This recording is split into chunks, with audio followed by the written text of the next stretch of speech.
family, having someone you can trust by your side makes all the difference. For over 100 years, Somerville Laundry Lomax has been a cornerstone in our community, supporting individuals, families and businesses through the moments that matter most. When you need legal support, someone who'll stand beside you, turn to the team trusted by generations. Somerville Laundry Lomax, for all matters when it matters most.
And we are back. This is finals day. 250 athletes, 6 days, 10 months of planning, and well, a lap around the world for a year. We are back here, 2026 finals day, and it is about these two making the final. One more step for Sol Grundling from Bondi, the Australian Brazilian surfer. Lockley Argios, surfer in blue from Kingscliff. Dane Henry's bestie, looking to make the final. My name's Crispy.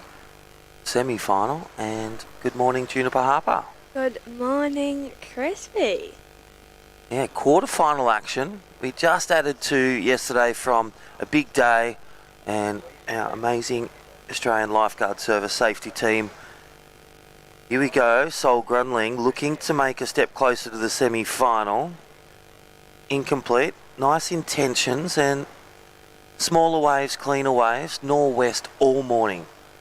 Peaking Beautiful. up to about 15 k's, but heading down to a low tide. And a big shout out to Surfline, our great sponsors. Check out the long range forecast And we did promise sunshine from day one. It got here day 4 to right now for finals day. Yesterday was beautiful weather. Looking like promising today as well. Got some sun this morning. Hopefully it sticks around. Here already we've had some big glare. There is our Australian Lifeguard Service, our safety team out there. We've got Planko and all the crew.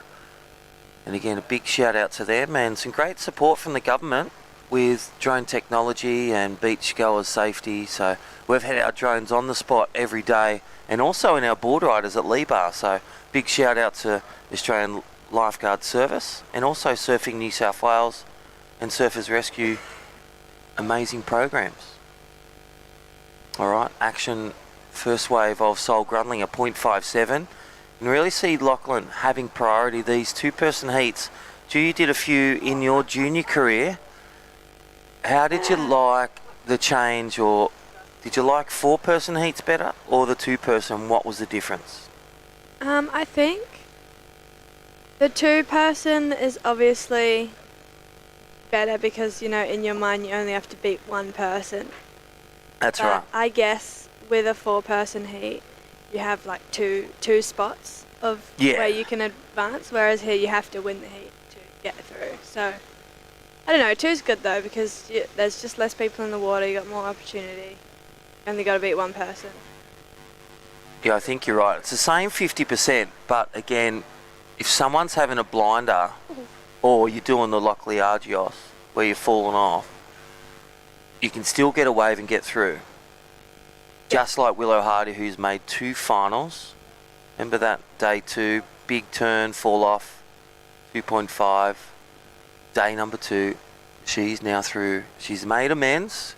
She's got her waves back, and she sees herself the only athlete making 2 finals. I think actually Talia Teb, the other second athlete. A demonstration of surfing junior prowess. All right now it's a fight over who's got a better wipeout. Lachlan Argios is in there, a 1.5, and Soul Grundling a 0.57. Early days, 5 minutes gone, 15 remain, and a very welcome all those at home. And I hope you're watching. I'm half English, my dad's from Essex, so go England, and good luck to Norway in the World Cup quarterfinals as well. Been exciting 6 days of surfing, exciting month of World Cup soccer. And we're on to finals day today. We are. We're going to crown 8. Day. We're going to crown our champions. Well, we couldn't get here without our sponsors. Big shout out to Soundbox and O'Neill. And this division, big shout out to Traeger. So Eli and all the crew. Traeger Woodfire Grills. Here we go, Soul Grundling. 18 years of age, average heat score 902, which is pretty good. And ranking number 16. And this is for WSL Pro Junior. Some great stats. Like there might be a few waves coming through right now. Looks like the conditions, it's definitely dropped off a bit since our first day. With priority, that is Soul Grundling. Nice looking right, 2 big snaps.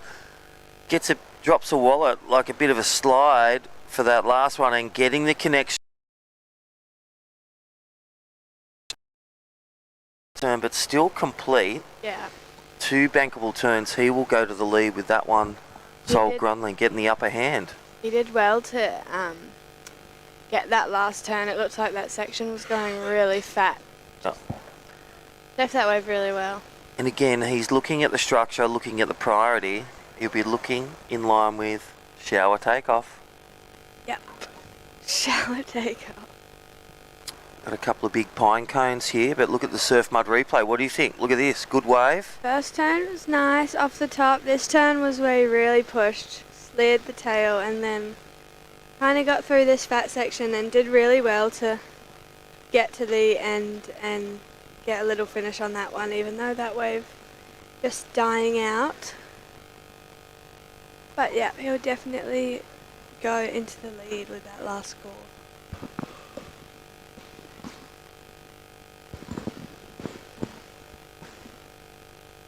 Definitely going to boost his rankings up. This is stop number 4, currently sitting in 22nd on the WSL Australian. Oceania SOP picking up a couple of handy points for Sol Grundling. And Lockie Argios got heat rankings leader Ocean Lancaster. And again, end of the year, off to the World Juniors, take the winnings and the trophy. Yep. And here comes Sol's score. Bling on in now. Yeah, I like it. I think it's a flat 4, which is pocket 4s are good for a start.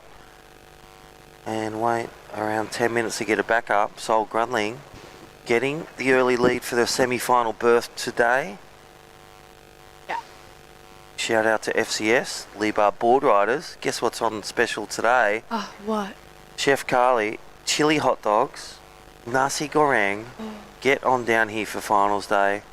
And a few cheeseburgers. And not just cheeseburgers, I'm talking carnivore organic meat.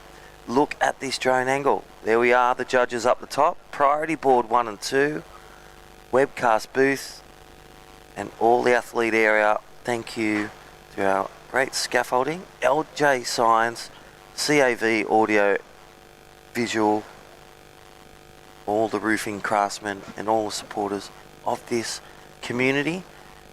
Best junior event in the world right here at Lennox Head. Yeah.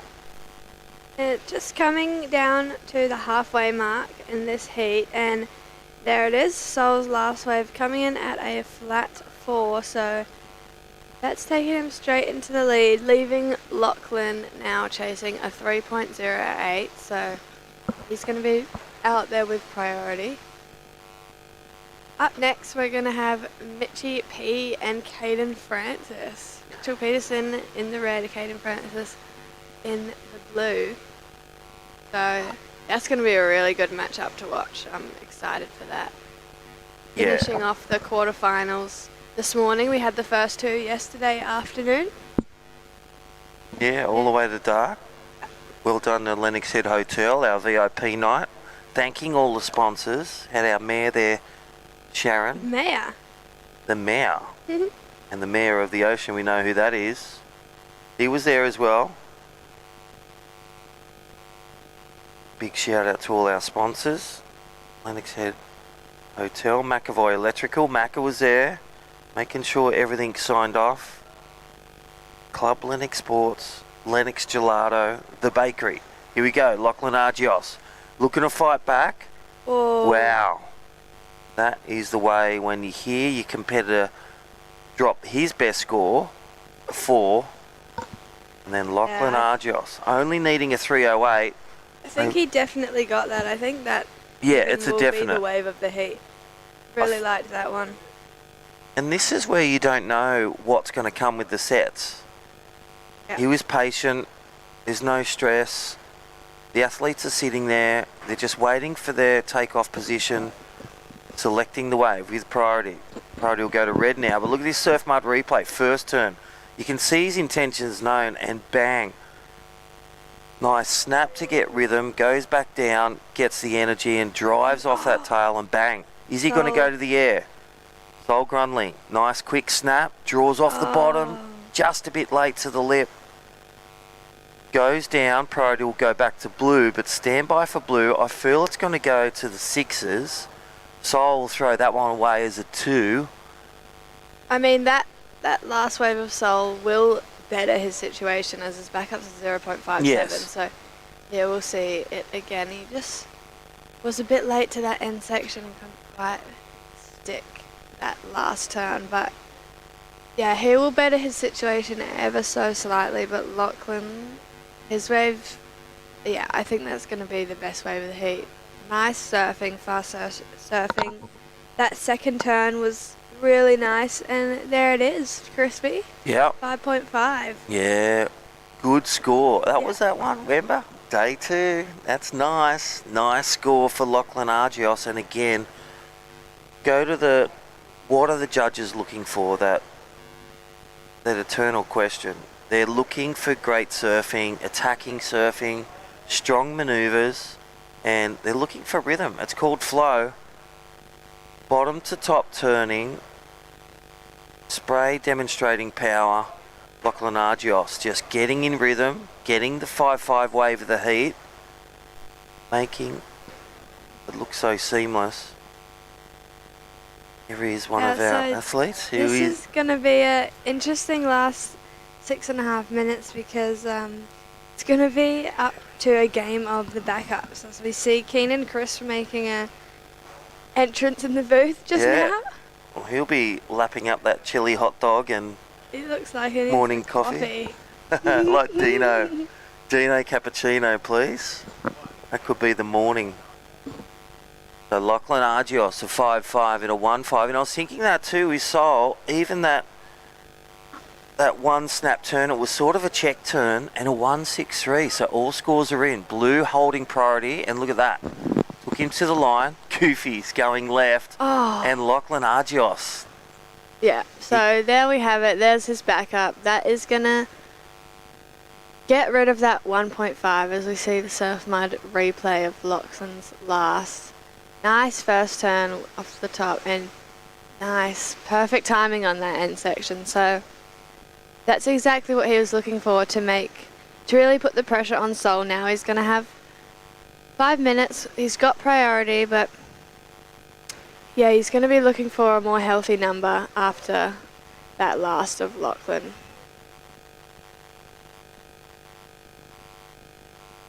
I like the way last quarter, think about a quick start of Sol Gronling, and this is where it comes down to your game plan. You can't just have your stock standard, but go back to it. Completion the key. Lachlan Argios had the patience. He used priority, got his turns done, waited for the moment, grabbed it with both hands. Last wave, he knows there's lefts there. This is where the time spent on the bank. He's done the regionals here with our region representing Kingscliff. The decades as a junior with his sister.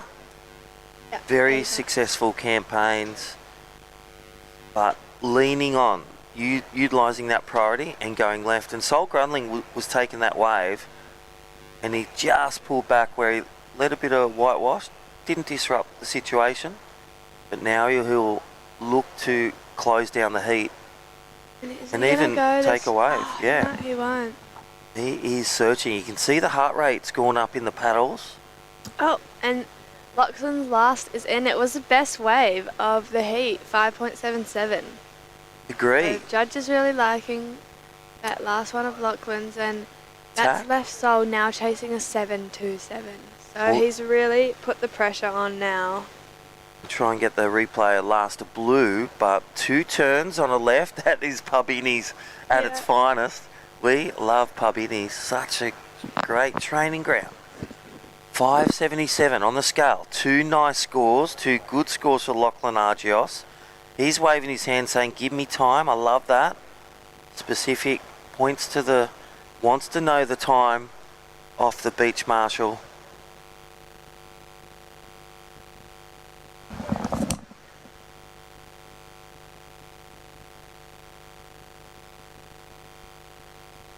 So these two just sticking really close by each other. It is Sol with priority, and he is chasing a 7.27. So see if he can do it with just under 3 minutes remaining now. Yeah, Lachlan has he's ended up putting a really nice heat together, 5.77 and a 5.5. Sunday morning, and people are a bit slow on a Sunday morning.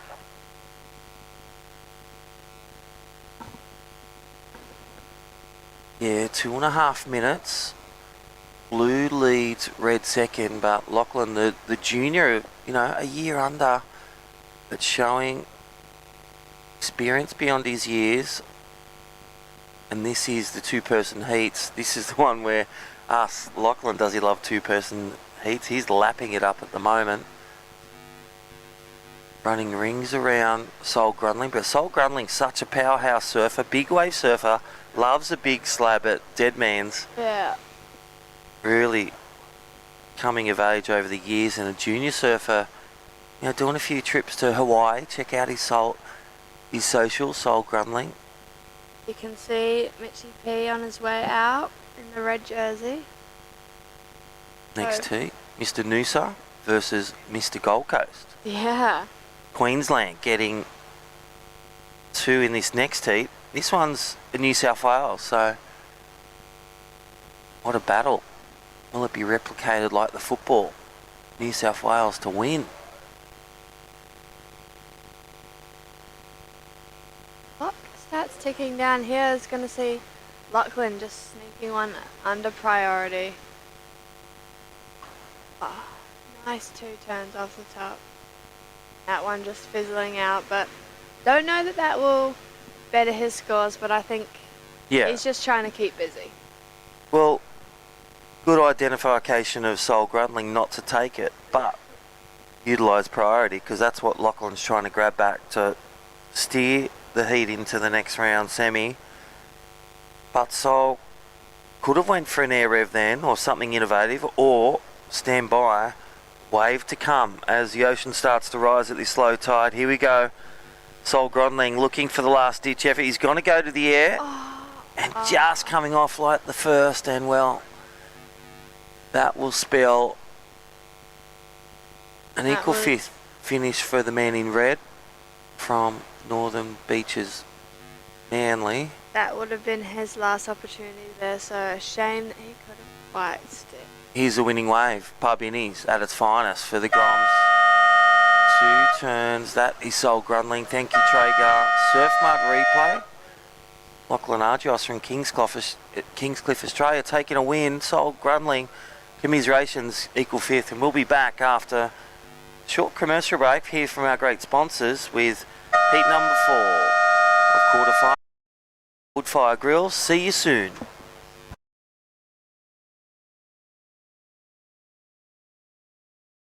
Come experience nature's greatest migration with Ballina Byron Marine Adventures. Locally owned, family operated, and passionate about sharing our incredible coastline. Your whale watching adventure starts here. Book now at ballinabyronmarineadventures.com.au.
Alrighty, welcome back, and well, finals day, and look at these beautiful sunrise offshore.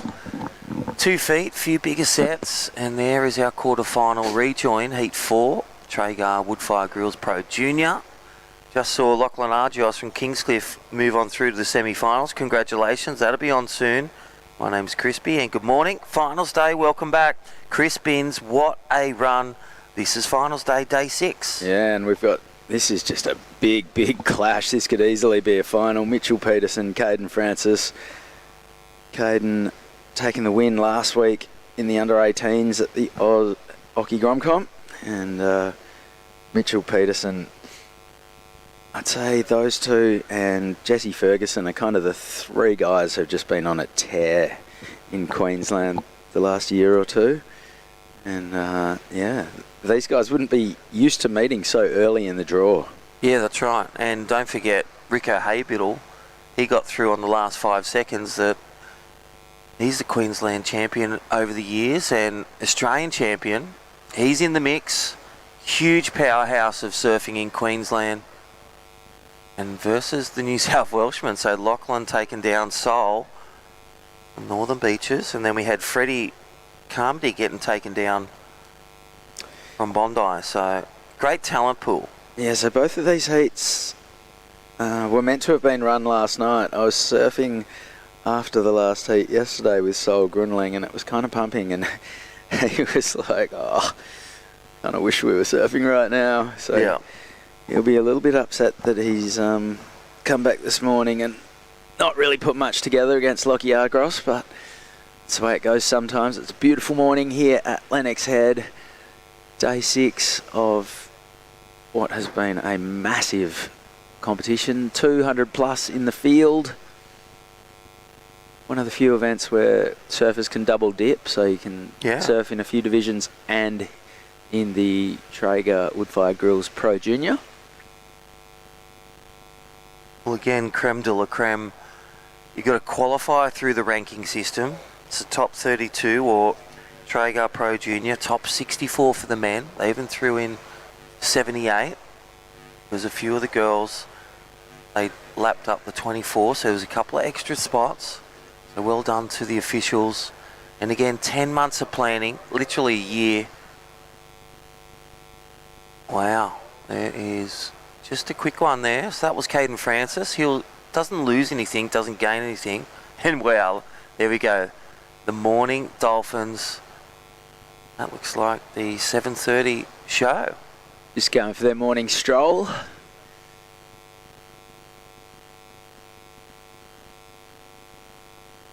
Yeah, beautiful dolphins there. So we saw some amazing footage of some whales as well yesterday with the drones.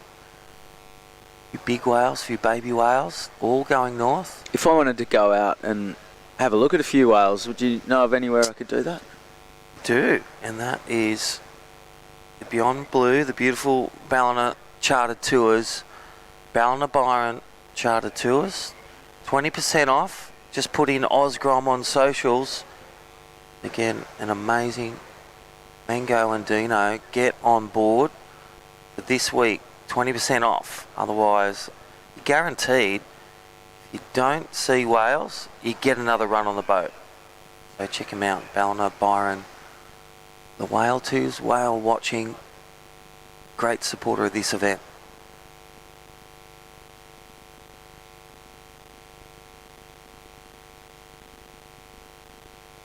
And don't forget, we're crowning 8 champions today. 2 in this division, taking home $4,000 Traeger wood-fired grills. Connor O'Leary got the first one yesterday. There was 3 for the heritage heat and the soundbox system. He was pumped. Woody got Not a t-shirt. Pumped. Yeah, he was unimpressed. And Connor was riding one of Woody's shapes as well. The pub shuffler, twin fin, unbelievable. Well, there's your man. All the best to Norway. Dead set looks like Dolph Lundgren versus the Avenger, Mr. Kane. How good is soccer as well as surfing?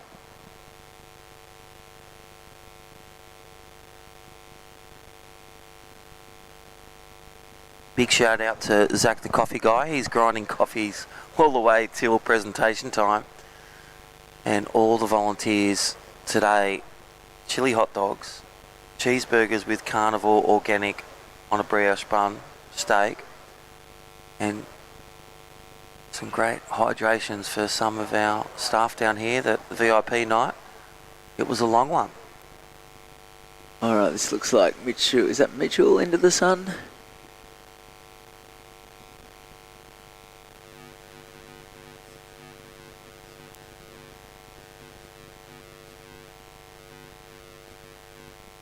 Yeah, this is that glare that the judges are talking about. Really tricky to see the full protection. We can't even see what colour, so you're really going off. It does look like Mitchy P smashing style. We're looking for the blonde fringe, but right there when that cloud dissipates. Got the sun behind you, that is blue. So this was first one to Mitchy P. What do you think, Chris? Well, it's going to be the best score of the heat so far. Bulk of the points just for that first turn. Had to go hunting a little bit. And the wave quickly filled up with water. So surfers are a long way out to sea. A good couple of 100 metres off the beach. And it has lost a little bit of its sting over the last few days. Beautiful conditions though, just glorious down here. Not much wind. Not much more you could ask for in a junior comp. Yeah, it's been a contest of 4 seasons in 1 week. Opening with 40k southerly, southeasters for days, but big 5 to 7 feet double overhead. Finish day offshore, northwest all day. Don't forget Surfline. Amazing supporter of this event. Again, Osgrom, get your premium. 20% off for all competitors in this. And scan the code also for monthly or annual subscription discounts. Well, Mitch Peterson got a 6.5 for his opening wave, and he's going to look to add to that right now. Not going to happen. But a 6.5. A strong opening score for the Sunshine Coaster. Yeah, just a small high tide this morning, 1.2 at just before start at 6:56 and 11:45.2 metres. Water's still a tasty 20-21 degrees, but 2 to 3 foot waves. Binsey, we're seeing it. It's unfolding.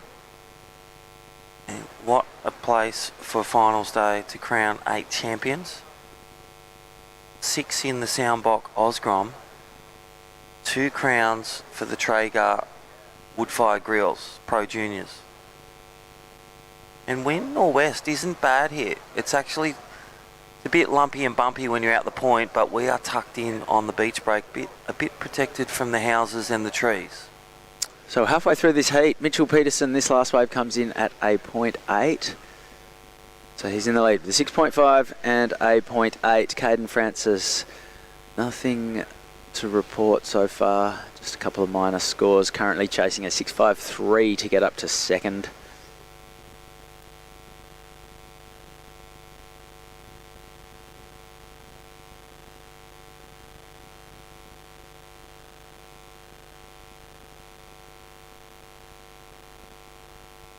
Alrighty, leading a charge, Mitchell Peterson. Again, shout out to new support riders, the Peterson family supporting him down here as well. 6.5 and a 0.8 to drive through to the semi-finals. There's a surf mud replay, just in and off intentions for a nice little, just went a bit higher than the coping, gets a bit unstuck, gets a 0.8. Caden Francis looking for a 6.53 to get the lead. Holds priority, there we go, Caden Francis. So looking for the under the lip hammer, nice snap finish. Priority will now go to red. This is the surf mud replay. There, drives down, nice looking wave, drives off the bottom, nice snap finish on the coping, drifting the tail, showing the fins to the competitor as well out the back, Mitchy P. 8.5 minutes remaining. Stand by for score of blue.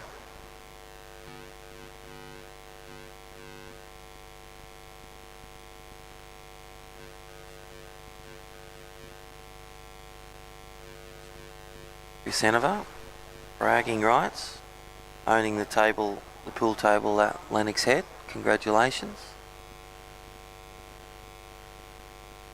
Again, thank you to Lennox Head Hotel. Great establishment for live music last night. VIP night. Big shout out to all our sponsors. Again, thank you FCS. Thank you Ballina Shire Council. The Mayor came, opened up. Thank the community for such an amazing international, national and local junior professional comp. Yeah, that was a great night last night. Real bringing together of the community and all the great sponsors. Okay, 7.5 minutes to go. Last score for Caden Francis was a 4.17, so that tightens things up a little bit. He's now looking for 3.14. Pie.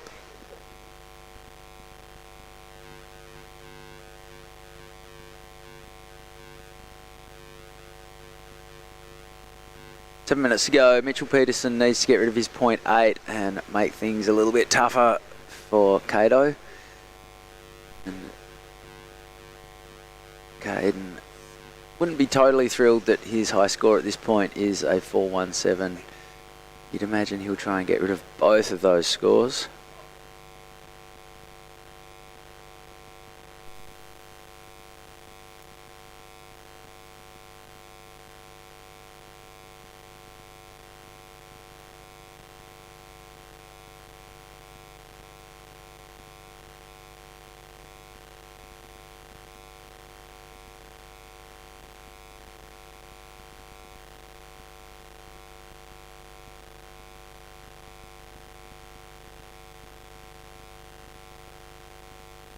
.6:15 to go.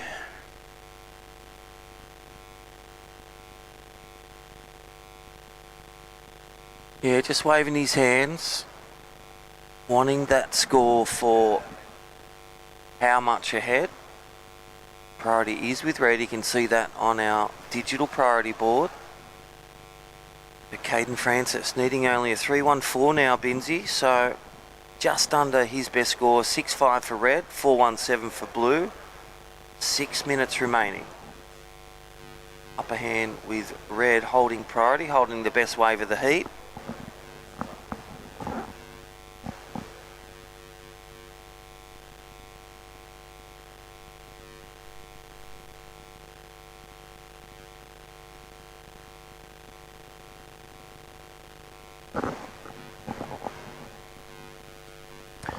Nice little replay, Mitchy P. That is that big drifting fin waft.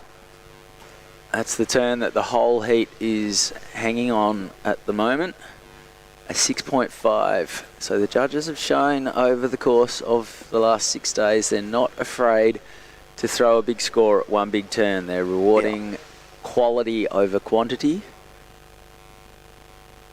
And I really like that. It encourages Groms to just go for it. Yeah. There's no playing it safe. I think Kai Engel and the panel this week have done a really, really good job of being instructional with their scores. You don't need to watch too many heats to figure out exactly what they're chasing. And they've been really consistent all the way through as well. So yeah, big shout out. Their retinas would be screaming. Pride. Big shout out to our officials, our community, Lebar, all our officials, the priority judges too, Zippy and the crew. There we go. You're excited. Your homeland's in the lead.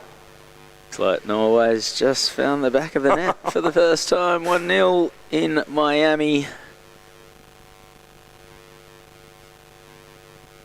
Well, back to the action. 4 minutes remaining here in the ocean at Lennox Head, Australia. Beautiful morning, beautiful sunrise. We've seen the dolphins already. Our safety team right there supporting these athletes. And right now, Mitchy P from Noosa, the Queenslander, in the lead, a 6.5 and a 0.8. Caden Francis requiring just a small score. Have come here from day number 3. Big cleaned conditions down to small offshore all day for finals day northwest. Thank you, Surfline. Winter's pretty good here, Binsey. Sure is. It was a bit too wintry the first couple of days we were here, but it's just been a delight the last couple of days.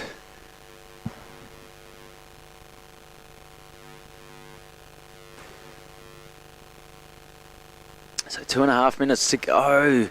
These guys would both want to get a hold of another wave or two. I love the way they're having a bit of a chat. There's no animosity between them. They're both professional junior athletes. But is there a bit of head talk from Mitchy P? Nah. I reckon they're both Pretty good, lads, so keep it nice and clean in the water. Now, beautiful land shot. A big shout out to the webcast crew, Fresh Air Broadcast, Sammy, Toto, and all the people behind the lens doing a great job. The drone pilots, ALS, safety team Planko and Bodie Williams. Athlete safety, our Con-S director Cam Lindsay.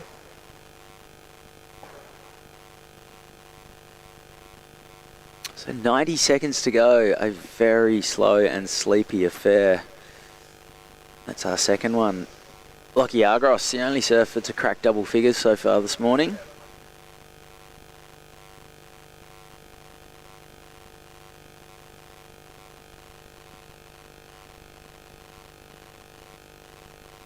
Yeah, next heat coming up as well, so we'll slip back to live heats after that one. Pro Junior. Oh, the boys are on the move right now. Mitchell Peterson does have priority. Caden Francis trying to get away and get himself a bit of separation. He scratches into this one. It's just going to be the one section. So he's still, that's not going to be a 3-1-4. Tell you what, if it was a left, just like Lachlan Argios from the start, he posted his best 5.77. That one, just a quick turn. So Mitchie P playing it well, holding priority. Yep, just trying to get over to Caden. Keep a close eye on him. Well, there's the splash. Looks like it's all she wrote for Caden, but well fought. He'll take an equal fifth if nothing comes through. And Mitchie P will fly into the semi-final. 10 seconds remaining. There's still one score to come in for Caden, but we doubt it's going to challenge for the lead. And the siren will sound, and unfortunately for Caden, this wave's not going to count. And this was a 1.87, so just narrowly going down to Mitchell Peterson. Mitch's 6.5 making all the difference in that heat.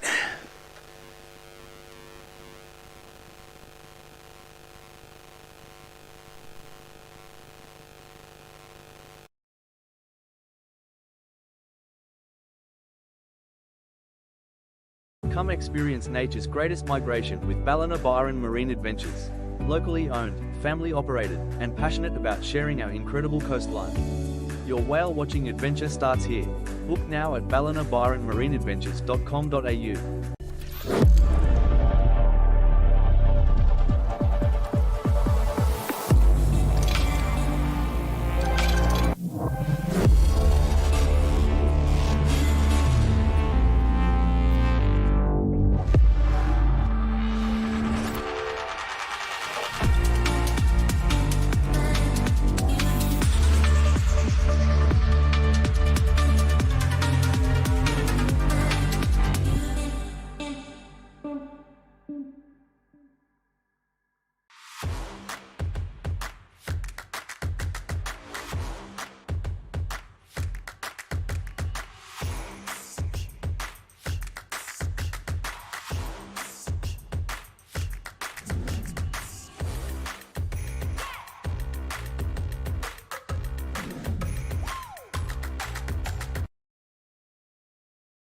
Come experience nature's greatest migration with Ballina Byron Marine Adventures. Locally owned, family operated, and passionate about sharing our incredible coastline. Your whale watching adventure starts here. Book now at ballinabyronmarineadventures.com.au.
Welcome back to the Soundbox Osgrom Open presented by O'Neill. It's finals day here at beautiful Lennox Head.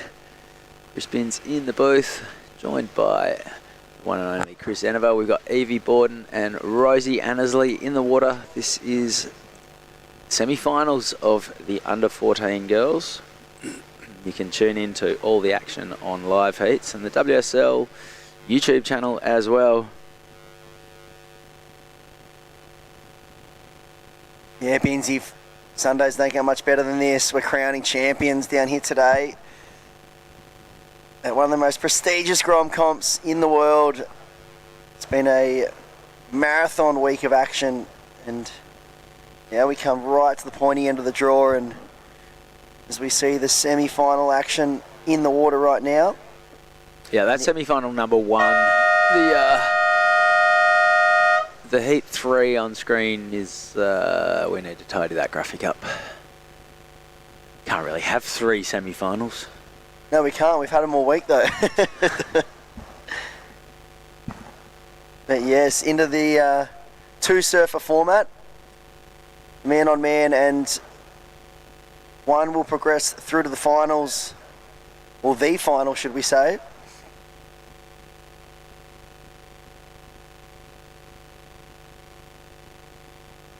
Right now in the 14 girls division. You can jump over to the 2026 Surfing Australia Junior Series rankings.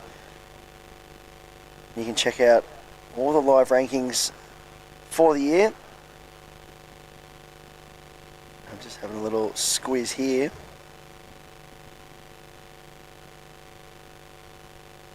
Evie Baldwin and Rosie Annesley. Rosie currently sitting in 8th on the rankings. So this is going to be a huge push for her up the rankings. They come into the back end of the year. And Evie Baldwin down in 32nd. So wow, that's going to be a huge boost for her. We see today the conditions slightly backed off, Binsy. We've had some pretty solid swell all week, and now sitting in that, probably that 3 foot range with the odd 4 foot set. Very favourable tides throughout the whole day and finals day here today, and we've seen most afternoons that high tide start to gobble up the swell somewhat, but we're lucky today. It's we're going to be running through favourable tides for the majority of the day, and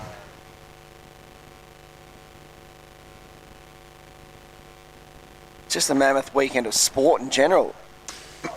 World Cup, Wimbledon. What else is happening? Conor McGregor's on today against Max Holloway. Just what hasn't happened this weekend? The mighty Dockers.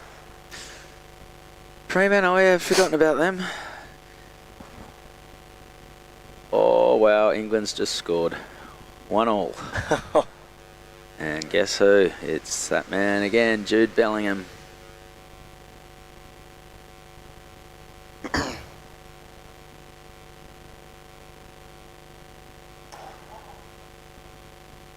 We'll check out the rest of the schedule for today. It's going to be a really exciting day of action as we roll through all the heats today.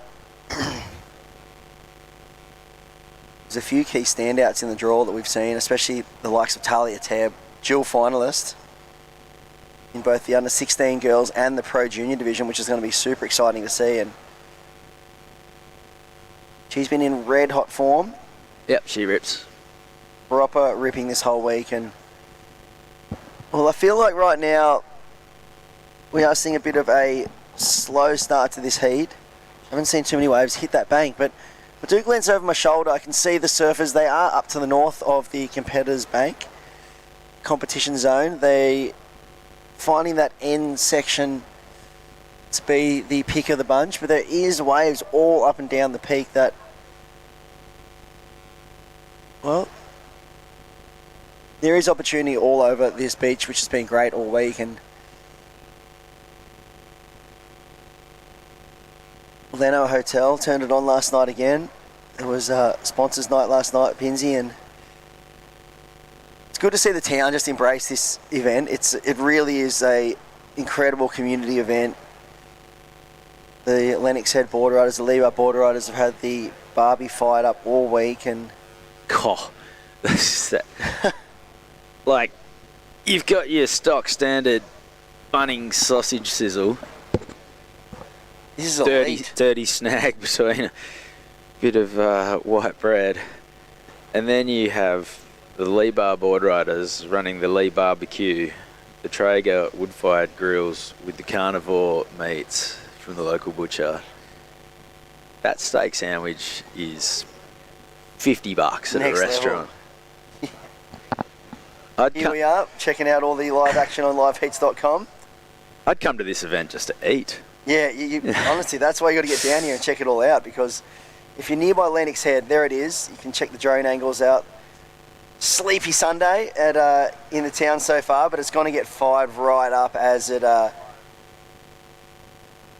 works through this finals day. Been a little bit of a sleepy start to this heat, but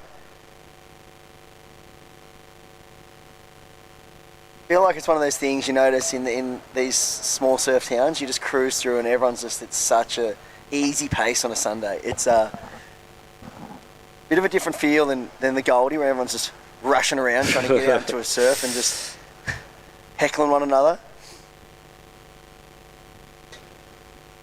No, it's a great lifestyle down here at Lennox Head. We'll wait for scores to lock on through. I'm going to jump on the live heats actually and see if we get an update there, because, well, there's first wave locked in for Rosie, a 1.5, so just a quick in and out. That will hand over priority to Evie Baldwin.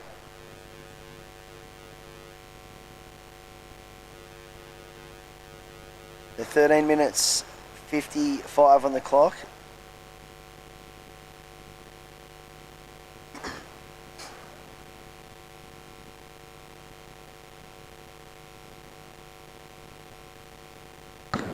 Have a look at some of the results that these two surfers have locked in throughout the year, because with the positions they are on the ranking currently now, Binsy, there's a huge opportunity for both of these girls to really rocket themselves up to the higher end of the rankings.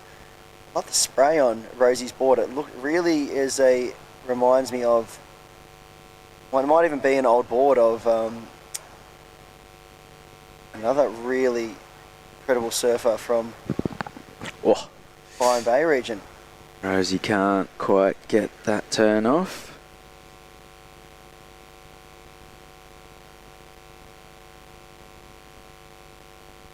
You think of Lehani Zorik? It's the one I'm talking about. The mini shuckers. Lehani, she's been, I reckon it looks like one of her sprays, her classic spray she's had on her board since I've kind of known her. She's had that really cool pink and yellow spray. I wonder if that's one of her old boards, or maybe just her signature model that CI's bought out. But it looks very similar. And I tell you what, that is one surfer that, you know, these young 14 girls would probably look up to, you know. But she's similar age, but she's just the way she... Did she compete this week? I haven't seen her this week. I'm not sure where Lehani has been. I haven't seen her down here, but she's usually featuring multiple finals. Sort of home turf around here. Yeah, exactly. It does feel a bit strange not seeing Lehani in the draw. I'll have to double check, because I only got down here Friday, and it would have been a big upset if she had been knocked out early. But there's a nice little hit off the foam for our surfer in red. That's Evie. And up and riding now, that is Rosie. And a couple of nice little wiggles there to keep the momentum moving through this heat. And looking to build some rhythm. Only some small scores locked in, so no real score of substance locked in for this heat yet. It's just going to take one good wave to really break open this heat.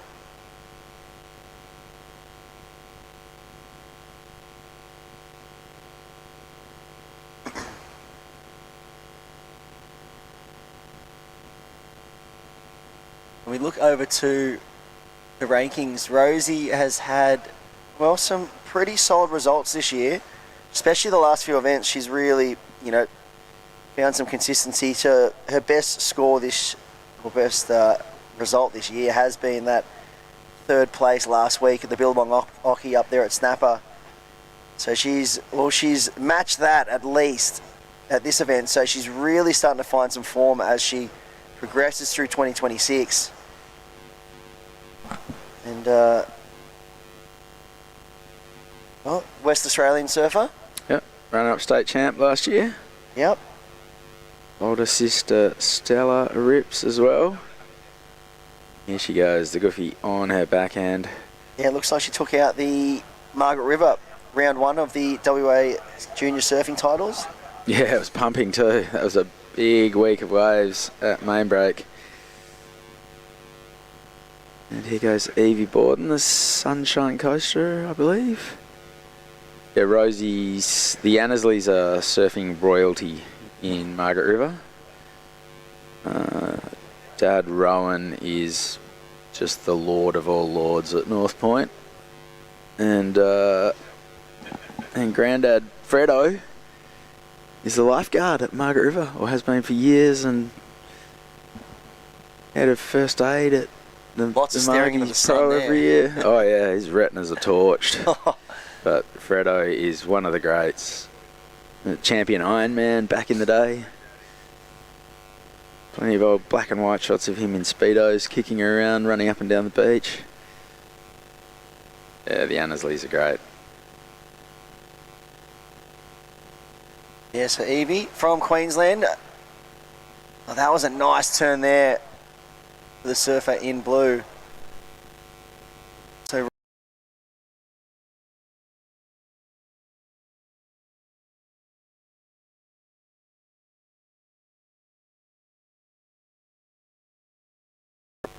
dropped slightly today. It's still going to be that similar theme. The judges have been very obvious, after seeing a few days of action, what they're looking for. It's those major manoeuvres, bringing a point of difference, showing some flair, and they want to see the risk as well, because obviously with this wave, it's quite condensed out on that back bank.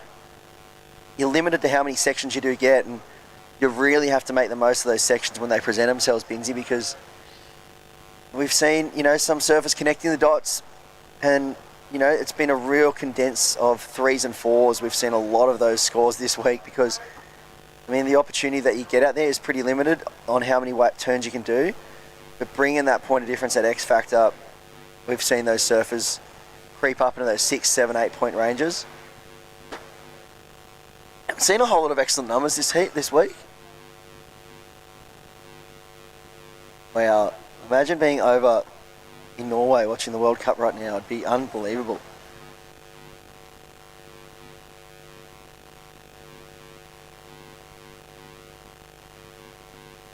So 7 minutes 30. But gee, there's not much in it. Rosie Annesley's 5.35, doing all the damage right now. She's in front by 0.2. So Evie Borden needs a 3.04, but Rosie just wants to get rid of that 1.53 and make things a little bit tougher for the lady in red. Yeah, I like that 5.33, that last one of Rosie. I'd love to get a replay of that one as well if we could get it, because that was that one big committed turn we saw, just really high, tight in the pocket. Had a bit of X factor to it, a bit of wow factor. Was one of those major movements on that wave, and she's definitely got the upper hand here. The 5.33 in her scorelines, definitely a bonus for Rosie. Evie holding on to a 3.83 and a 2.83, so she needs just a 3.04, but yeah, like you said, Binsey, that 1.53. Once she drops that one out, this is going to... she could be in a very commanding position for the back end of this heat, which is 6 minutes 23. It has been a bit of a slow heat. We've seen limited opportunity.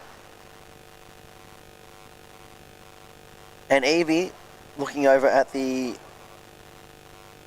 rankings, the 2026 Surfing Australia Junior Series rankings in the under-14 female division. She's only surfed in 3 events this season. She got a 9th at the Parco.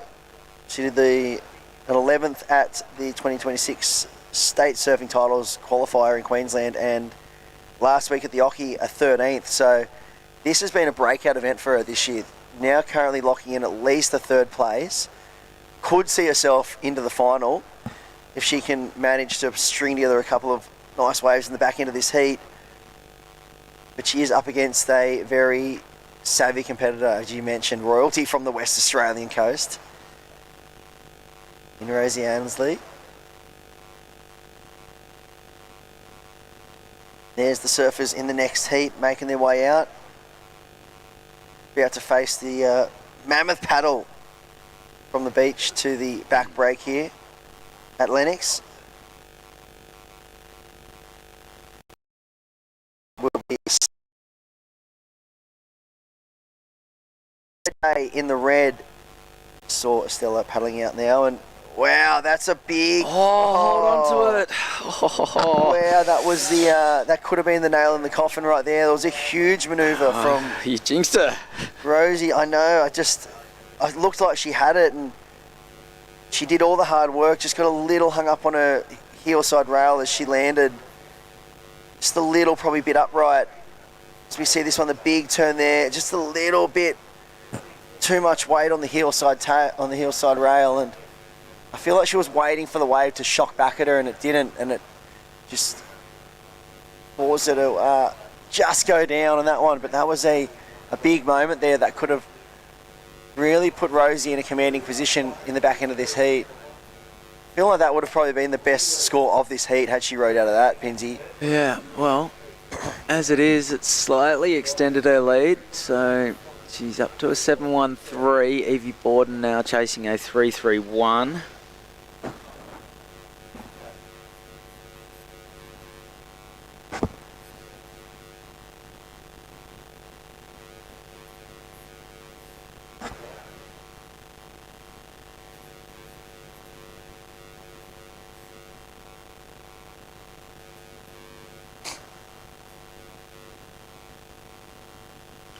Three and a half minutes remaining.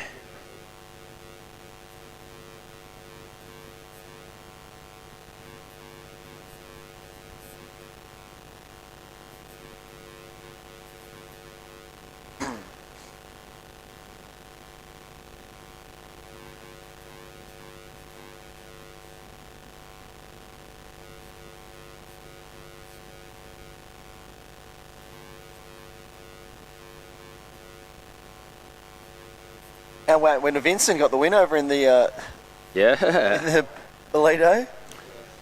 that's huge.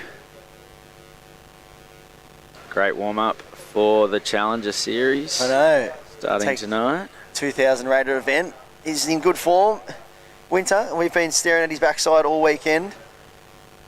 His big O'Neill poster right in the booth. And he's in such good form right now, and I feel like that event at Snapper, even though it didn't go his way up there, just giving him a taste of that CT arena feels going to be just a huge motivation push and a confidence boost for him. All right, here goes Evie Borden looking to get herself back into the picture. She needs a 3.31. Oh, she got the one turn off, and then the wave just died out. Where will the judges go with this score?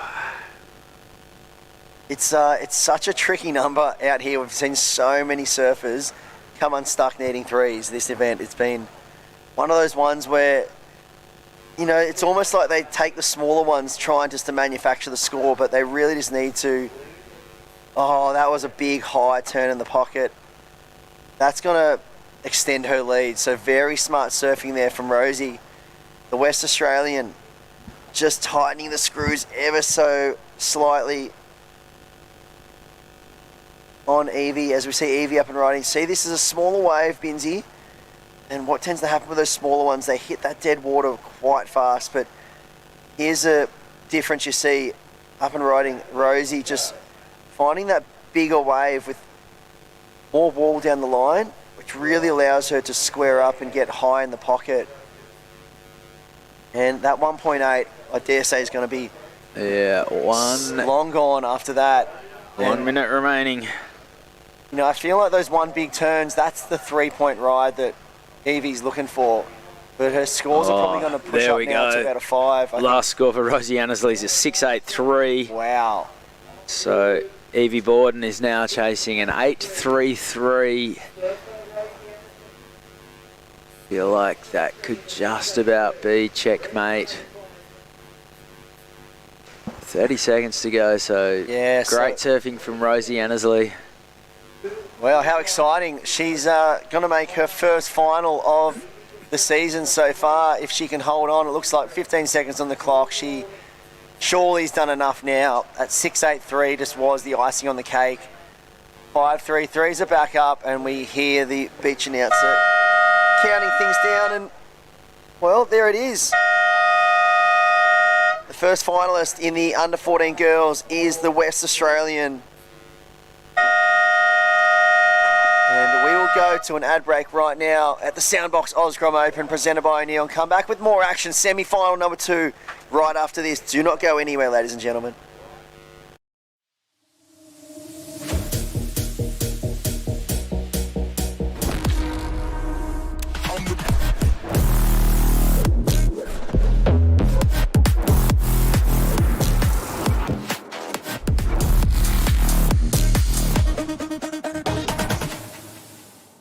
In a place where every corner tells a story and neighbours are more like family, having someone you can trust by your side makes all the difference. For over 100 years, Somerville Laundry Lomax has been a cornerstone in our community, supporting individuals, families and businesses through the moments that matter most. When you need legal support, someone who'll stand beside you, turn to the team trusted by generations. Somerville Laundry Lomax, for all matters when it matters most.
To make it easy. All right, Sundays don't get much better than this. Welcome back to the Soundbox Osgrom Open presented by O'Neill. And we are into finals day. Myself, Chris Enever in the booth. Wayne Rabbit Bartholomew, welcome. Finals day, mate. It's exciting. The sun's out here at the beautiful Lennox Head, and, well, 14 girls action underway. Yeah, and thanks for the welcome, Chris. And, you know, early this morning I felt that nor'wester up home, and I went, ooh, geez, that generally flattens it up home very quickly. Yep. And I get down there, and this place, it freaks me out how many conditions it handles. It's insane, isn't it? It was southerly the other day, and it's still fine. It's nor'west today, nearly opposite, and it's still just peachy out there. Oh, it is, and I feel like it's right in that sweet spot now. I mean, this morning, obviously a little bit slow with the fuller tide, but we've got some favourable tides throughout the day. Yeah. You'd know what time low tide is to the minute, wouldn't you, today? Yeah, no, that's right. I mean, we're going to beat the tide. We're not going to be finishing on a high tide, because I think it will stop this afternoon sometime. So, but you know, it seems to me low tides maybe around about the 10:40 mark or something. So we've got an outgoing tide. Yep, 11:44 today. Oh, unreal. That's perfect. Yeah, I know. We're really lucky. That was a great carving manoeuvre. That was a day out. From Estella there. This is a bit of a different heat compared to the last one. The first semi-final action we saw was two surfers that were quite far down the rankings, and I think so. Rosie was sitting in 8th position on the rankings, the Surfing Australia Junior Series rankings, and the other surfer was down in 32nd, Evie Borden.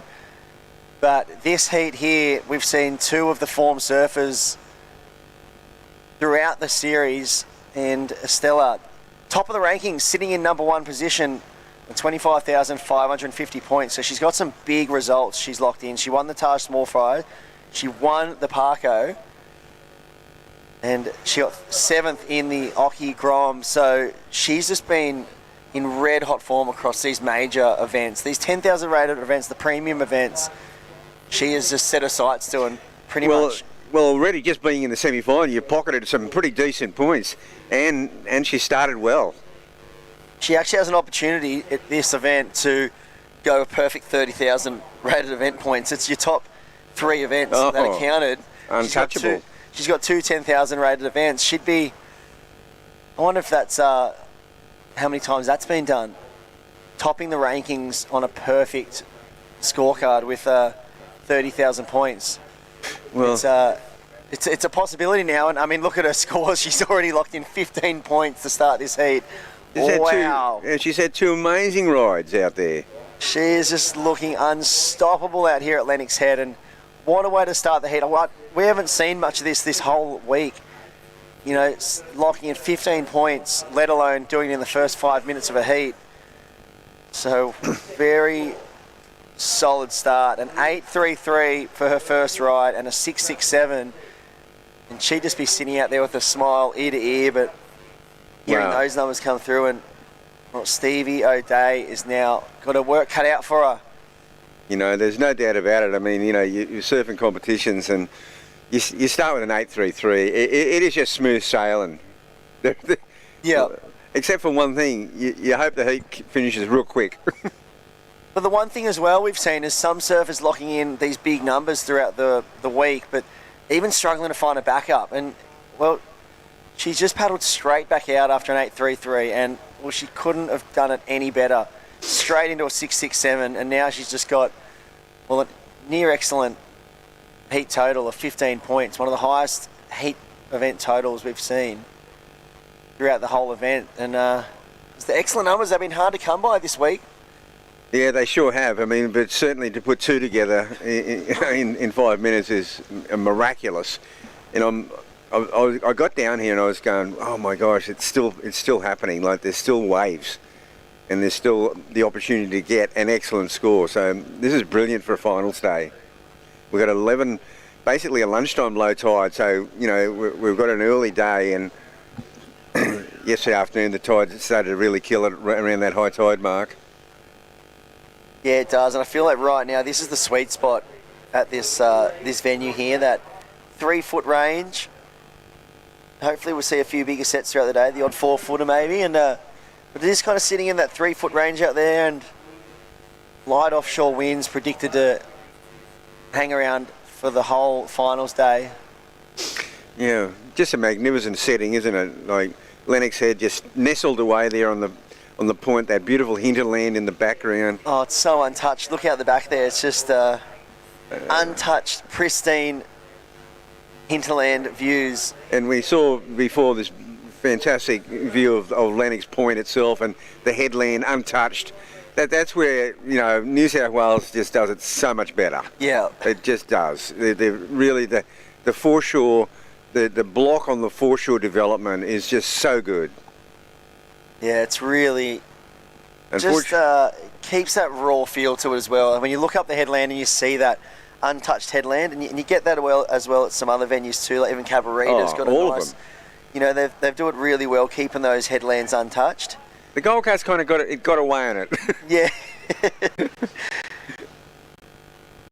Oh wow, that was just some incredible surfing. This is going to be a huge number for the surfer in blue, and Well, Stevie sitting at the back would have seen that one from behind and just went, oh dear Lord, I'm going to be staring down the barrel of a big total now because, well, Estella's just laid down a crazy combination on the backhand, Rabbit. Love it. The versatility of this young surfer is mind-blowing. Oh my word. And come on, Stevie, let's get it going. yeah, this is going to be a real test of composure here because you've got your back against the wall and I feel like now you just got to go out and have some fun. You've got to take the shackles off, and that's a lovely first carve and another searing turn and wraps it back around too. So Oh, wow. yeah, she's looking very solid on her feet. And look at that. Knows how to paddle, duck dive, those little snaps, the beautiful snaps and carves. So Stevie O'Day, what a great exchange. Yeah, very mature approach. I love that big searing carve all the way back to the power source. And the second one, cut that one a bit shorter, and then the third. So that first turn was really mature. I love the way she held the rail right around. It's one of the key elements that I feel like these younger surfers need to really dial in. That. Yeah. Because I feel like when, as times kind of progressed and the surfing's evolved, we've seen boards get so much shorter for the young surfers. I feel like when, back when, even when I was, 14 years old, I would be riding a much longer board, like I'd even be riding a 5.6, 5.7 type thing. And it wasn't until, those 5.2s, 5.3 boards weren't much of a thing then. No. Even those 4.8s you're seeing now and those tiny little boards. It's funny, really, because when the shortboard revolution, there was two stages to it. Firstly, there was kind of like the Bob McTavish stage where they came down from 10-foot loggers to those 8-foot plastic machines. But the second phase, what I was involved with, the boards went ridiculously small. Yeah. Like I had 5.2s and 5.4s, and then it sort of came out to that like 5.10 to 6 foot range, and it sort of stayed there for a long time. But now it's look, surfboards are like mini Formula One, equipment now. They're amazing. They are. They're incredible. And wow, looking at the scoreboard now, pocket 8.33s for Estella. She's locked in another excellent number, an 8.33 to match her first 8.33. 16.66 heat total. Stevie O'Day has just locked in a 4.67. So this has been one of the most incredible performances we've seen the whole event so far. Yeah, I'm trying to work out what's going on here. They like two young friends out there just having a fun time. Or is Stella going, right, you're in checkmate? Yeah, and just gone and sat next to her and said, what are you going to do now?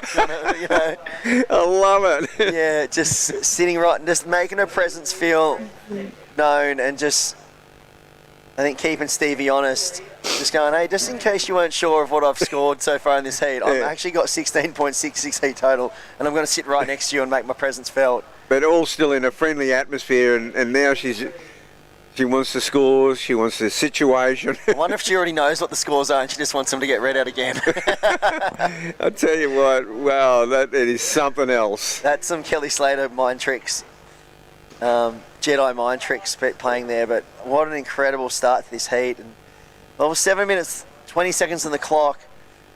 Stevie O'Day, right now it's just take the shackles off and have fun. You've got to go out there and just really swing for the fences. No pressure at all because you've got the combination of 16.67 to chase down. It's requiring excellent surfing, and I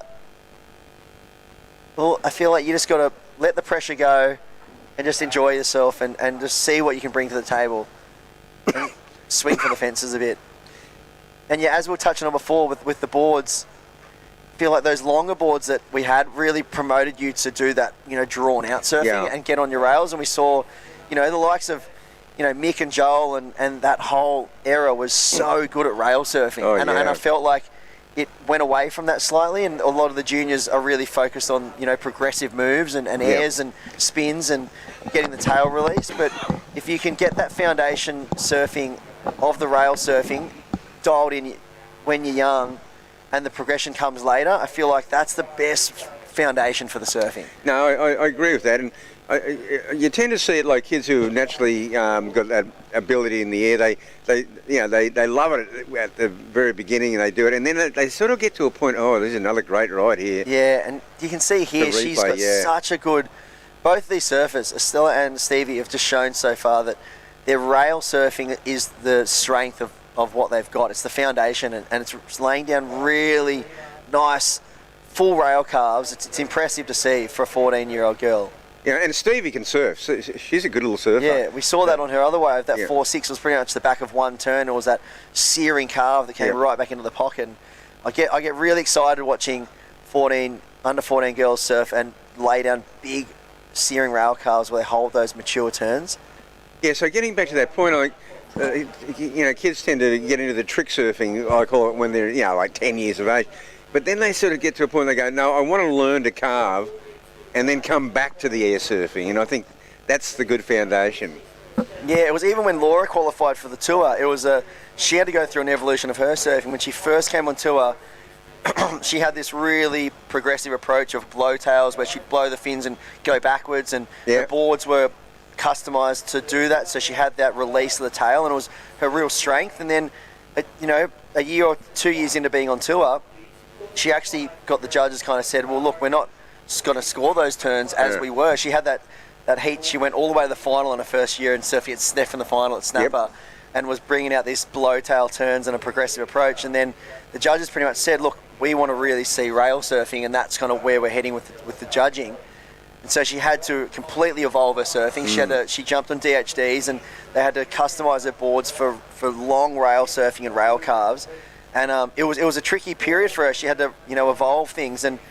But seeing these girls now just having such a strong rail game, it's such a good foundation of their surfing, and it is where women's surfing is at right now. You need to have that big, strong rail turns like see Carissa and Steph have. That's why they're still so competitive when they come to the events. And then you obviously see a lot of the other women on tour now, the younger ones that have the progressive approach.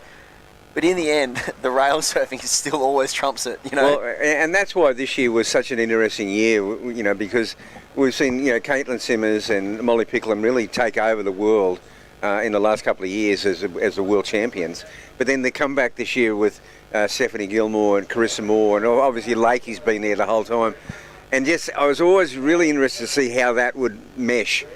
And gosh, Lakey won Margaret's, Stephanie won Snapper, and then Carissa came on and won Raglan and El Salvador, and you went, okay.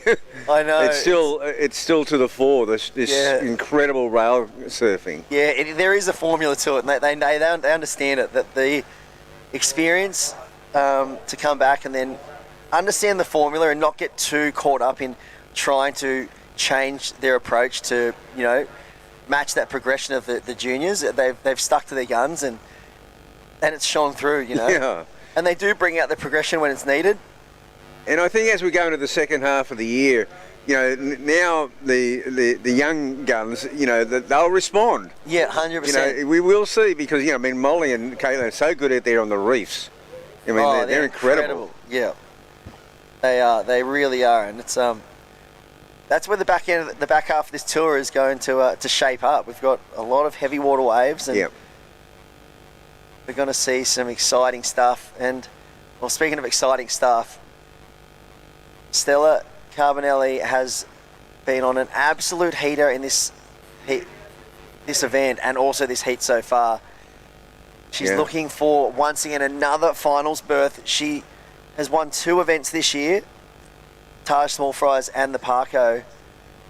She had a little slip up at the Oki, I think came in 7th, but now she's found her form again, and she's on the cusp of another finals appearance. Yeah, well, that's a throwaway 7th for the Oki one. It is, that's gone. She's in the final, so there's 7,800 points guaranteed. And just looking so sure-footed. I really like it when you can see the surfers that are in that flow state. They're looking for the big sections, and they're not holding back whatsoever. They're really hunting the major manoeuvres. Yeah. And that's what I'm seeing with her as well, which is really putting emphasis on those big moves. And it looks like we've lost a bit of connection on the screen so far. A little bit of technical difficulties here.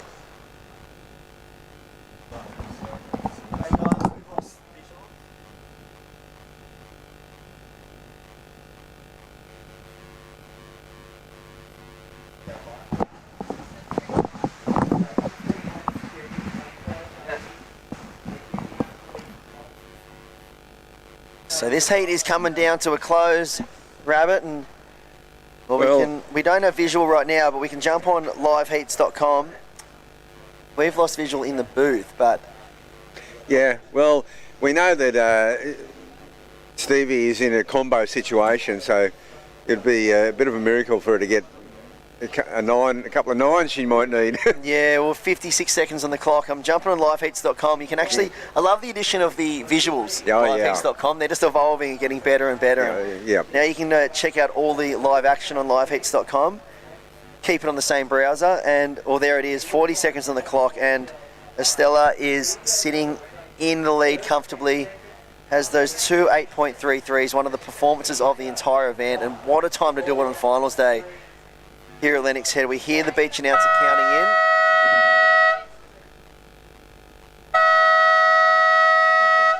So we're a little bit delayed on the live heats, but it is Estella, the rankings leader, once again into the final. And she will set up the opportunity to go a perfect 30,000 points, Rabbit. Wow. Yeah, that's historical. That is unbelievable, and I'd love to know how many other surfers have done it, or if it's been done before. We'll have to get some stats on that, but okay. We'll be right back with more action on finals day here at the Soundbox Osgrom Open. Don't go anywhere, ladies and gentlemen. We'll be right back shortly after this ad break.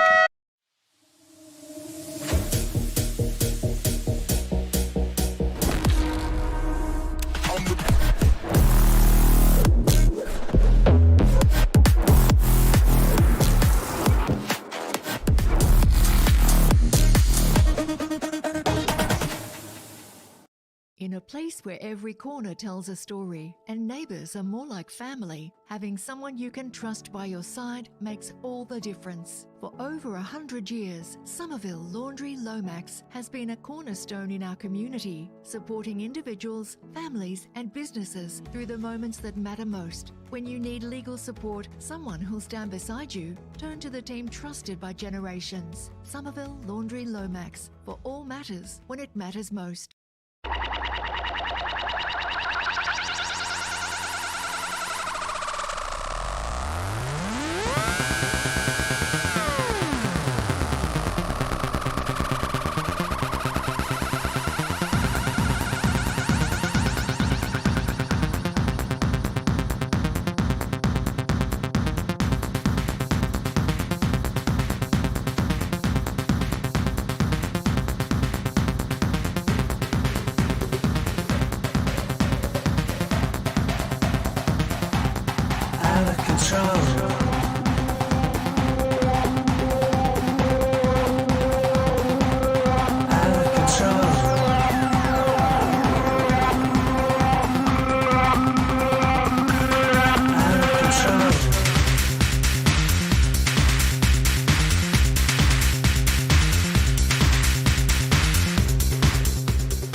Squaring up to the reef really good. It just felt like a crazy amount of draw, and it was like I was riding uphill. I was on my back foot pretty much doing a wheelie in the barrel. I was held it for as long as I could until it just sucked me backwards and ended up going straight to the bottom. It was a pretty crazy feeling. I haven't really had a feeling like that in a barrel.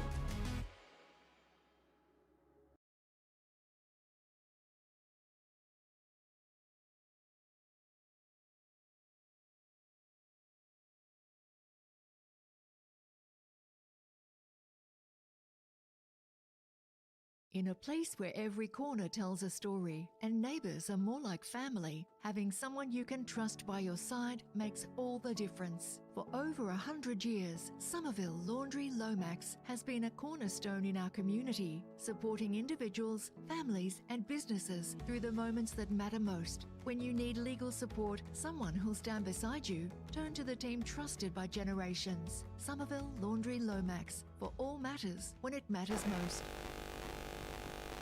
Welcome back to all the live action here at Lennox Head for our finals day of the Soundbox Osgrom Open presented by O'Neill. We are now into the under 14 boys semi-final. We have Jaya Sahendra in the red, Flynn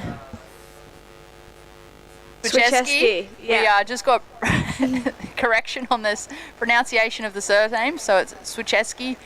And well, he is out there in the blue. There's 16 minutes on the clock. These are, of course, 20-minute heats. So young Jaya just up the road from Byron Bay. Flynn around that Gold Coast area, surfs for Snapper Rock surf riders. Yeah, and shout out to everyone back up there if they're tuning on in. Flynn's been on fire this whole competition, dropping a 9 yesterday in his quarter. So excited to see what these two can do out here. As we see the surf mud replay, this was Jaya's first. Oh, nice snap in the lip. And again. And again. That was a really nice wave for Jaya. And here goes Flynn. Nice backhand carve and gets the finish there. So first exchange for these boys. See how those scores roll in. Yeah, I feel like Jaya might have got the better of that exchange just on those two waves. Yeah, I definitely think so. Well, if you're tuning in on the live heat scoring system, notice that there is a 1 and 2 next to those competitors' names. At the moment, it is the surfer in blue, Flynn, holding down first priority, meaning that he does have right away to any wave in the lineup as it comes on through. On screen there, you can see him waving his hands around in the air. That is to get the beach commentators' attention, hoping for an update. You'll be waiting for those scores to be locked in from that opening exchange.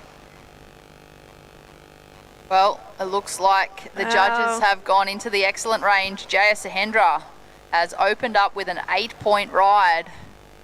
What a way to open up. Yeah, I thought they were going to go high with that score because that was one of the better waves I've seen surfed this morning. So, best wave of the morning, actually. Here he is, up and riding again. Just the one turn, but he's going to lock in that backup score pretty quickly. And, well, surfer in blue opened up with a 3.33, so he's on the back foot at this stage of the heat, playing catch-up. Thanks to the surfer in red, Jaya Sahendra, locking in that 8-point ride. Excellent surfing there from that young competitor. Well, Flynn surfed his wave too. He surfed it well. It's just that the wave didn't quite provide him with that pocket. Yeah, his wave was a bit flatter and he was kind of late to that end section. So, yeah, it really is about wave selection today. We're seeing a lot of waves just kind of dying out into that gutter that you can see on the screen there. So picking a wave that's going to allow you to have a few steep sections is going to be really important today. We see the surf mud replay of like it might be Jaya's last. Quick that up and glare out. Looking really tricky right now. You can see the glare just glistening on the water there. I actually had a good watch when I was out of the booth this morning, and the surfers are actually surfing way north on the contest bank compared to previously in the week and even yesterday. With the conditions changing a bit overnight, the dominant bank is further north. They actually had to move the buoys this morning to extend the bank. Oh, really? We watch the surf mud replay for the surfer in the red, racing down the line, puts it up into the lip, gets a bit of a tail drift on the way down, just the one turn. He managed to lock in a 5.83, so wow. Jaya Sahendra out there in first place with an 8 and a 5.83 with just under 12 minutes on the clock. It is Flynn Swieczewski playing catch up. He's looking for a combination of 2 scores totaling 13.84 if he's wanting to move on into the final. But this surfer here, he has just been on a tear, Juniper. Fire. Wow, he's put together a really, really nice heat, and we're not even halfway through yet, and he's already got an 8 and a 5.83. So he has put Flynn into combination. So he's needing a combination score of 13.84, which, when he gets a backup score, he'll most likely break that combination, because he currently does not have a backup wave, but he's definitely got some work to do now. Whoa, that is Jaya. Again, just one turn on that one, so see if that betters his score line.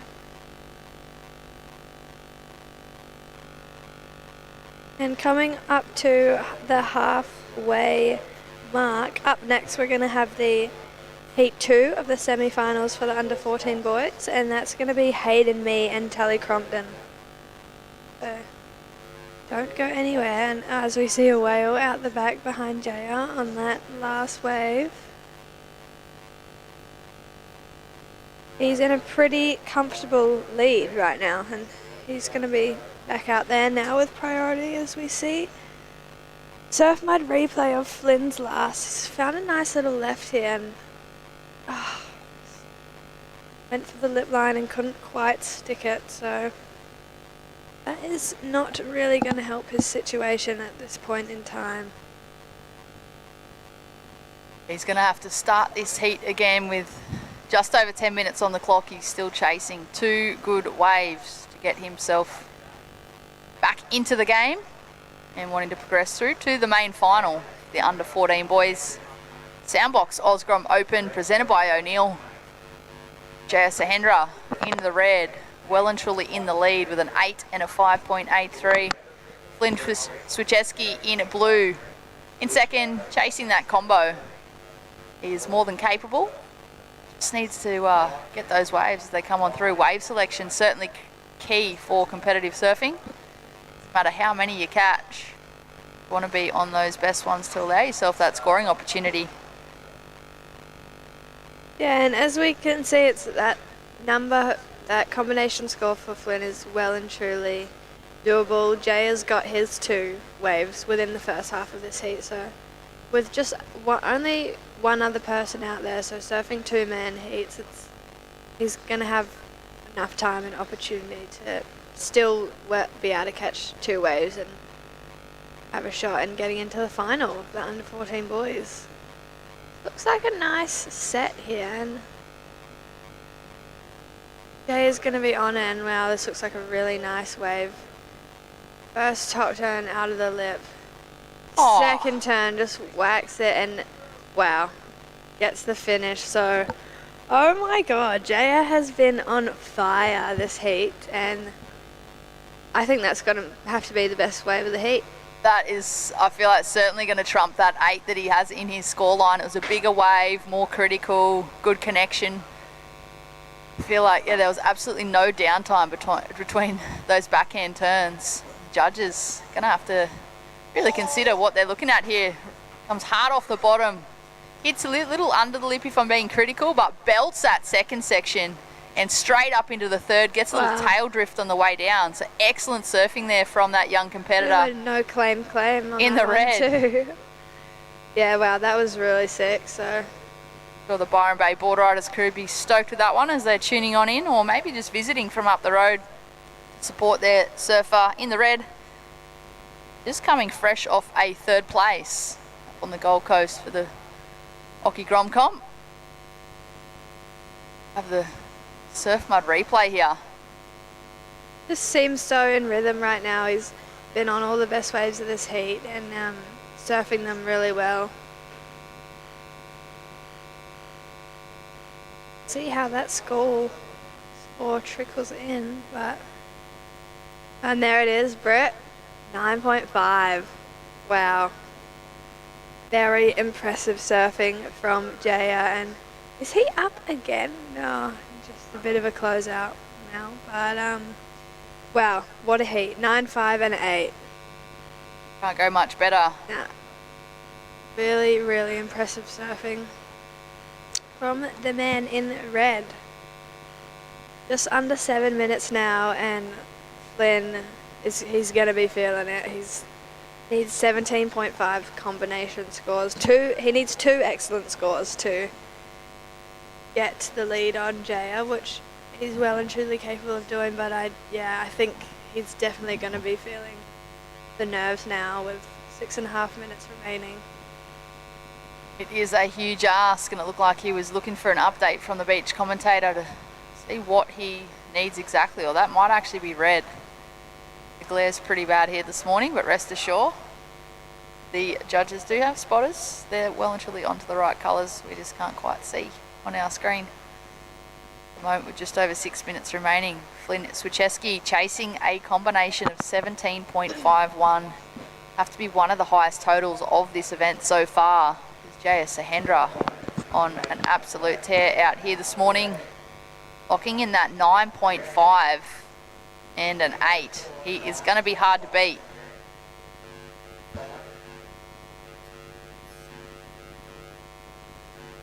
Is of course our finals day. Yeah, finals day. Finals day. So we're gonna have the semi-finals. These boys, we're gonna jump back into the Pro Junior, the Traeger Pro Junior, and have the semi-final for the men's. So there'll be 2 heats there, and then after that we just jump into the finals. 8 champions will be crowning today, and yeah, it's not long now. That first turn. Here's the replay of Jaya's 9.5, and wow, really, really impressive surfing. Really mature surfing. I mean, these guys are the under 14 boys, so 13 and under is the ages of these grums, and yeah, just surfing so maturely in really great rhythm with the ocean, really reading the waves well. And there's a bit of distance between the 2 surfers at this point in time. It is Flynn with the priority. So as the clock ticks down, that requirement for Flynn to get him into the final is going to start to feel less and less doable.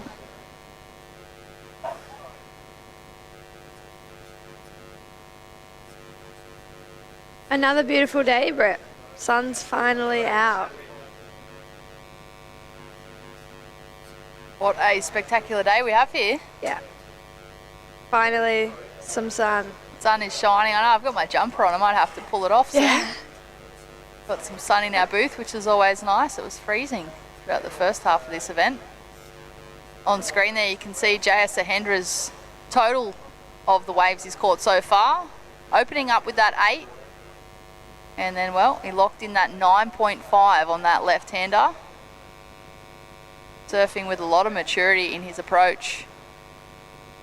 We talked about the separation, Juniper, in the lineup. It's one of those beaches that extends so far. Surfers really can separate themselves, particularly when there's only 2 surfers in the water. But at the moment, I feel like these 2 competitors aren't going to be too phased by each other in terms of the priority situation. I feel like the surfer in red is so far out in front that he doesn't really have to go into the tactics game. No. Yeah. 3 minutes on the clock. Yeah. But you never know. At the moment, it's actually the surfer in blue that's got the first priority. So he has right away to any wave that comes on through the lineup. But he is chasing a 2-wave combo to take the lead. He's looking for 2 waves. Total of 17.51 with 2.5 minutes on the clock. It's going to be a hard ask for Flynn Swicheski, but he will certainly, hopefully, get another opportunity just to showcase his surfing at this point. Yeah, yeah. And you know, just 2.5 minutes, there is still time. But Yeah, I don't know if he can manage to get one and break that combination. I doubt that Jay is going to be letting him get another opportunity. But yeah, it just looks like the ocean's gone a bit sleepy. Up at next, the moment. we have the under-14 boys semi-final heat number 2. It'll be Hayden Mee in the red up against Tully Crompton in the blue, who will get through that one and head on into the final. Well, only time will tell, but at the moment it looks like Jay Sahendra is on his way to be a finalist here at Lennox Head. The Soundbox Osgrom Open presented by O'Neill progresses through this heat. He would have done at least one better than his recent result, Occy Gromcom. He just come off a 3rd place there. He's had a good run of results.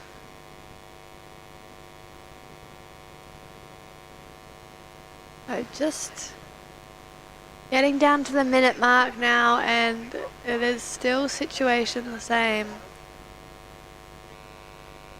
Looking like it's gonna be Jaya progressing into the finals, and I'm sure he's feeling pretty confident about that. Looks like there's a wave coming, so Jaya's gonna, both surfers up and riding. Like it was just the one turn for Flynn, and yeah, just the one turn as well. So both surfers on their way in. So yeah, I'm not sure what Flynn got done on that wave, but I think it was only opportunity for one turn. So it will be Jaya Sahendra, Broken Head Boy, advancing on through to the final of the under-14 boys. Would be extremely happy with that one. A very convincing win as well. Commiserations to Flint Swieczewski. Still a great effort. He will walk away with an equal 3rd in this event. It is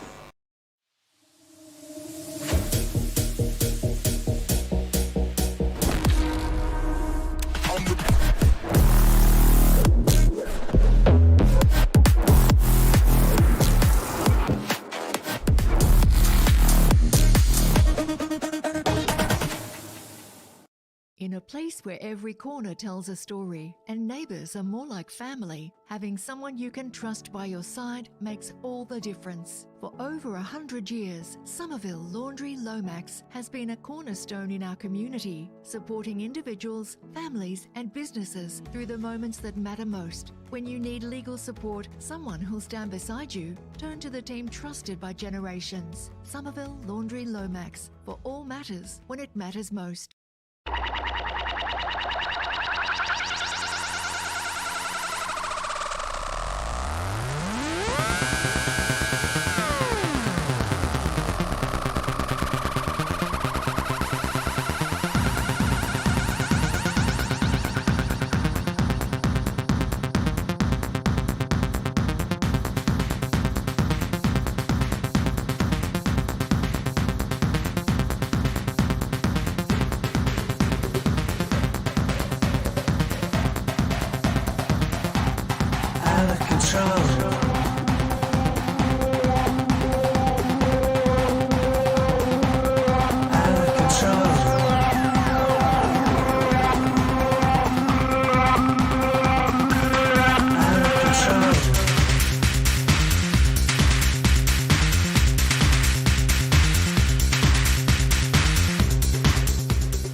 Welcome back to the live action here at Lennox for the Soundbox Osgrom Open presented by O'Neill. We are into the under-14 boys semi-final heat number 2 in the water.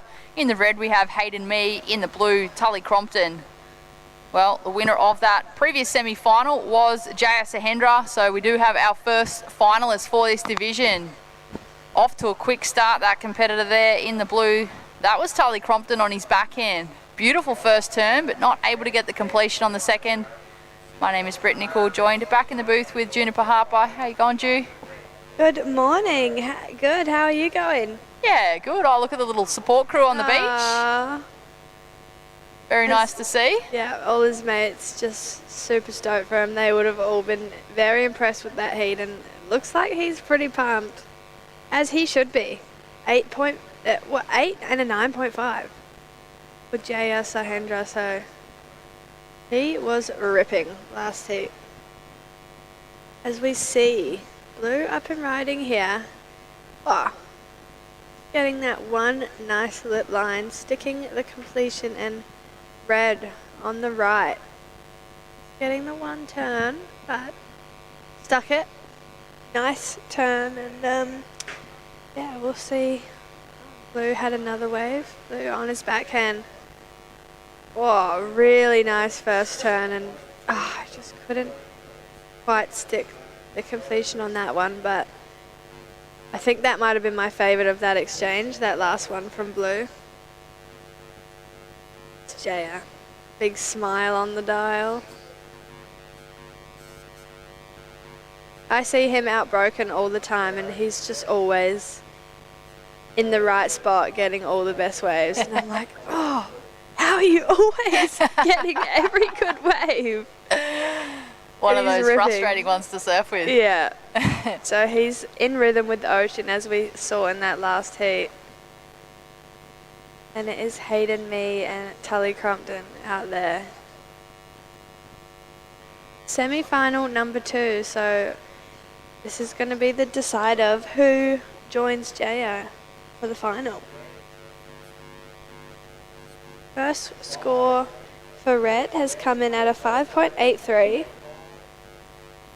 Waiting on 2 scores now from Blue.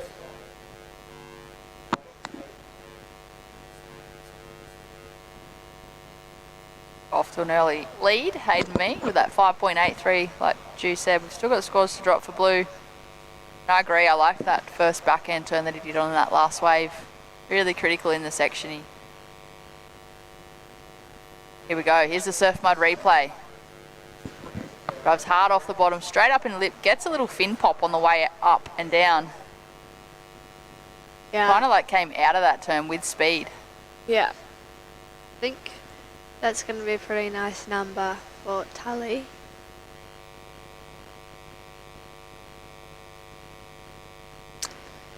So there it is. Tully's waves have come in. First wave came in at a 4.67.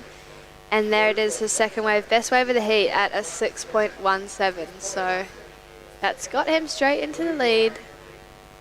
And it looks like he's going to paddle for this one again. Here goes Tully Crompton. One big section, and wow. Sticks the landing. That would have felt really good there for Tully Crompton. Bit of a look back to the beach. Yep. And subtle confidence. Yeah.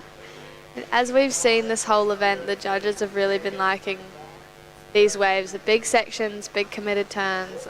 I think they're going to really like this one. Really perfectly timed. Stuck the landing, so... It will be interesting to see where the judges go with that one. It's a bigger wave, bigger section, more critical turn. They gave him that 617 for the wave previous to that one, where he kind of wafted the fin.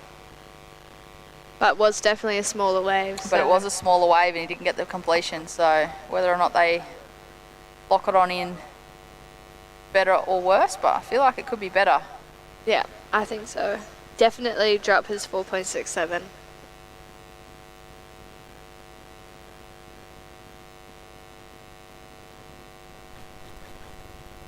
Surf mud replay of Hayden Me. Flying down the line, comes hard off the bottom, straight up into the lip. Nearly lose him in the whitewash there, but he reappears and gets the finish. That was Hayden Me in the red. He's now chasing a 7.11 because last of Blue, Tully Crompton, was a 6.77. So the surfer in blue has extended his lead. He's now got a 6.77 and a 6.17. Sitting in first place, it is the surfer in red in second, Hayden Me, with that 5.83. He's now chasing a 7.11. We watch the surf mud replay for Tully Crompton on his backhand. Beautiful first turn, but not much else on offer on that wave. I don't feel that's going to go into his top two. Another great performance in this semi-final. Looking for a spot in the final. Be up against Jaya Sahendra. He put on an excellent performance with a total of 17.5. He managed to lock in an 8 and a 9.5, so he is going to be hard to beat. Both of these surfers well and truly more than capable once they get the right waves. So just under 12 minutes remaining now, and it looks like the boys are having a paddle for this one. Priority is with Blue, so he's going to take it. And really nice first turn up in the lip. Second turn, just gets a bit wobbly on that one, comes unstuck, but yeah, I don't think that's going to go into his top two. So it will be Hayden, me left out there now, looking for a 7-1-1 for Hayden. So very doable score. And up next, we're going to be moving back into the Pro Junior for the men's, and it's going to be Jesse Ferguson and Rico Haybiddle back out there. And semi-final number 2 after those boys will be Lachlan Aragos and Mitchell Peterson. So stay tuned for that golden division, the Pro Junior. So these boys are going to be ripping, and they're fighting for a spot in the final. So they're going to be on fire. And here is the replay. Poor Tully couldn't quite stay on for the landing of that second turn. So 317 for that last one, doesn't go into his top two. As you can see on the screen, Jesse Ferguson just warming up, getting ready for his matchup against Rico Haybiddle. Rico, been coming here for years, one of my very good friends. He's always seems to be in great rhythm in the lovely Lennox Head, so I'm really excited to see these match up. Both surfers been ripping this whole event.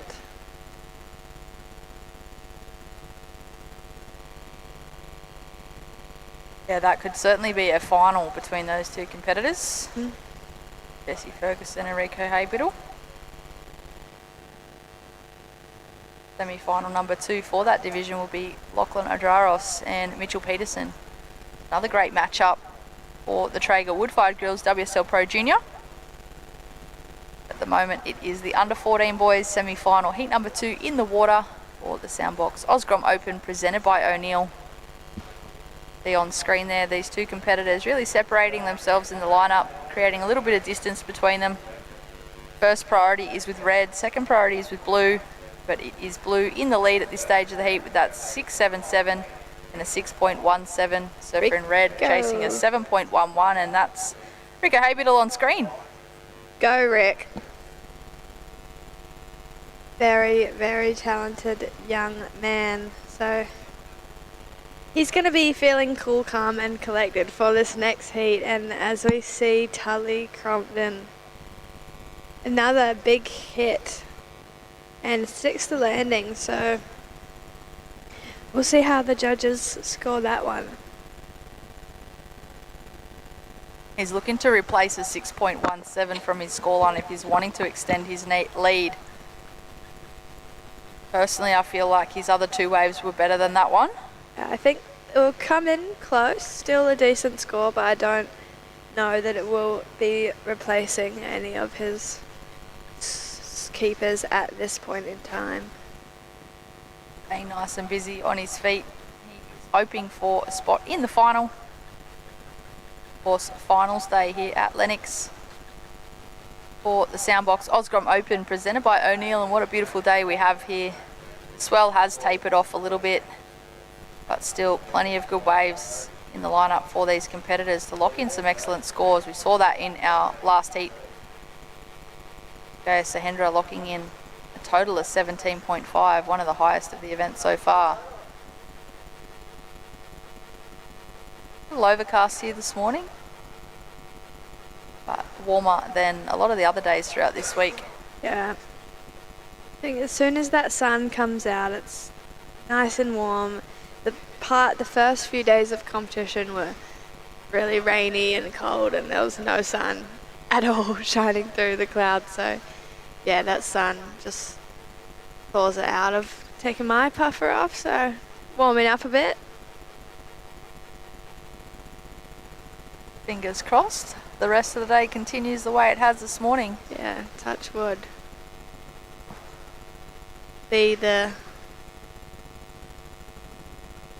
Looks like maybe it might be Bodie Williams out there on the ski, watching over the grommets, keeping everyone safe. The Surf Life Saving crew have been doing a really great job this whole event, making sure everyone is safe, keeping an eye on everything going on out there.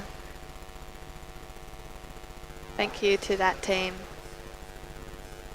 So 6.5 minutes now, and Hayden Mee is sitting in second, but he does have priority, so a 7.11 will get him the jump over Tully Crompton to land him a spot in the finals for the under 14 boys.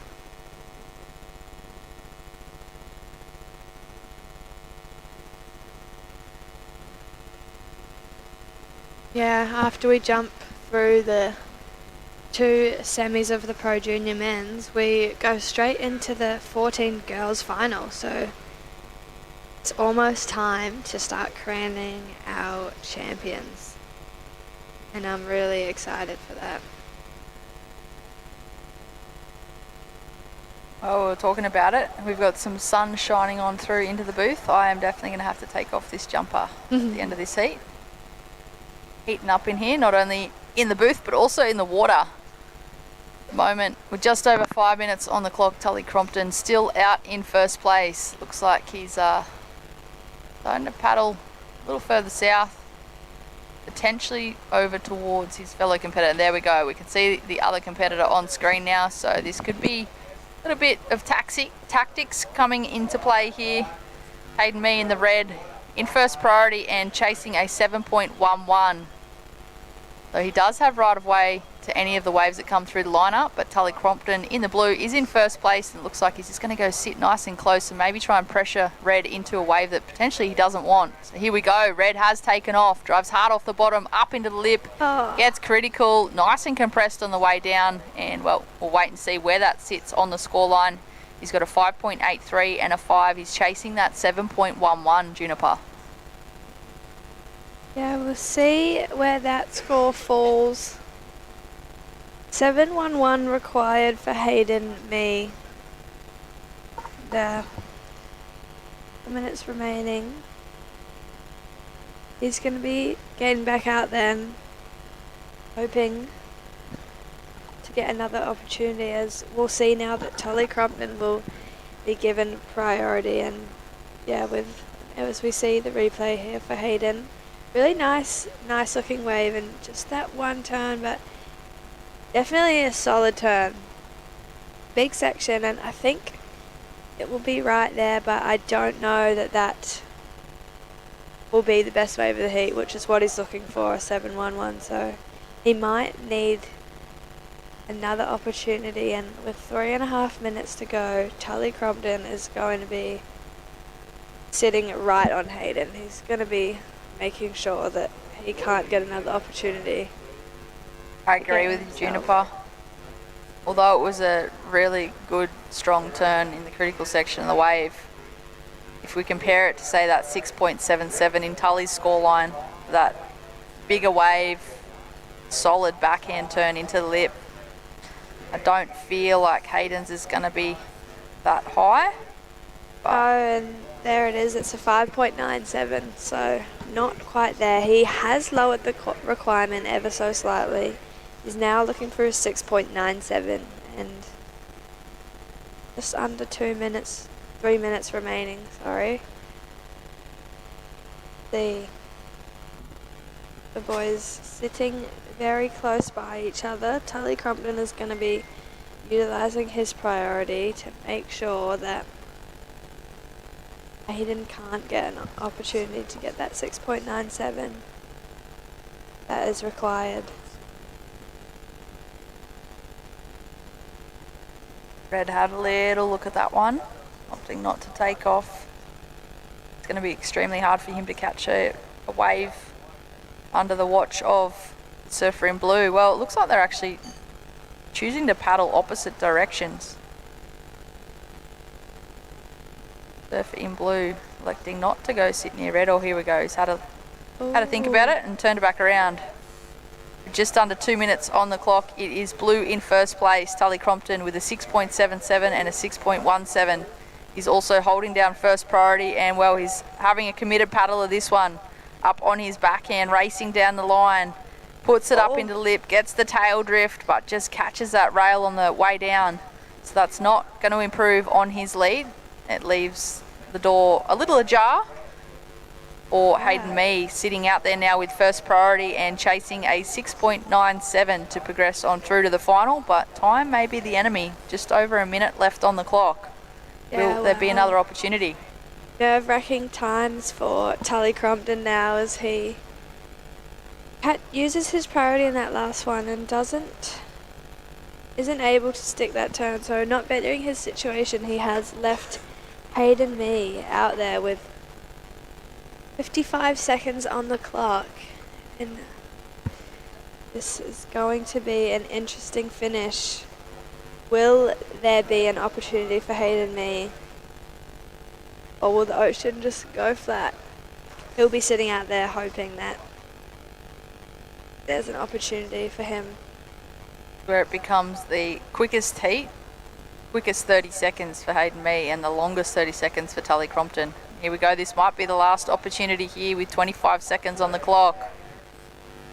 Blue having a look, taking off. Both surfers may be taking off. Wow. Wow.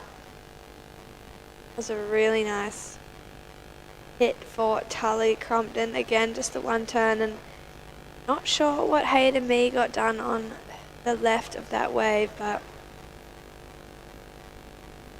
mud replay of that one. So time is out.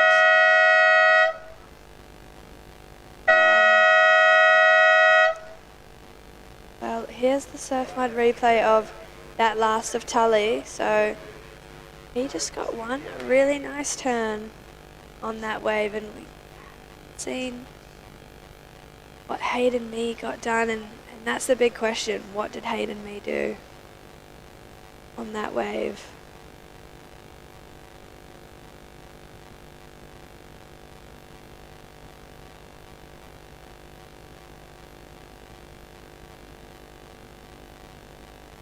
Come experience nature's greatest migration with Ballina Byron Marine Adventures. Locally owned, family operated, and passionate about sharing our incredible coastline. Your whale watching adventure starts here. Book now at ballinabyronmarineadventures.com.au.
All right, welcome back, ladies and gentlemen. This is finals day down here at Lennox Head.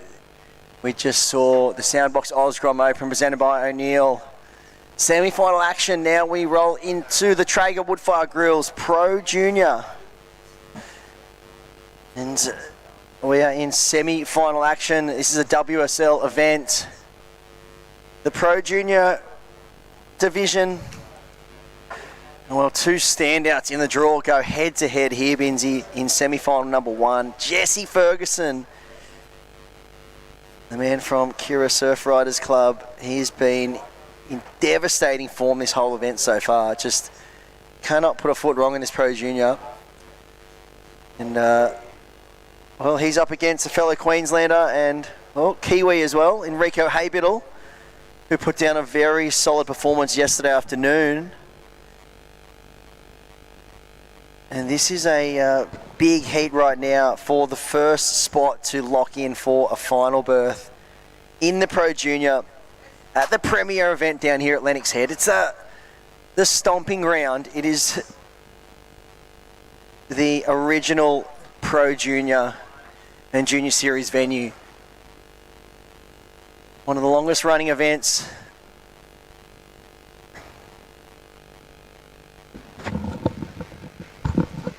And we are into the pointy end of the draw. Sunday is finals day. We're crowning champions today. Very exciting stuff. Well, disappointing news in Miami. The English have managed to not fall over for long enough to score a second goal after Norway had their second disallowed. Still a little bit of extra time to go, so here's hoping justice prevails and the Norwegians can get back into this one. That was a shocker by the keeper. Yeah.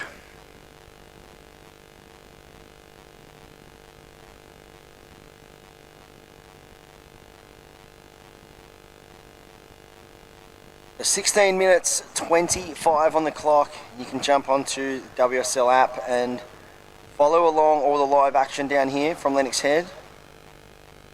The Traeger Grills Pro Junior event.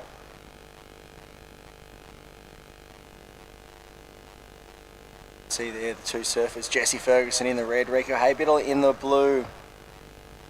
Missable board, that yellow signature spray of Jesse Ferguson. Very powerful natural footer. As we jump over to the rankings as well, you can pull down the Junior Tour, Australia Oceania rankings. And we do see that, well, Jesse Ferguson, he's nowhere to be seen at the top of the rankings. He's quite far down, to be honest. I don't think he must. Maybe he hasn't done many events. Let's check out his results. He's sitting in 37th. And, well, he's done 2 events this year. Though he did the Newcastle Pro Junior where he got 13th. So this is his second event. And, well, he's found himself into the semi-finals. Obviously got plenty more years in this Junior Series event, this Junior Tour. Is he in the 16s or the 18s in the Soundbox Osgrom Open? I can't remember which one he's in, but check the heat draw, but still lots of years remaining. He's going to be a force to be reckoned with for a long time. And he is up against none other than Rico Haybiddle. We jump into the rankings, have a scroll through, see where Rico's sitting on the leaderboard. And once again, not too far. He's definitely not up the pointy end of the rankings. So some great results here for two surfers that'll be looking to rocket themselves up the leaderboard on the Junior Series rankings.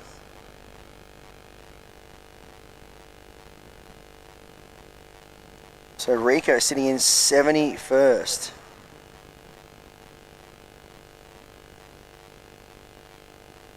And that is a 33rd at Phillip Island Pro Junior, so a single event he's done as well. So two surfers that haven't dabbled too much in the Junior Series events, this year so far, Binsey. But they now find themselves both in the semi-finals at the premier event here at Lennox Head. So this is just going to be such a big confidence boost for both of these two surfers. Oh, massive. Yeah, going up an age bracket and still getting down to the pointy end. That's pretty impressive stuff.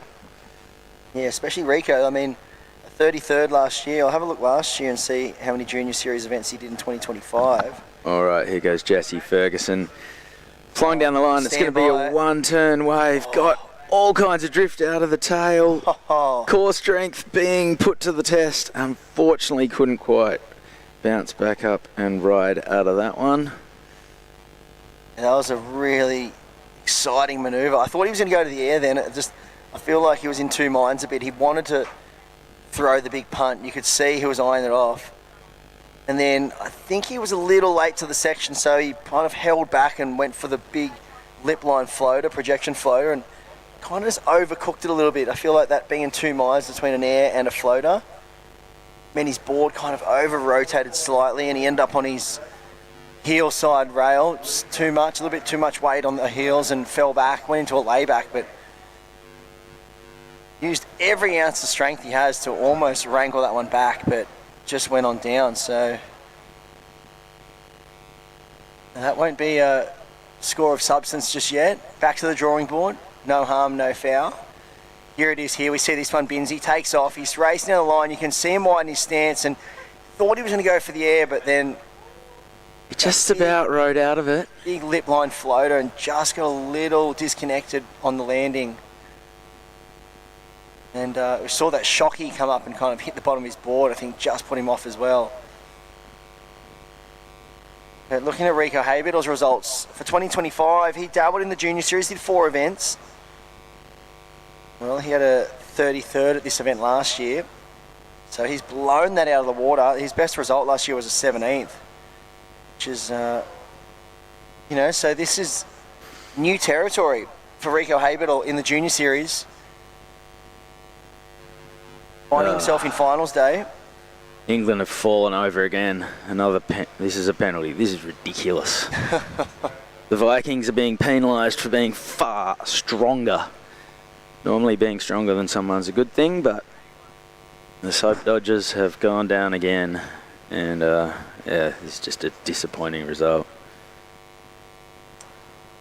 So Jesse Ferguson will have a look for his 2025 season. Here we are in the booth, myself and Chris Binns. Here we are enjoying finals day action down here at Lennox Head with the best view in the house in the booth. Crispy, you're on screen.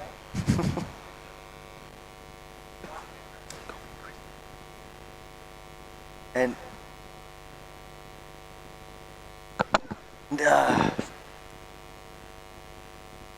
still waiting for these first scores to drop in. There it is, opener for Jesse Ferguson, a 0.6.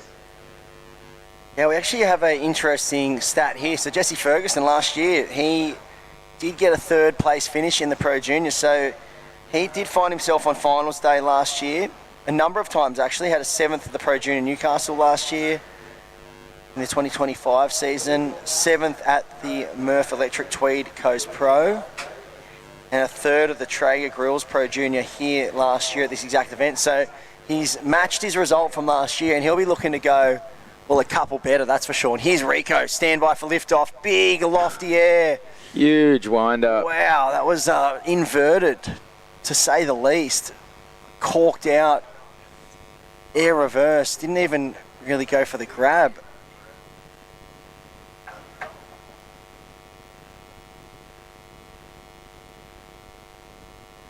With 9 minutes 30 on the clock, this has become very interesting heat so far. We've got 2 surfers who have been in standout form throughout the whole event, and well, 11 minutes almost passed, and the highest score on the boards is 0.83.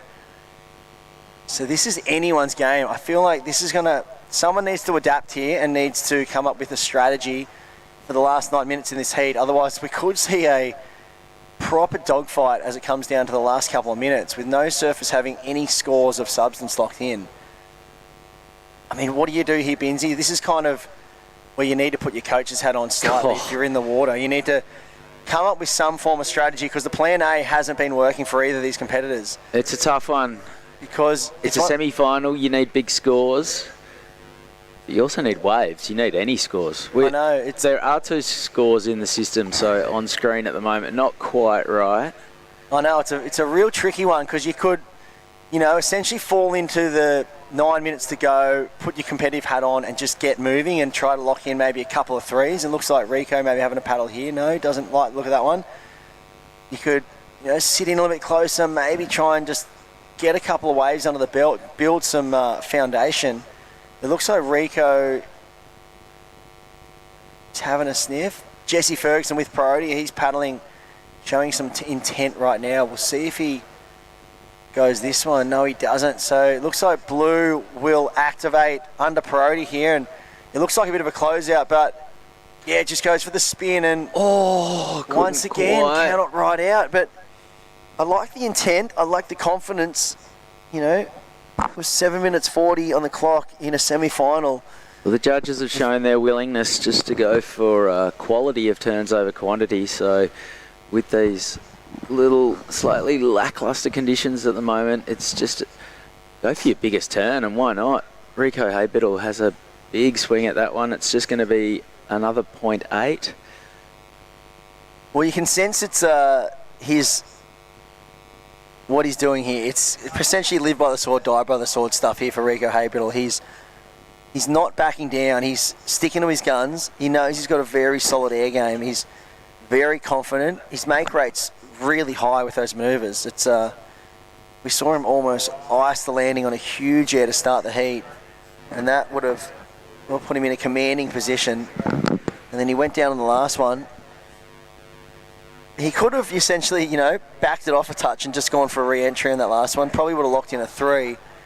But the hard thing is, if you're going out and searching for 3s in your scoreline, all it takes is one wave of Jesse Ferguson to lock in a 6 or a 7, and your 2 3s become inconsequential. So it's a tricky one when it comes down to this late in the heat. But someone's going to have to make a move soon. And yeah, we saw Mitchell Peterson earlier get through basically on the strength of a 6.5. So that one significant score can do you a massive solid. Still plenty of time for a couple of waves for each of our surfers though, just over 6 minutes remaining. I like what I'm seeing here though, Binsy. I like Rico Haybiddle. He's under priority, doesn't have first priority, so Jesse does, but he's elected to move away from the surf with priority. What that means is if a wave comes to another peak, he's essentially adding a bit of luck factor in here, but if a wave or a set does come, he essentially could catch the same wave as Jesse further up the peak and probably just try to throw down an air or one big manoeuvre. Maybe even go left on the other side of the peak. But at least give himself a shot at catching the same set that does approach the competitive zone, but just on a different part of the peak. So 5 minutes to go, yellow flag is just about to go up. And we can see now both surfers probably about 100 metres apart. Rico Haybiddle does actually have second priority. It's not on the screen, but it is in front of us. Yeah, he does. And you can see his intention here, just shifting away. And because the waves are quite quick here, only 1 or 2 turn waves the majority of the time, he's probably going to be able to get that 1 or 2 turns in before he even gets to where Jesse is, if he does go right. But what you got to be careful of, as we saw yesterday, is that we saw Benny Zanardi get interference yesterday when one surfer, they almost crossed over, and it was essentially only a foam climb left in the wave, but Benny Zanardi, he went right, and I don't remember the other surfer who it was, but went left, and they almost crossed over at the end of the wave. Benny Zanardi without priority, got a priority interference, and that was his junior series campaign done and dusted. Losing a whole wave is just... Oh, it's brutal. It's almost... You can't come back from it. It's... Oh, you could do it pretty easily right now. Yeah, I know. But it'd be funny if you actually just logged on live and you just opened up the screen and you saw these 2 surfers in lineup with the surfers leading with 4 minutes to go with a 1.863, and Rico finally greases one. So was only a minor error, but still threw the progression element in. And Jesse up the back on a bigger wave. Nice big turn. So, well, this is becoming a full dogfight. And looks like there'll be a bit of a paddle battle here. Dare say Jesse will get priority first because he's a bit further out. Looks like... Well, they're kind of on a bit of a similar line. You'd imagine that Rico's got the better of that exchange. Far more risk to that air reverse. Jesse Ferguson, after falling on his opener, might have just toned that last turn in, toned it down just a little bit to make sure he got the completion. Yeah, either way, you know, they're not going to be huge numbers either. And look, there was a smaller wave here for Rico, so it was an insider. The judges will take note of that. It was a bit of a softer section. So he went for the air rev, landed backwards, didn't get the full spin. It looked better from the drone angle. The front on showed the wave was quite small. And then if we compare that to Jesse's wave, it was definitely a bigger set at the back. You can see more shape to this one, more power, and a lip connection, not much risk thrown into that one though. A very stock standard rejection floater. Looks like Jesse's got another wave, so he's clicked into gear here. He's showing some urgency. Rico was a far more committed turn. You could tell Jesse just wanted to make that. So probably smart from Jesse because that's going to be his highest score and will narrow the gap somewhat. This is the replay of... That's his first one. That's the first one. So he's got one more. Yeah, and he did get a second one. Here it is. He's up and riding, racing on the line. So a lot of speed on this one. Eyes off the section and almost an identical turn. So just a little bit bigger, I think. A little bit more tweak on the tail. Push that a little bit harder. A bit more projection into the flats on that one, but Rico gets priority. Yeah, still your stock standard lip line floater, but that was what we were talking about, and I was saying at about the 6 minute mark. I was waiting for someone to just go bang, bang, back to back closeouts, one big major manoeuvre. Jesse's identified that, and well, he's going to put himself in the lead on the back of the two waves he's got. Rico will be in second. He'll have that one air reverse, but he'll be chasing a number with 1:30 on the clock, and this much time remaining, it's going to come down to, will the Ocean deliver? It looks like there's a lump approaching now. So crucial exchange coming up right now. Paddle is not going to get into it, so Fergo is up. Got a left, bit of variety. Oh, he sort of got caught in two minds there, whether he was going to throw it all the way around to reverse or just smash it. And now Rico Haybiddle would love to put this one to sleep. Oh, and wow. Greases the landing. So you think advantage well and truly with Rico Haybiddle right now. I was actually saying in my mind then, Binsy, I was like, don't go for the air. You don't need it. Because I thought, well, Jesse's got these two scores to lock in. He's locked in 3-5 for his first lip line floater. So that's pretty much just as we thought about. He's going to go those two lip line floaters and probably find himself getting 2 3s.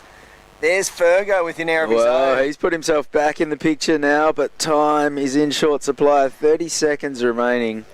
Yeah, so... There is we are a half dozen scores behind right now, so the next heat's going to be delayed slightly. Yeah, they're going to be on hold for sure. There's some important numbers to lock in. We can see Rico's first air he did a while back. It just locked in at a 4.17. So he did outscore Jesse with that lip line floater. Here's the second wave of Jesse's coming in. It locked in at a 5, so that was the best number of the heat. That was his lip line floater. We still have the air reverse for Rico and the last wave for Jesse to lock in. Oh, okay, so... And there's the air reverse of Jesse. It was a lot flatter, a bit more manufactured, but the one for Rico, I'm going to tip my hat because there was about 45 seconds on the clock. He had a set, he had one section, and look at him, he just does what he's been doing all event. That was lofty. Tail high. You think that's going to go above his previous one? I could see that honestly being the best wave of the heat. I could even see it going up, into the 6s. So we have a score to come in for Jesse Ferguson. We've got a score to come in for Rico Haybiddle. And this is going to decide the heat.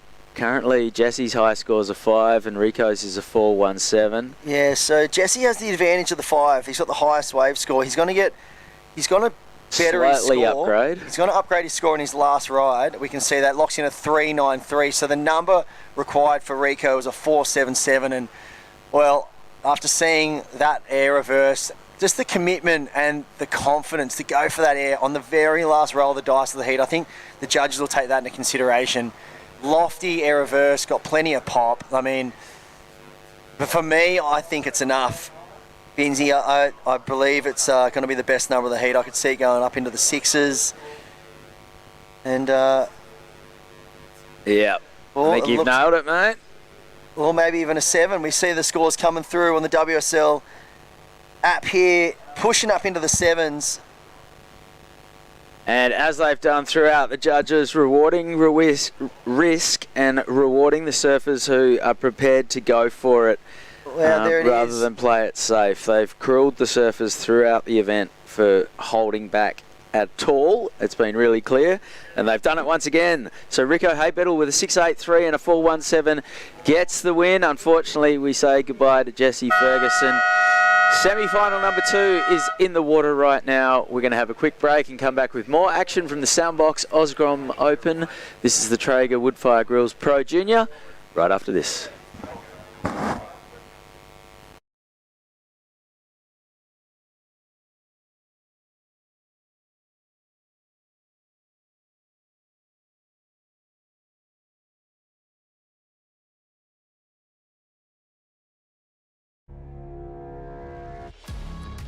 Kind of just a giant peak.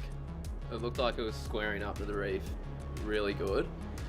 It just felt like a crazy amount of draw, and it was like I was riding uphill. I was on my back foot pretty much doing a wheelie in the barrel. I was held it for as long as I could until it just sucked me backwards and ended up going straight to the bottom. It was a pretty crazy feeling. I haven't really had a feeling like that in a barrel.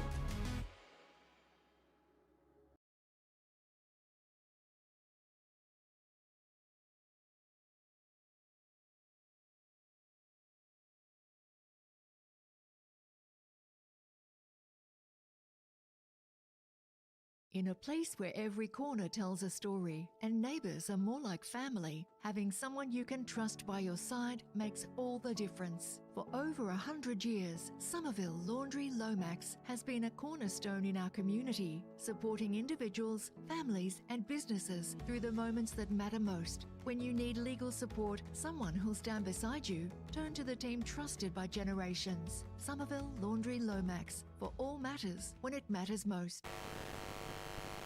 All right, well, there is your happy camper, Rico Haybettle of Queensland. Again, New Zealander. His dad was frothing with the team. His best mate, Jew, and his mate, Keenan, on the beach. He has made the final. What a last-ditch effort. Welcome back, Rabbit Bartholomew. Yeah, thanks, Crispy. Yeah, that was an amazing semi-final. It all happened in the last couple of minutes. There was a flurry of activity. And this one looks like it started with a flurry. Yeah, Kingscliff's Lachlan Argios, again, chipping through. He made a podium berth at North Narrabeen a couple months ago. But Mitchie P stands in the way. And these are two titans. Mitchie P from Noosa Board Riders, Queensland Surfer, the New South Wales. Again, love it. Those titles clashing. Two titans. Mitchie P, very fast natural footer, clinical, knows how to mix up a great heat plan to take a win in a podium. And Lachlan Argios, just such a season, grinding through, him and his sister Ava, grinding through the heats, and sparring partners like Dane Henry and Kingscliff Board Riders, the home of 8 titles, Steph Gilmore. These are your juniors stepping into the Traeger Woodfire Grills. Tell you what, it was on fire this morning cooking your breakfast. How good was that brekkie burrito? Thank you, Lee Bar Board Riders. Oh, yeah, thanks, Lee Bar. Fantastic. And Mitchie P. They've both had a pretty good ride here to start the heat. Love this backhand attack. This kid's really got a great... That turn there is just money. It's going to be interesting because we've got the aerial assault of Mitchie P, and then we've just got a great carving there by Lachlan, and he's going again on his forehand now. I was going to say, this is how he got through that last one, a 5.77 in the last heat, and wow, just going down. Bit of slid off, foot shifted to the rail and just dug it out, but intentions known. 4 minutes gone, they've already laid their first couple of turns in, built their house, Wow, look at this. Mitchy P paddling with such intent on this wave. He had to get back to get this section in. Yeah. And finishes it flush. We've got a great heat happening out here, this semi-final. A bit of a slow start to the first one, and then it came on big time in the end. Jesse Ferguson had the lead all the way through it, and then right at the death. The Mitchy P. Bit of a check turn there, but this turn here, so mature. Speed, and even navigating the conditions. Norwest, you can see those ribs, Rabs. Yeah. There's that 11 to 15 Ks, thank you, surf line. Norwest wins. So still good. When you're out the point, it's a bit bigger, that speed hump. But you look at those images. Thank you to our broadcast team, doing an amazing job these 6 days. 250 athletes. And we're getting to the pointy end where 16 remain. Then we crown 8 champions. 6 in the Soundbox Osgrom Open, presented by O'Neill, and 2 in the Traeger Woodfire Grills, where we are right now. Best under 21s, Lachlan Argios. Score to come for Red. He'll have that throwaway. That won't come into the factor at the end after 20 minutes. But Mitchy P, you could say, got the upper hand. Nice wave, nice snap. The 2-wave combo, but again, combining his rhythm with speed, with power turns, and with that completion. Such a crucial element of packing a good heat. Sure is. Well, Mitchy P, he's got 2 scoring rides to come in. One featured an air rev, and the other one was good carving. Lachlan, he's got that first big backhand attacker here. Very impressive. And they're really hunting these waves down. This one's looking a bit walled. No, he pulls back.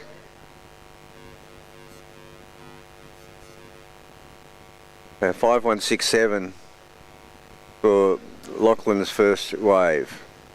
All right, here we go. Surfer in blue. Under priority 2. Little sting and win there. Yeah. One big swoop. That's a way to not only get the cobwebs off your rails, Rabs, but maintain that humming engine of the rail turns, of momentum, and trying to sell also. Keep that momentum until he gets that priority back. Trying to sell that wave or pull that surfer into a wave that he doesn't want is re-establish priority. Yeah, no, that's right. There's always a lot of mind games going on when you get to this pointy end of the tournament. Just one huge here by Mitchy P. That's going into his top 2s. Okay, first wave, let's look at it. Lachlan Argios gets a 5.67. Look at the difference.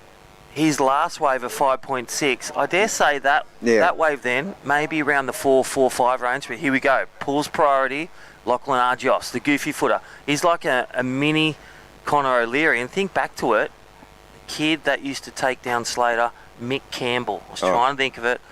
Deep, critical turns. Yeah, I brought his name up last week at the Occy Grom, Mick Campbell. He's got such a good he had such a great backhand. Really reminds me of that. One of the Aussie legends, runner-up. I think that was his first year. Yes. Back in the 90s. Still a man of the ocean, still ripping when you see him round. And shout out to all of Port Macquarie.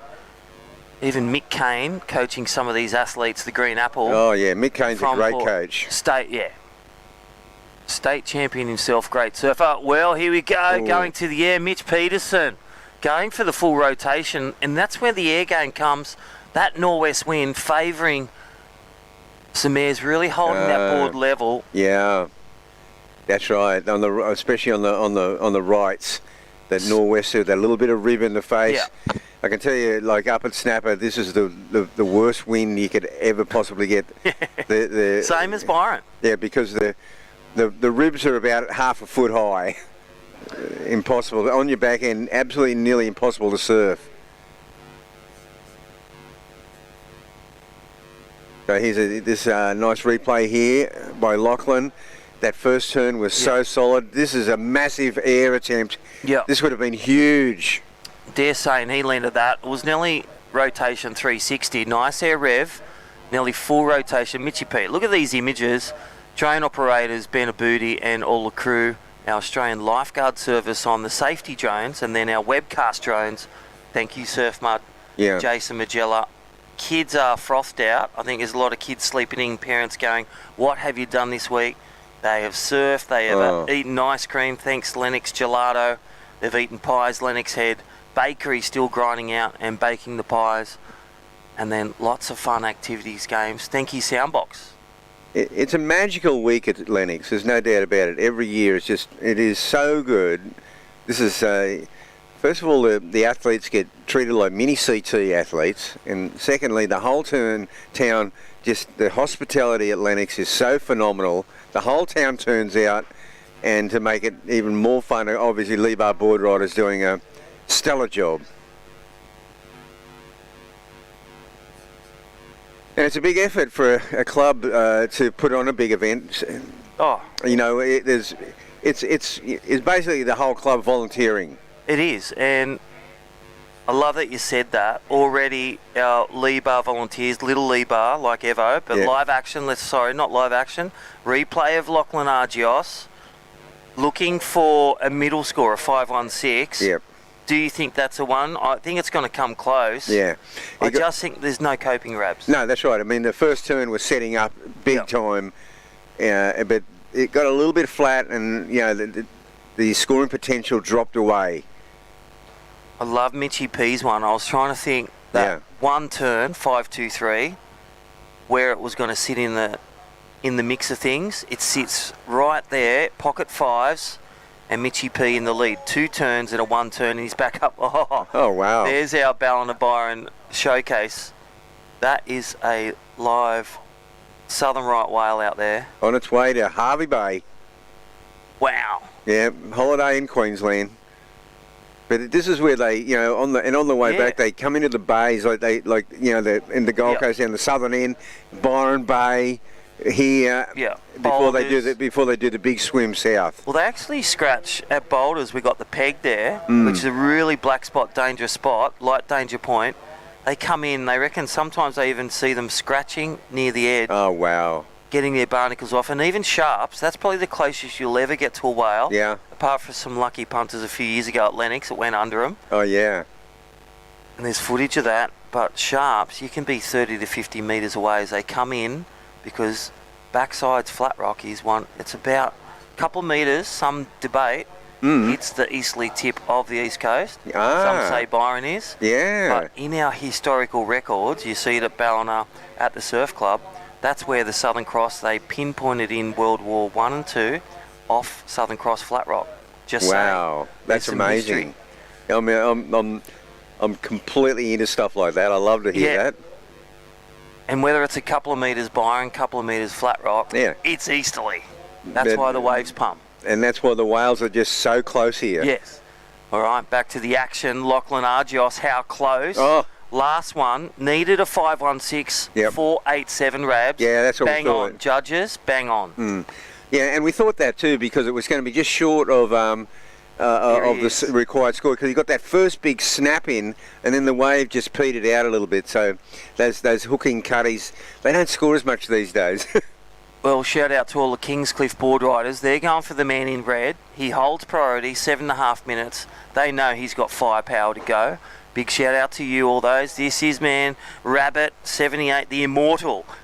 Wayne Rabbit Bartholomew, busting down the doors. I love that movie. And what you've done, you know, I shredded my TV on rewind in the old VHSs with our Bunyip Dreaming. Oh, yeah. How good were those? Bunyip Dreaming, all those days with the Billabong team. And still surfing with your mate. Yeah. The goofy footer. He's living down here, loving it. One of the best tube riders up there on his backhand. And still shaping. Oh, yeah, Neil Purchase Jr. I mean, he was such a phenomenal backhand tube rider. Probably still is, but oh my God, honestly, I used to watch him at off the wall D-bar, and you know, it's that wedging wave, and you'd be looking in, and you could see the foam ball, and you still couldn't see him. He was behind the foam ball. Never seen anyone do that so well. Yeah, and still Occy travelling with all the Billabong team. Then the internationals, Shane Dorian. Yeah. Ross Clark, Ross Williams. Yeah, they set the world on fire. Here we go, but talking about that, the juniors, Lachlan Argios. We call him Mini Mick Campbell. Yeah. There's the two-turner, and again, he went with that last one. It's not that he kicked it. He went with the lip. He rolled over it. Is that going to be enough? Is that ticking off the criteria I don't know, we'll get the replay. What do you think on your first thoughts, Rob? It's going to be close. It's going to be right there. I mean, they kind of haven't broken out of that mid-5 range yet, but he did get... This would be interesting to see. Mitchy goes left, up innies. Well, yeah, nice. One big one. He's done that a few times. Now, this is an interesting wave here, that first turn. Yeah, that's pretty solid. Yeah, I'm thinking... Float projection. Yeah. But I love the first turn. Attack. I did too. Vertical. Good spray, demonstrating power, kick, and completed both. So, disciplined surfing from Traeger Wood-Fire Grills. There's no falling off, but here it is, the replay they're looking at. Lachlan Argios from Kingscliff, Australia. Surfing with incredible confidence. And here, this compares to this is one huge move. Yep. Probably that was a whippy, a slightly better one turn, but Lachlan got the double in. And remember on his last wave, he only got the one turn and got a high 4s. Yeah, I feel. Well, now this is the other thing. Throw into it the two-person heat, and this is the difference. The last quarter, yellow flags up. Who holds priority? And it's the heat leader. Yeah. One would say once that score drops in for red and blue, that will determine how he utilises it. But stand by. He may improve. Already indications. Well, power grades only by 0.1. A 5.37. Last of Mitchy P extends the lead. So score to come for red. The two-turner. Is it a 5.3 or greater? The score's been lifted for requirement for red. There it is. Yeah. Well. Yep. Two-turner, Lachlan Argios. Two-turner. Mick Campbell, alike. And I'm also thinking he'd be following Conor O'Leary every move right now too, in the in the modern era. Well, he saw him yesterday. That's right. The Heritage Heat. That's right. He took a win, a Traeger Grills soundbox licence. Woody got a T-shirt. Woody Taipan, commiseration second. But Lachlan Argios digs deep, refined junior surfer through the pathway, really big supporter, and trained through Surfing Australia, living up that area, part of the programs, part of the talent ID, him and his sister. But I think he'd also seen Lachlan up there a lot over the years, part of that Linda's Farm school training, surfing in school sports as well. What a great development to have that. How good would that have been in the subject in the 80s, 90s, 2000? So good. And, speaking of Kingscliff, though, I mean, it's produced so many great families. The Glee family. Yep. Ray, world's, to me, the premier longboard rider, Oh, we love all crafts, ocean lovers, and I'll tell you what, one big winner, definitely the community down here in Lennox, and look at that. How good's that? That is the drone footage. There's our two surfers, our buoys out the back. Thank you, Soundbox. This is one of Rico's. He would always dream of the wish list, and you'll love this, commentating and speakers out the back on the jet ski. Comment, how good would that be? Oh, very good, yeah. Maybe that's next year. That's where we're heading. 2.5 minutes remaining, and that Lachlan's wave has really opened it up because Mitchy Peterson, he's been getting these great one-off turns, and Lachlan broke out of that 5-point range into the high 6s, a telling score, because now Mitchell Peterson actually needs the best wave of the best score of the whole heat to overcome this goofy footer who is just on fire on his backhand. And I feel for Blue, he has priority, so he's got to move, and he looks pretty calm there, but dead set on the inside. He'll be, times 2 minutes, you can hear it from the beach commentary. Yeah, well, one feature of this heat is that it's been consistent. Like it was due for a bit of a slowdown because since the get-go, they've been riding waves. Oh, totally. And time remaining, he's just done a little duck dive. Yep. Little reset. Every surfer has their ways. What's some of the resets you had through your career in surfing? I like a bit of a duck dive and just reset. Yeah, wash off. Yeah, wash it off and then come up and go, okay, I'm ready for a bit more.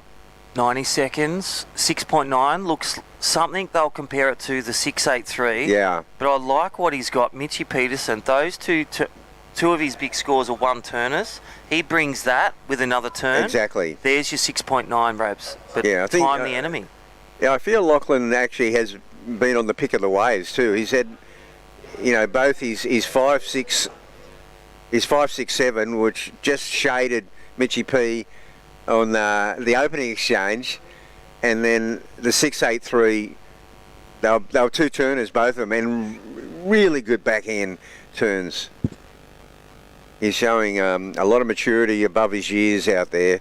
With 37 seconds remaining, we don't know if there's going to be more action. Mitchie P, he'll keep hunting waves. Well, the Goofy can be taken on Rico Haybill if he holds out. Mitchie P's got priority.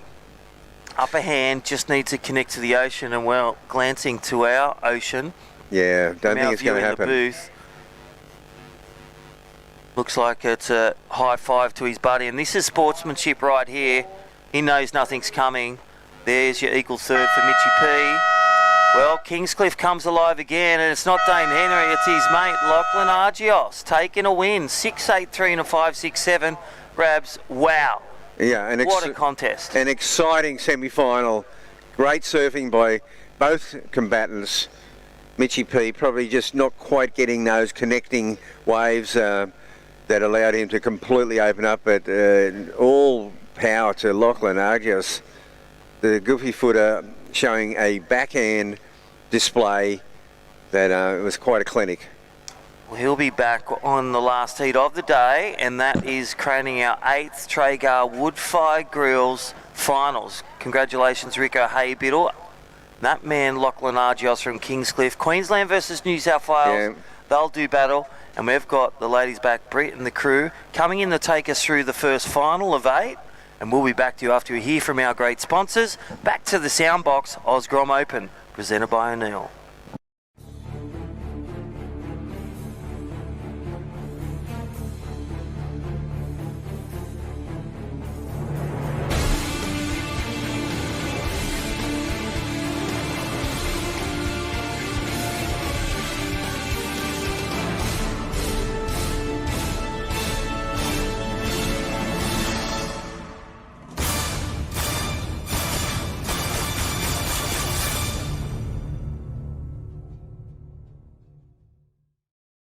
In a place where every corner tells a story and neighbours are more like family, having someone you can trust by your side makes all the difference. For over 100 years, Somerville Laundry Lomax has been a cornerstone in our community, supporting individuals, families and businesses through the moments that matter most. When you need legal support, someone who'll stand beside you, turn to the team trusted by generations. Somerville Laundry Lomax, for all matters when it matters most.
Welcome back to Lennox Head for the live action here for finals day of the Soundbox Osgrom Open presented by O'Neill. My name is Britt Nicol, joined back in the booth with Chris Binns. How are you, Binsy? I am all right. We are looking at Rosie Annesley and Estella Carbonelli right now. And this is Rosie on her backhand, opening her account in the final.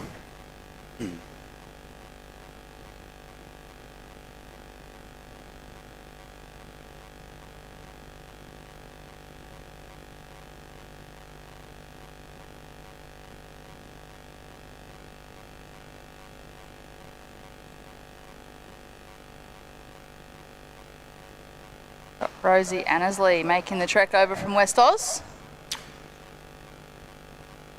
Yep, she had a good win in the previous heat against Evie Borden. This is Estella Carbonelli, the pride of Torquay. She's an incredible young surfer. Took out a big win at Taja Small Fries a couple of years ago and has had plenty of success all over the country ever since.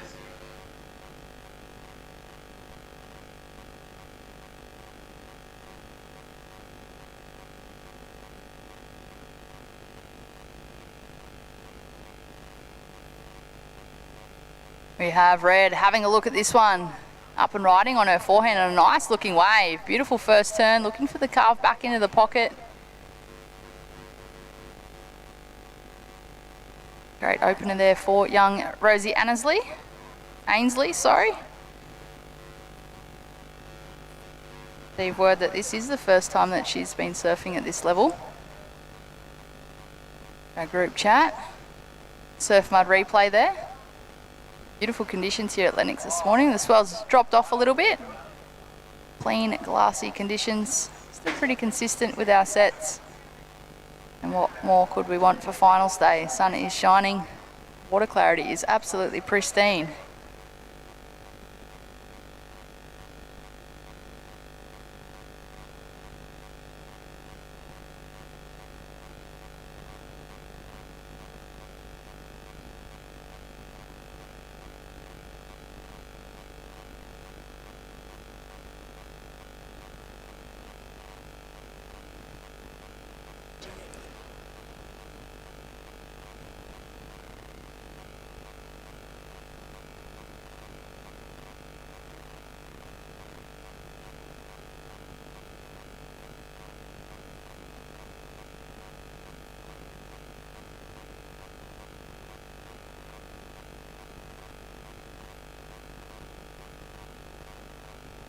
Couple of replays being shown. This is young Rosie. Second wave. Couple of nice forehand turns. She also caught that right as well before that. Just waiting for scores to be locked in from the judges. Blue seems to be looking at this one. Trying to scratch into it. Young Estella racing down the line. Puts it up into the lip. Gets one nice first turn straight into the second. Really pushing with that back foot to get a little fin tail slide. Fin release. Sure, all the Torquay crew are tuning on in, cheering on their surfer in the blue. Here we go, the surf mud replay. Nice bottom turn to top combo. Just lost her off screen there for a second.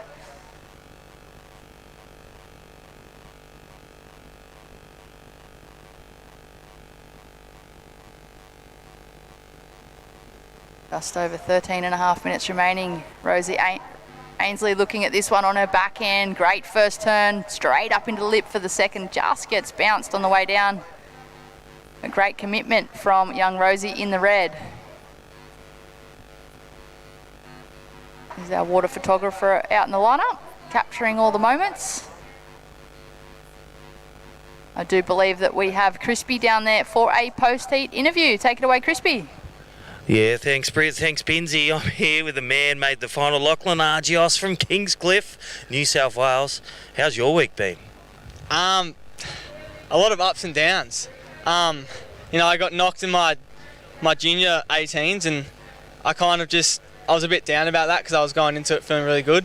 But yeah, I had this feeling I was going to do well in this one because I learned a lot from that loss and kind of fired me up mentally, and I just really wanted to go after it for this one, and kind of it's working out. Mate, I've seen you through your junior career. You've done a lot of time at events, juniors, and like you said, ups and downs. What gets you through that? What do you learn? What do you take away? What are the little things you've changed, the 1%ers? The big thing for this comp has just been trusting myself. I've said this 100 times to everyone around me. It's just one of the main things with me. I don't back myself enough, and it's all mental. It's all, if you back yourself enough and you trust your decisions out there, that's kind of all you need. And yeah, that's that 1%, I reckon. Yeah. Well, there you go. Hey, who's some of your inspo? Hanging out with Dane Henry a lot and the crew, family back home? Yeah, Dane Henry, obviously I look up to him. He's a big inspiration. Yeah, friends and family and all the Kingy Border Eyes crew for the support. And yeah, mum and dad, you guys are watching right now, and yeah, pretty happy. What are you going to bring in the final? Go back to North Narrabeen. You had that one down there, made the final, got pipped at the post. Any secrets for this one? I actually won Narrabeen. You did, there you go. Yeah, just making sure your recall's good. But yeah, I just do the same thing. Just go harder, and I've got Rico, so he's pretty good. But I don't know, I feel like if I back myself, like I said, and just go for it, get the best waves, should be able to do it, I think. So. Lockie Argios, good luck. You're out there last heat, and what are you going to do? You take the win. Traeger wood-fired grill, how good's that? Sounds amazing, yeah. Dad will be stoked. Yeah. He will be. Well, have a great time. Thanks for coming. Soundbox Osgrom Open, the Traeger. Good luck in the final. Back to you in the booth. Britt, that was our man. Looked like surfer Mick Campbell, and that is Lachlan Argios from Kingscliff Border Eyes in the final. Thanks, Crispy. And, well, live action in the water. Estella on her forehand puts it up into the lip. Just unfortunately went down with the lip on the way down. Just waiting for some scores to be locked in on our screens.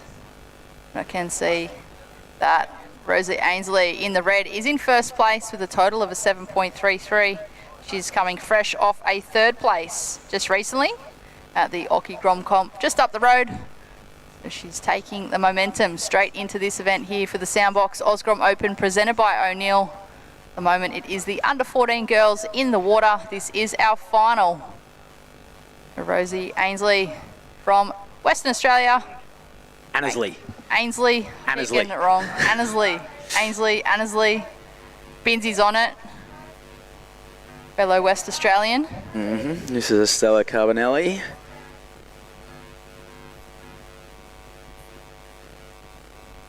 And this is the goofy foot of Rosie laying some rail. Almost looks like they were talking in the lineup then.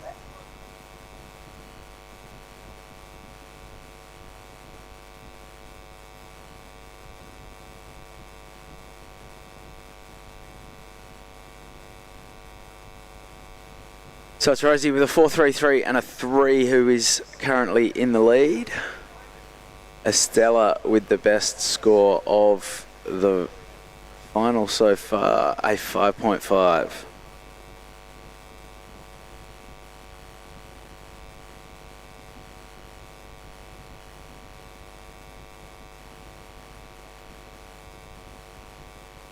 Nine minutes remaining. Estella Carbonelli from Victoria has gone into the lead. Here is our Surf Mud replay. This is Rosie up and riding on her backhand on a beautiful looking right-hander. It's the first turn straight up and over the lip. Nice and vertical for that second, but just can't quite get the completion.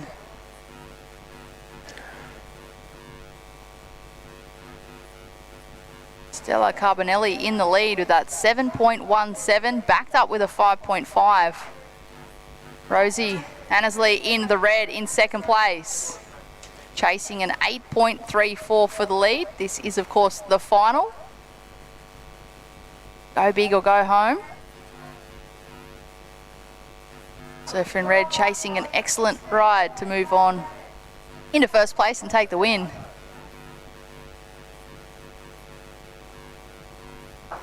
All right, Estella Carbonelli with a 7.17 and a 5.5.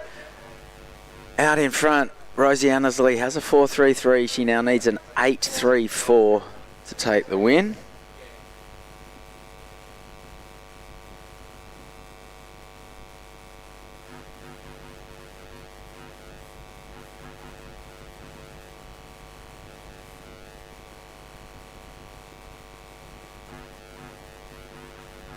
Current heat leader up and riding. Massive lip line turn. And she rides out of that looking very confident on her feet. She's looking to drop a small score of a 5.5 from her scoreline to improve her lead. I say small score, but a 5.5 is actually pretty good. It's just that that is her small score at this stage. When it comes back to the two highest waves in their scoreline. We watch the surf mud replay.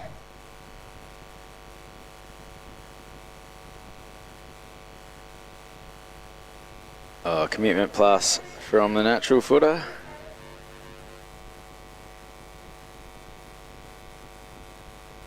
Looks like Rosie's opted to paddle up towards the southern end of the bank, separating herself from her fellow competitor.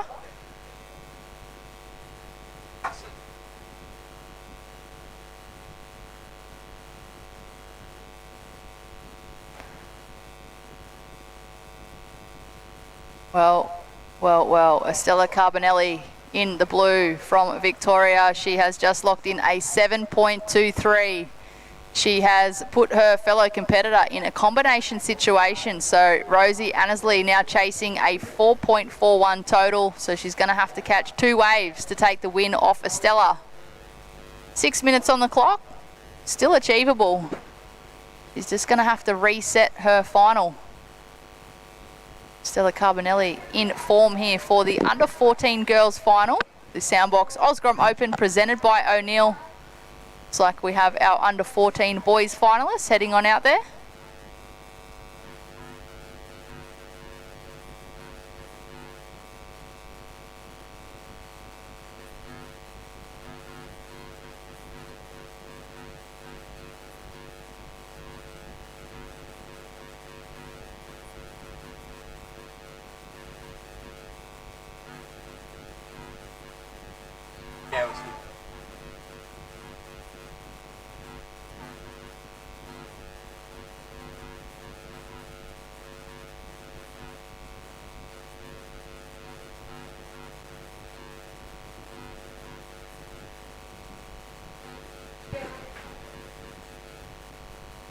Five minutes on the clock. It looks like the surfer in blue's just gone to say hello to the surfer in red.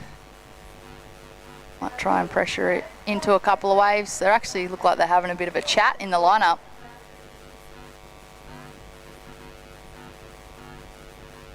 Even though Rosie is in second place, there's a positive in the fact that Estella's got her high scorers just with one big massive manoeuvre.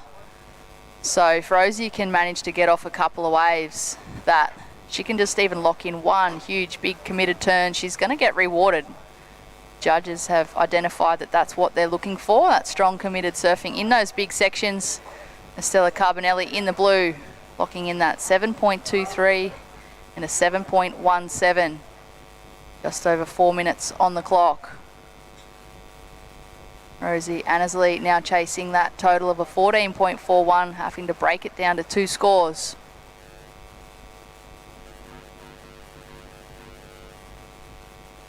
Blue, current heat leader up and riding, racing down the line, looking for a section. She's going to go big, puts it up into the lip and gets the finish. Personally don't feel that that's going to be better than her 7s that she's got, but huge answer back there from young Rosie in the red. Massive backhand turn. See if that gets her out of combination situation with the surf mud replay. This is our current heat leader up and riding.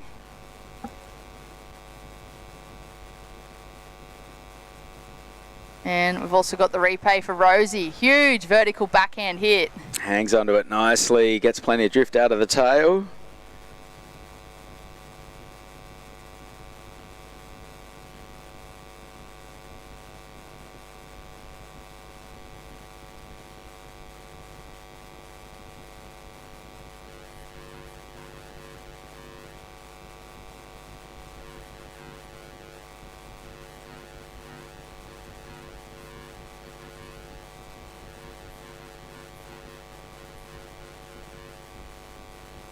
Just under 3 minutes on the clock. I'm just waiting for that score to drop for Rosie. She's having a look at this one. Here we go.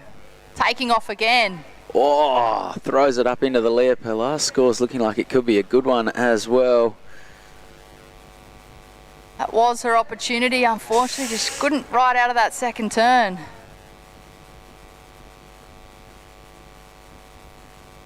She's definitely going to get herself out of combination.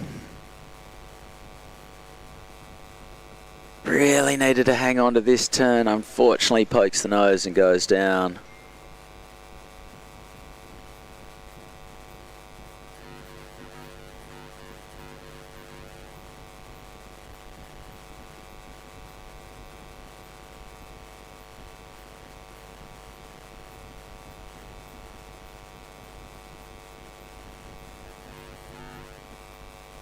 See red on screen waving her hands in the air. She's urgently wanting that update with just over a minute and a half on the screen. There it is, a 6.07 has been locked into the live heat scoring system. We have the Surf Mud replay for Rosie. This is her last wave. Fortunately, just couldn't get that last turn completed. I feel like that would have been close to the number that she would be needing. Well, actually, she needs an 8.33. Yeah, so last score comes in at 4.87, goes into her top two, but she still needs an 8.33 with 1 minute remaining and Estella Carbonelli holding on to priority.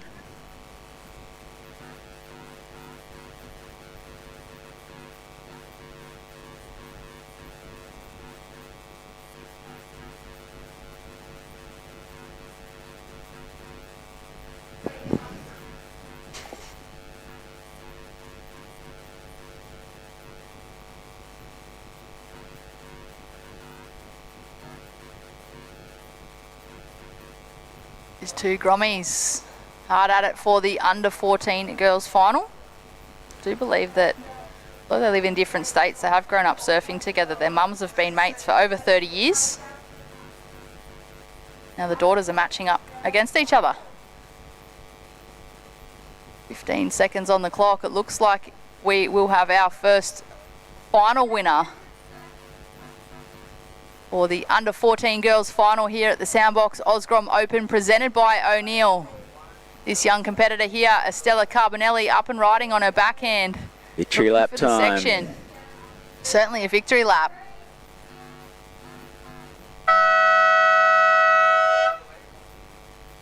So Estella Carbonelli, our first Soundbox Osgrom Open, presented by O'Neill.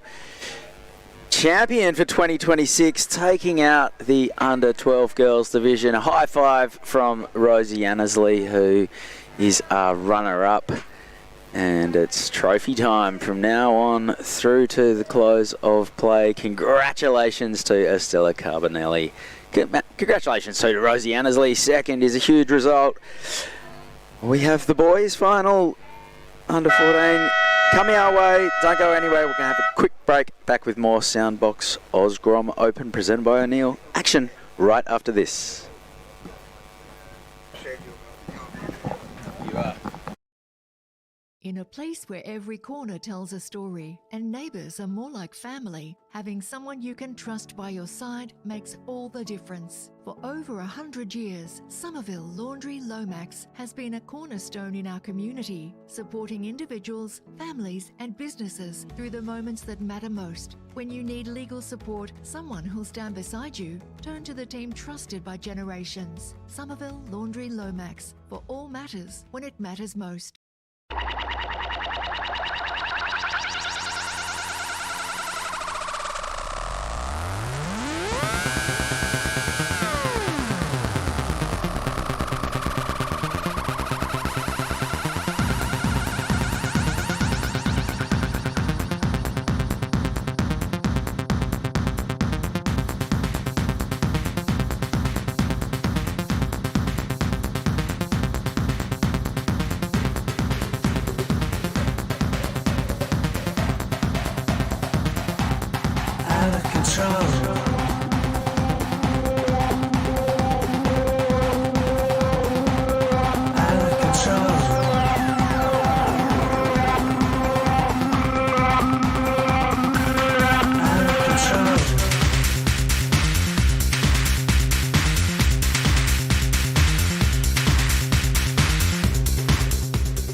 All right, there is your first winner. Down from 250, down to crowning a champion. Under 14 Torquise Carbonelli. She has been blitzing through the semis, dropping 8s. And there is your champion, under 14s 2026, Soundbox Osgrom Open, presented by O'Neill. Look at that champion. Wow, that's so beautiful. And she's had a bit of practice at this. This is her third 10,000 point win this year. So she's on a perfect 30,000 points. Wow. And oh yeah, you know, love the shuckers, love the froth. The surfing level of this young lady, you know, say 13 years of age. I don't know if I've seen that since the Steph Gilmore, the Tyler Wrights, you know, Sally Fitz. I mean, seriously impressive surfing beyond her years. Molly Picklum. Molly, incredible junior careers. Wow. So Estella Carbonelli, remember it? Yep. Sounds a bit Italian in there as well. I'd love to get the culture. Backhand. Yeah, Torquay developing some champion surfers, that's for sure. Shout out to all the crew down there. Cahill, Bell Warren.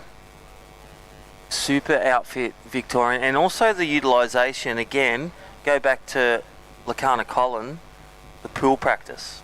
Oh, yeah. The wave pool technology, jet ski, high performance centre, the states, the grassroots, board riders.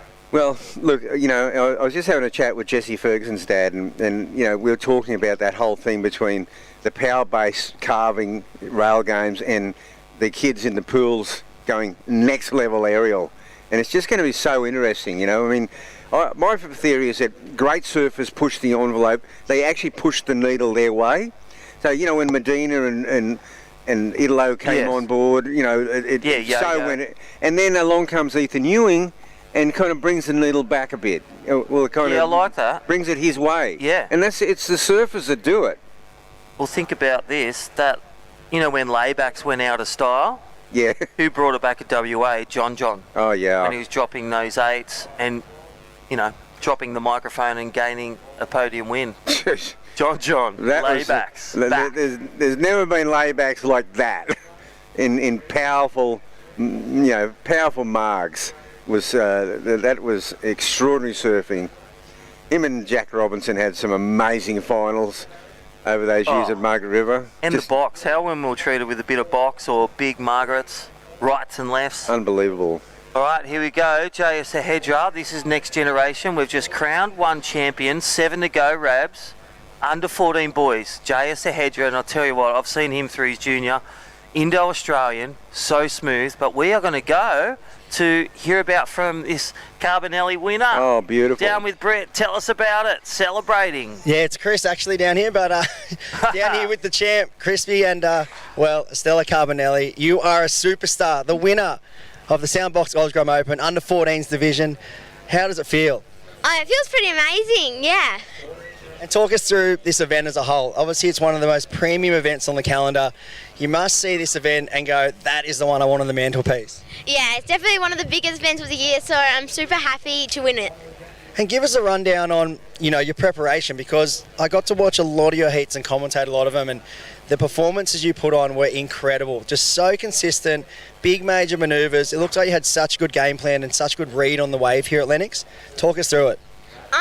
I just try to get the ones that have not much wool, but wool, so I can just do my carves and my snaps and just try and find the good waves. And we look at the leaderboard on the 2026 Surfing Australia Junior Series rankings. You have maxed out the leaderboard, 30,000 points. That's your third win for the year. What is going on in your life that's just clicking into gear now? Yeah, I don't really know. It's just super crazy, actually. Well, look, you are a superstar, and we're so pleased to announce that you are the winner of the Under-14 Girls Division here at the Soundbox Osgrom Open, presented by O'Neill. Well done, enjoy it, and have a great afternoon. And you want to thank anyone else, lastly? Thanks to all my friends, my mum, my sister, my dad, and everyone who, and Eiley and Rosie. Yeah. There it is, your champ, ladies and gentlemen. Give it up for Estella Carbonelli, and big things to come in the world of this young superstar. Enjoy the afternoon. Congratulations. Back to you guys in the booth. One champ crowned, plenty more to come. Well, thanks, Chris Sanovar. What a legend. The chicken. North Narrabeen, now Palm Beach, but with that winner, how's that? Just frothing Grom under 14s and just so honest and ocean loving. And what, you know, we could be looking at a championship tour superstar in years to come, like Molly Picklum, Steph Gilmore, Tyler Wright. We certainly could be. I mean, showing unbelievable potential, and it's just magical, you know, how stoked the kids are. Every finalist, it's special to be in a final here, and to walk away with the win is just so. That she'll remember this moment, and I know she's had a couple of other wins this year, but oh no, this event's just so special. Now we just saw Tully Crompton just came unstuck on a wave that I reckon was heading into the 7-point range easy. He's still got a 5-5, and here we see Jaya. He's got a bit of a wall. He's going to go on his backhand. He's going to use the wind if he get that second turn in, and he sticks it. So Jaya. Wow. Jaya, you know, I was speaking to Jaya's dad this morning. Yeah. You know, they're walking down, and I met him, and I said, look, it's such a magical time to be with your kid and these years and make the most of it. And I said, because what happens, it happens very quickly. Yes. I said, we'll just see Jaya here, and on his backhand. I'm loving it because he's got to deal with this wind in this closeout section, up and over the coping.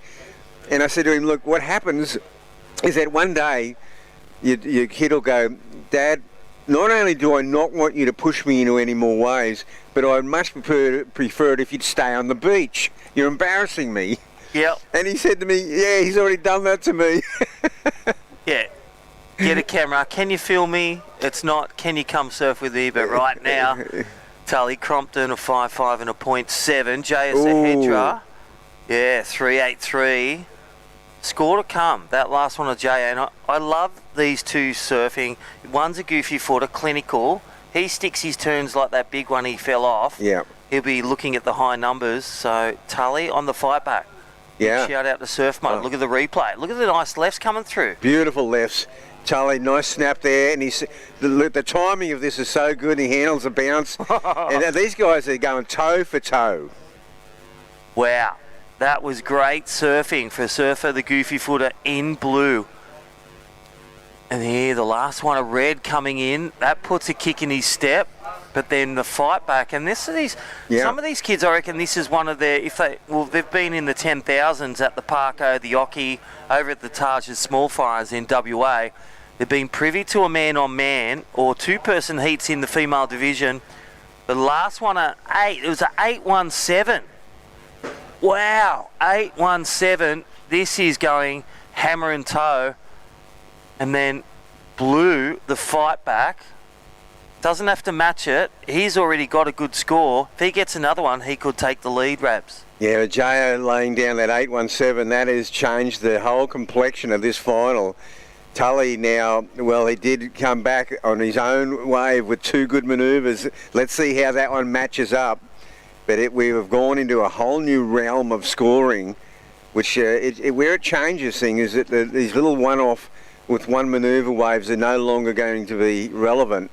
You're going to have to pick a wave that has got a bit of appeal with a big section to do a big closeout manoeuvre. Okay, get this. Needs a score, posts a 6.33. So blue just drops in a 6.33. He now needs a 5.68. Just got a score, good score, needs another score. He needs another score, but that 8-1-7, it looms large because Jaya now is actually just looking to better a 3.83 to make even more distance between himself and Tully. Yep. So they're sitting apart from each other. While they are doing that, the priority doesn't have really come into play. We see Jaya making a move now. He might think that... he didn't hear you. The commentators can't tell him, but I reckon where the dad's waving his arms, that's why he wants him on the beach. Yeah. Guidance. Oh yeah, look, with the webcast, and the surfers can't hear what we're saying, so we can call sets, we can call moves. The beach commentator can't do that. Alrighty, so priority is with the man in red. That's why he took it with confidence. Jaya Sahedra, the natural footer. The Oz Indo, and to get the Padmar boys, a shout out to them. That is not a seal, that is our guy in the water, jam, and then looking to appear. Some good moments. Yeah, that angle from the drone angle. I tell you what, if he'd pulled that last move, I reckon we were looking at another excellent score. That wave was just such a runner. Wow, with priorities, just in dreamland. Let's see from the front. Yeah, look at this wave. It's an overhead wave. Yeah, beautiful waves, 2 to 3 foot. Look at that first turn, so clinical, nice and sharp, mature, nice little jam, stayed in it. He lip lined that. He would have wrapped up, put the other surfer in combo, no doubt. I think that would have improved. That would have bettered his 817 if he'd pulled that off. So has he bettered a 383 second highest to extend the lean? I feel he has, because that first turn, I feel it's going to come just under the last one of Tully Crompton's, maybe around the 5.5, around the 5 range, may even scrape into the 6s. Well, Tully now with some work to do, but he's a little gun though. You know, these kids, I love how hammer and tong this is. This is back and forward all the way. Obviously that 817 looming large, but now Tully Crompton on his backhand. This wave looks like it's got a nice peel angle to it. Will he get it? Yeah. No, the wind held him up. Priority change 2 reps. Yeah, so that is a utilisation of priority. Didn't get a wave. And there's the change. And then Luca's right on his case. Jaya, I'm not sure. And this is the thing. They've got to learn to look in, right? To look in and see where that priority is. And that was a commitment, just a bit of off time. And that's where a priority, is done in the final. Can still win, but tell you what, Jaya Sahedra just dropped a 717. I love that the judges went bang those 2 turns. Let's look at the replay. He banked it. 2 major turns, 717 and 817. Jaya Sahedra. I'll tell you what, he's been silky smooth, the Indonesian Australian, and I've loved his surfing as a real junior, and he is blasting where it matters in the final. Yeah, well, look, he was on his way. If he finished that off, he was on his way to a 9-point ride.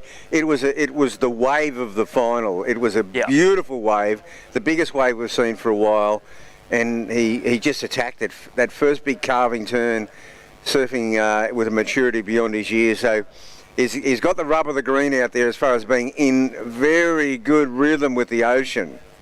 Well, there he is, and this is where Red's playing the game. He wants the scores. It's going to go over the beach comms. Tell him in the whole situation. He wants the scores. He wants the priority situation. He wants. He probably wants to know what his opponent's got to get. Blue needs a 901. Yeah. Near excellent score. Really, the score of the day. No one's got a high score like that. No. He needs to bring the razzle-dazzle. Tully needs to bring the progression, the innovation. What does it look like? Something like a nice full rotation. Yeah. Maybe 3 turns, just like that last wave of Jaya. But the second thing, and third, yellow flags up, time the enemy, under 5 minutes. Yeah. Third thing, he's under priority 2. He's got to sell a wave, or hopefully a set of 3 or 4 waves comes through in 4 minutes' time.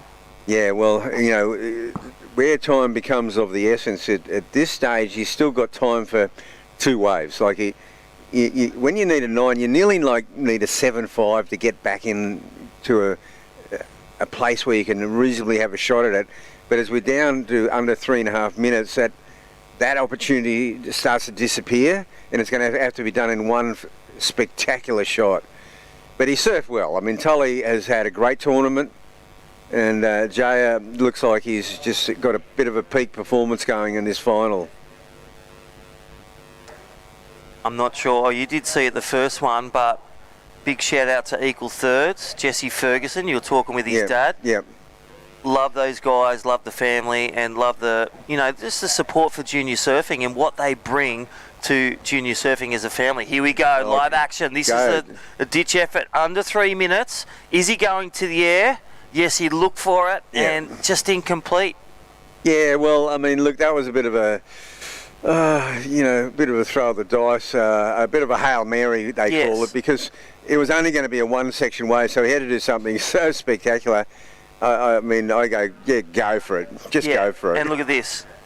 Under 14s, knowing the decisions, hitting the time, going, how much time have I got left? Well, Jaya, the new kid coming from Indonesia.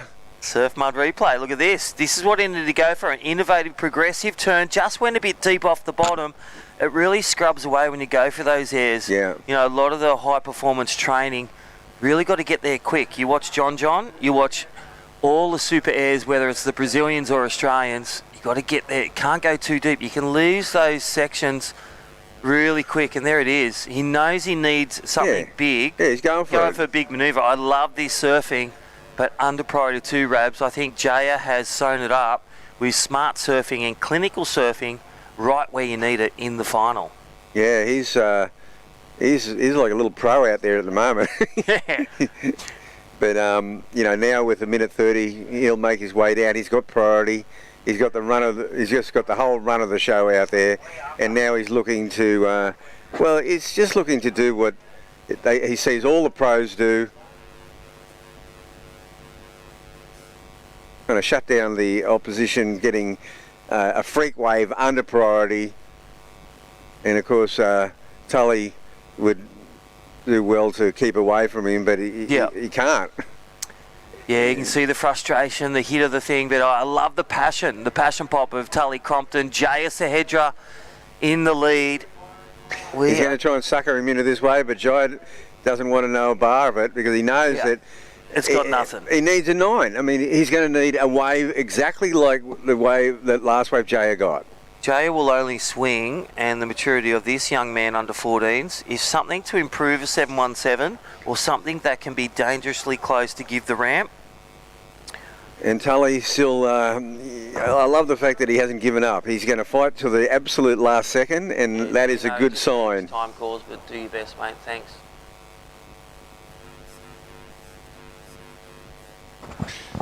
Yeah, it's like he's trying to put the pressure on, but he has already done that with his surfing. So Jaya Sahedra, he will follow him, chase him like a mouse. And there it is. We have our winner in red, Jaya Sahedra. Excellent surfing in the under 14 girls, and this is the under 14 boys. 817 class act and 8 and a 717. Rabs, great surfing, great final. Unbelievable surfing and great sportsmanship. Just good vibes all round. How's the action flying through to the next one? Under 16 girls kicking off Soundbock Osgrom Open. We're going to take a short break, but the winner, Jaya Sahedra, takes a win. The Indo-Australian flies in when Talia Tebb and Madison Kensington, they'll do battle. Up now, we'll just hear from our great sponsors. Mommy, where does flavor come from? Well, when people love food, they cook it on a Traeger grill. Meat, corn, even pie. And then the Traeger does the rest, which brings everyone to celebrate this beautiful thing that they've created. Because when you share delicious food with your friends, that's the flavor of life. Come experience nature's greatest migration with Ballina Byron Marine Adventures. Locally owned, family operated, and passionate about sharing our incredible coastline. Your whale watching adventure starts here. Book now at ballinabyronmarineadventures.com.au.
Hello and welcome back to the Soundbox Osgrom Open presented by O'Neill. We are into the finals day and we are now in the under 16 girls final, and this is a really good heat we've got on our hands here. Talia Tebb in the red and Madison Kensington in the blue.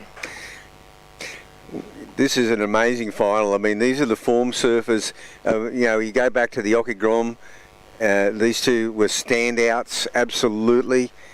I saw Madison in one of her heats coming back and getting a 9.6. Wow. And Talia she's just been the consistent power surfer. So impressive with the repertoire she's got and the power base she's got in her surfing. And you said you were just recently up in the Ments and she was charging. Yeah, she was charging. There was a bunch of the Talent ID HPC girls. And okay. Yep, Talia was there and she was sending it. I was very impressed with her surfing. So she's out there now. She's just got a small score of a 0.5 to start with. And 4 minutes down in this heat, and yeah, I'm excited to see what these girls. So I would say that Talia had priority. So here she goes. Oh, solid, just a solid one manoeuvre wave, but powerhouse surfing. Yeah. And the winds come up a bit stronger now, so probably a bit harder to do the airs with the wind getting stronger. This morning was nice for it, but it's going to be really timing it now to try to get too big, a big manoeuvre and then a finishing turn. That seems to be in that under 14 boys final. That was definitely the case. Yeah, and we had Jaya taking the win there in that last one, so congratulations. Absolutely, congratulations. Jaya had an incredible, it was a peak performance, and there he is, the young kid from Indonesia, and just with all his Aussie mates cheering him up the beach. And he would have seen all his heroes getting cheered up the beach after winning a CT. Yeah, wow, that's so awesome to see. Yeah, it really is awesome.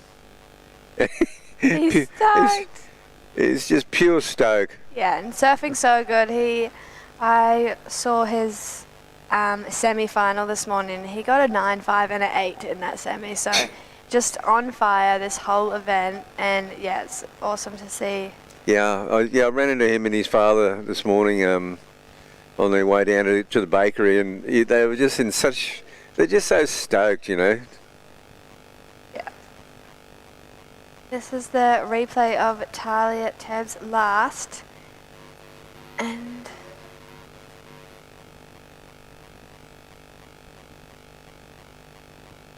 score still coming. Yeah, well, Madison, she's a real cool customer. One thing I've noticed about Madison Kensington is that she never gives up. She knows she's got some big moves of her own. She won't be daunted by the fact that Talia Tebb has been just on fire this whole week, particularly when there was a bit of juice running out there and the waves were bigger. But Madison, she's got some game. So here's that last replay again. Really mature surfing from Talia Tebb. These girls have been on fire all event. It's led them to the final of the under 16 girls. So cool. And the last heat there was quite a lot of waves. Both Tully and Jaya pretty much got waves the whole final till just right at the end, as we see both those young surfers making their way up the beach, and Tully also with a lot of support. But I guess the winner takes the spoils in any sport really, but in surfing they get that traditional chair up the beach. Yeah, and so that last wave for Talia for that one turn is coming at a 5.17. Yeah, well there you go. Yeah, first proper score so far in this heat. Madison's still waiting to get a score on the board, so she's going to be being picky, but she's got time, 12 and a half minutes. Yeah, and I feel that Madison, she's a very cool customer. She knows what she's looking for, and she doesn't bother her about the clock running out. She'll wait and she'll use her priority and try to get a wave that offers her, say, 2 explosive moves. She's got a great backhand. Goofy footer, Madison. Yeah. Yeah. That's so goofy versus the natural. Now we've seen some amazing surfing done this morning. Waves are tricky, but still a lot of scoring opportunity. And Yeah, there is still great scoring. We've had big scores in all the finals so far. Yeah. And for sure. the thing is that we've got still an outgoing tide. We're starting to get closer to the low tide, but that's great because the high tide's going to be. We're going to wrap this up with good tides. Yeah, we sure are. As we see, no, Madison didn't like the look of that one. So yeah, we've got. No, there's Talia. You know, to me, that's probably just a backup wave. It didn't have the same dynamics in the finish as her opening, or as that 517. But it's a backup. We're down to 11 minutes, so hopefully a nice set rolls through for Madison to get on the board. Yeah. And 5 heats left of a finals day after we wrap up this final here for the 16 girls, followed by the 16 boys. And so they're going to be out there next, and that's going to be Loki Cullen and Zach Johnson. And wow. Wow. They've been incredibly, they've been on fire, both those guys. You know, Loki has put in some of the highest combination scores we've seen probably in the history of the event, just consistently. Every heat. Every single heat. Yeah. So I guess we're going to cross down to Chris, and I think he's going to be interviewing our winner. Our champion. Yeah, JR. Yeah, that's right, guys. I'm down here with the little legend, Jaya Sahendra, the winner of the Soundbox Osgrom Open Under 14s division. Your champ, mate. How are you feeling? I'm feeling so good. Haven't had a win for 2 years, so I'm really happy. And, you know, the Soundbox Osgrom Open, a very prestigious event. You must see that on the calendar and obviously go, that is the one you want on the mantelpiece. And now you've done it. You're the champ. Yeah, it feels good to win this. It's a big contest. I don't know.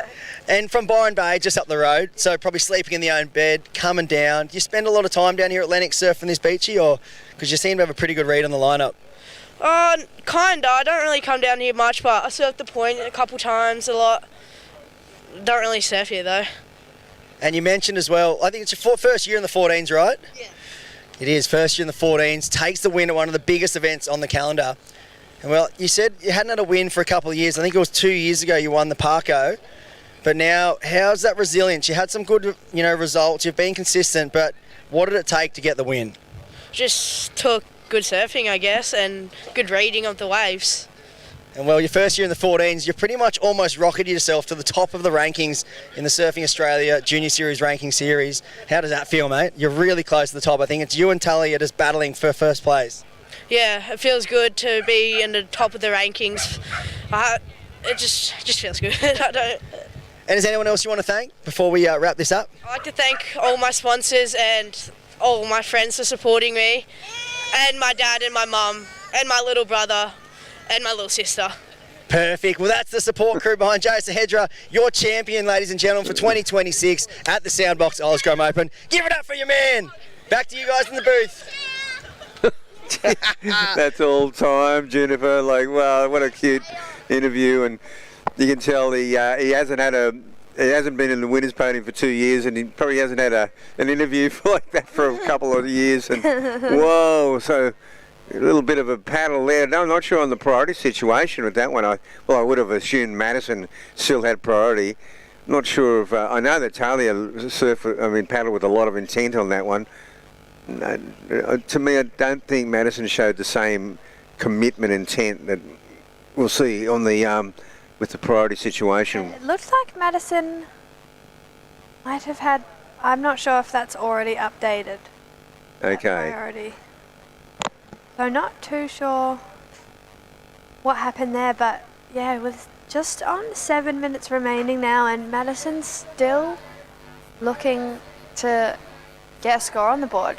She's been really picky this first half of the heat, and she's still well and truly got time. She only needs a 5.67 to overtake the lead off Talia Tebas. She only has one keeper score. Well, that score's now come in for Talia on her second wave, so 4.77, and she's on another wave here, so a bit more work for Madison now. Yeah. Well, basically, she's obviously going to need 2 waves because she hasn't had any. Yeah.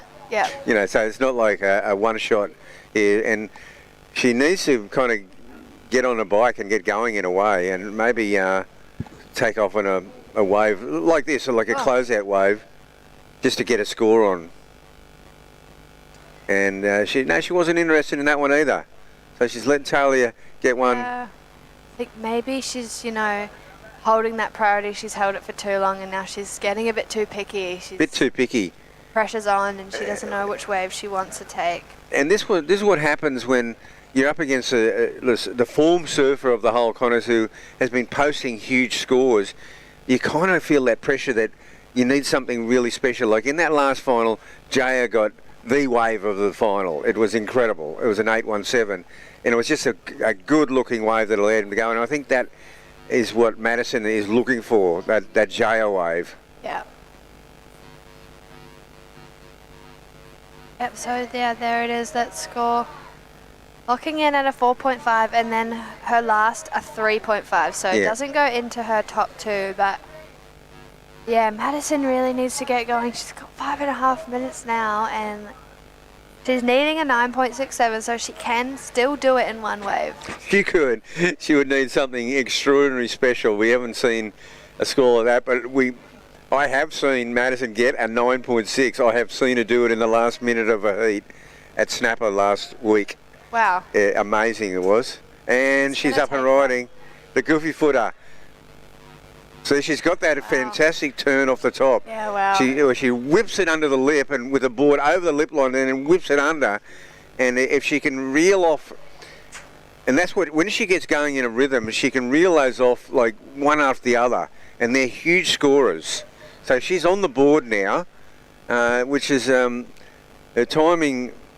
She's a bit of the cardiac kid as far as either coaching her or her parents, because she tends to leave it late. Yeah, so yeah, that's going to be her first score with 4.5 minutes. It's definitely going to help her situation, because however that score comes in, whatever it is, it's going to lower that requirement of a 9.67. Only one manoeuvre, but you can see she's got a strong backhand. Yeah. If she can get a wave that peels off down the line, she reels 2 of them off and then a finishing turn, then she's up and riding again. Oh, wow. And now she's getting busy. She's really left it. Okay, so there's a second wave. There, Talia. She's going to go for a big move here. Whoa. Wow. That power she's got. And just getting a slightly bigger waves, punchy. She knows what she's got to do, particularly if the wave's not going to reel off down the line. She's got that one big manoeuvre. That was right up there with that 5.17. I feel it was even better. It was a well-executed turn. Yeah, for sure. And unfortunately for Madison, she has been on the smaller waves, still really strong, powerful manoeuvres, but I just think the judges are going to like this one, as it was a they're going to like that one. Section. See, Madison on her second wave, she didn't even get to do a bottom turn. She just had to sort of take off and just whip straight up, and it's going to kind of hinder her scoring potential. Whereas Taylor was able to wind up and just power out of that lip. Yeah, it was a power move for sure. Yeah. So, and there it is. Madison did get the priority just then, so.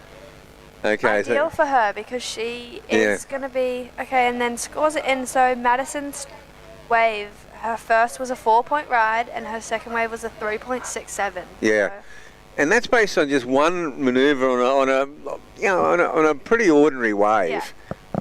Whereas this is something a bit special. Like, and Talia has been doing that even when it was like 6 foot the other day. She was doing that. She's been so impressive. You know, at Snapper, I thought she was going to go all the way, but she just didn't quite get there in the end. I think she's trying to make sure this one's locked away. But Madison, she's still in this, well and truly. For sure, and there it is. That last one turner for Talia came in at a 6.83. Okay, 6.83. Now Madison with under 2 minutes remaining. She needs an 8-point ride. That is well within reach of her, but she's going to need a special wave to do it on. And like she does have priority, so. Yeah, so that is the one thing in her favour right now. Yeah. Yeah, so she's sitting out there, out the back right now, and she's going to be praying that a wave. Now she's having a look at this. Allow her for 2 turns and. Yeah, no, I'm with her on that one. Not worth going. No. This is like a bit of a Hail Mary where she's going to have to pull the magic that she pulled at Snapper. Yeah. Well, I mean, if a wave comes her way, she well and truly is able to get a score. Absolutely. Like that. So it's not over yet. She's needing a flat 8 to get herself the win here. For Madison, this final is just, the time has just slipped away. Yeah. And she just hasn't really been able to get a footing in it. And Talia, she's just been surfing, really making sure of those finishing turns. I'd say that's been her secret weapon. And here we see Talia. She's going to go this one. She'll use priority. A little bit of a ridge. She's going to go to the left. And, she gets that second turn in. So with a bit more time, she got herself back in this heat. And whether it's in the excellent range, I couldn't be confident of that. But I think it's going to be her best ride. It's going to be her best ride, but I don't think it's going to be enough, unfortunately, for Madison. With 10 seconds remaining, it's looking like it's going to be Talia. It looks Talia is going to be our champion. Now, score's still awaiting, but from what we can see as we see the replay here, that first turn was really nice and finished it off, stuck the landing, but don't think it was quite the excellent score she was after. And scores trickle in, and there it was, not enough, a 5.23. So officially, it was Talia Teb. Congratulations. Yeah, and congratulations, because she's been a very deserved victory. Yeah. So congratulations, and we're going to cut to a quick break and see the action from the under 16 boys final.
right, we're back, and it is finals day, and we are crowning champions here at the Soundbox Osgrom Open, presented by O'Neill.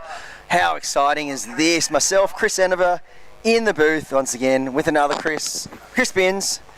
Binsy, this is turning out to be such an incredible day. We've got the sun out, offshore winds, 3 to 4 foot, and well, it looks like we're going on a momentarily hold for precautionary reasons.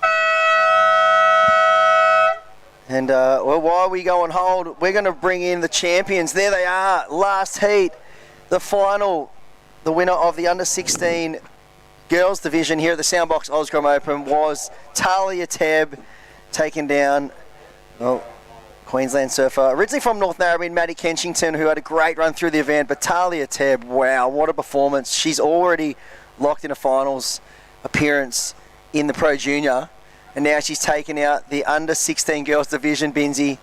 She's going to go the clean sweep, maybe. Yeah, she's on fire at the moment. Yeah, this is a name that you'll become to hearing a lot more of in the future. A superstar in the sport of Australian surfing. A dual finalist here already. She's got the first win, and there is her competitor, Maddie Kenchington, giving her the chair up the beach as well. How good's that for sportsmanship? That is what surfing is all about. The competitive nature, the fierce rivalries, but also the support and encouragement from other fellow competitors. Doesn't get much better than that. And well, might need to do a few more sand runs, I think, because they're looking a bit gassed on the carry up the beach. So a reversal of the final from last week's Ockies Grom Comp, where we saw Maddie Kenchington take the win over Talia Tebb. So payback a week later. Yeah, she's got one back. The rivalry is going to run fierce between these two competitors, and yeah, the premium event on the calendar, the Soundbox Osgrom Open, presented by O'Neill, is now heading to Talia Tebb's house. She'll be taking the trophy home and putting it on the mantelpiece, and that one is a great one on the resume. Yeah, so Talia Tebb's having a ripper. She won the Surfboard Empire NN Ripper, as well as the Sandbar Cadet Cup, second in Ockies Grom Comp, and now a win here at the Soundbox Osgrom Open. So she'll be holding 3 wins and a second. That's incredible. In her 4-event scoreline. We're seeing a few surfers in each division just with some incredible consistency.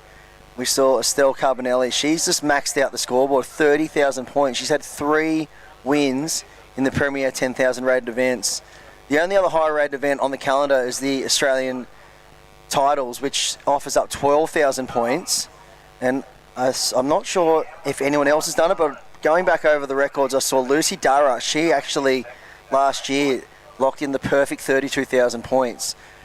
But she only had 2 wins in the 10,000s and a second leading into the Australian titles, whereas Estelle now has 3. So she's maxed out the 30,000 points already. Crazy. And well, she'll be looking to go the clean sweep and go the max again, like Lucy Dara. It's a pretty prestigious honour to be doing stuff like that. And well, it's and for Lucy Dara, she's competing in the Challenger Series tonight when it kicks off at Bolido. She won a couple of big QS events last year as well. But that's the thing, you know, you look at this event last year, Lucy Dara, one of the standouts, and had the Ration at the Soundbox Osgrom Open last year, and now she's at the Challenger Series event. So it's wild how quick things can, you know, just evolve for these young surfers. Oh, she's gone stratospheric. Oh, she's just a superstar, and there's a bunch of them that are starting to appear in the talent pool in Australia, and with the help of the likes of the HPC and all the support programs up there. And you know, we look down along the beach and we see Chelsea Hedges with the coach's hat on and all the support crew from the HPC. It's really exciting to see what the future holds for Australian surfing. Well, we just saw Talia Tebb make her way in, and she'll be heading up the beach for her post-heat interview. But it looks like we are back underway. So just a momentary hold there. The 16 boys final of the Soundbox Osgrom Open, presented by O'Neill, is Lakana Cullen, the high-flying surfer, in the red, and Zach Johnson in the blue. And so we are going to now throw down to the superstar in Talia Tebb. Pretty sure she's with Britt, so take it away, Britt, down there with our champ of the under-16 girls. Thank you, Chris. I am down here with the winner of this event, the under-16 girls winner, Talia Tebb. You put on an absolute clinic. How does it feel to take the win? You just had a pretty good matchup. It was a rematch of the Oki Grom just recently. This time you got the win. Yeah, pretty stoked to get the win over Maddie on that one. We had, good heat at Snapper as well, and she got me on that one, so I was pretty hungry to get the win on this event, and yeah, stoked I could do it. You've also made the final of the Pro Junior. How do you go with coming off such a high and then having to reset and re-prep yourself, knowing that you've got a massive final coming up pretty soon? Yeah, pretty stoked to get 2 finals at this event, making the Pro Junior final as well, and yeah, I made it at Narrabeen as well, so stoked to have some good results in that against some of the older girls. Yeah, kind of just go out and do the same thing and push a bit harder as the girls are a bit stronger, and yeah, so yeah, keen. You're looking so confident and so sure on your feet. You're obviously, quite confident not only in your ability but also your equipment as well. Can you talk us through what you're riding at the moment? Yeah, got some good boards off Darren Hanley at the moment. Yeah, he's dialed me in real well for the year, and yeah, riding a DNA Roundtail, which has been going super well, and yeah, feeling super strong on my feet. So yeah. I noticed that you've got a former world champion in your corner there from Surfing Australia, Chelsea Hedges. She's down here helping you out, giving you a few tips and coaching. How does it feel having someone like Chelsea in your corner? Yeah, Chelsea's so good. She's super nice and friendly and easy to talk to. So yeah, it's super good to have a bit of her knowledge and yeah, help with heats. It's sick. I know that you're from the Central Coast. Is there anyone back at home that you'd like to give a shout out to? Yeah, all my family at home and friends watching. Micro, one of my coaches as well. He's been a huge part of it all and helping me get better and everything. And also all my friends in Indo as well watching. I know they're watching on the broadcast probably now. So yeah, shout out to them and yeah, thank you. Well done, congratulations. Back to you guys in the booth. Thanks, Britt. What a legend. I'm so blown away by how much of a cool cat Talia Tebb is. She is one of my new biggest fans. I'm one of her new biggest fans, honestly. Just so cool to see someone with such a mature approach, being under 16s, and just the way she approaches that interview, just a few things she said as well, like, she's so aware of what's going on and the maturity she's showing there, Binsey, by just even saying, things like, got to push a little bit harder in the Pro Junior final, got to surf against the older girls, being aware of her ability as well, and that's a big future for that young surfer right there, that's for sure. Yeah, the growth mindset, the eagerness to learn and challenge herself and push herself, that's the good stuff. Here goes Loki Cullen. He's got a 2.33. He's looking to upgrade that significantly now. Up into the lip, the first turn. Gets a second section, releases the tail, and once more. So 3 big turns for Loki Cullen, and that's going to be the best wave of the heat so far. Wow, I mean, yesterday he just blew our minds with some of the craziest aerial approach we've seen in this event since probably Dane Henry. But this is now more of your, stock standard approach, but with the full flair added to it. We're so used to seeing him go to the sky, Loki Cullen, but he's also got an incredible rail game and repertoire of turns up his sleeve. And here's the drone angle, that big lip line floater projected nicely, then whips it in the pocket, and a second one. That was a 2-turn combination, vicious. Yeah, a couple of judges going, looking like they're going to go excellent. Seems the score's going to come in just under, but it will put Loki well and truly into the lead. Yeah, it's he's just got he's so many ways he can do it, Binsey. When his back's against the wall, or the waves are quite fast, he'll just go to the air and do some of the most crazy aerial antics you can see for someone in the under 16 boys division, and then he gets an open face or a down the line runner and just tees off with turns like that. So, wow, he is very deadly in the rash vest as well. And well, Zach Johnson, he currently held down the 4.83, the single highest wave score of the heat so far, but that's going to be eclipsed well and truly by a 7.5 for Loki Cullen. So the surfer from NASA, down there on the Northern Beaches, North Avalon. It's one of the great club names, isn't it? Yeah. North Avalon, I think it's... Surf Riders Association? Surf Riders Association. Could be Surfboard Riders Association. Sure, Shano and all the crew will be tuning in back home. Checking out their young superstar in Loki Cullen. And,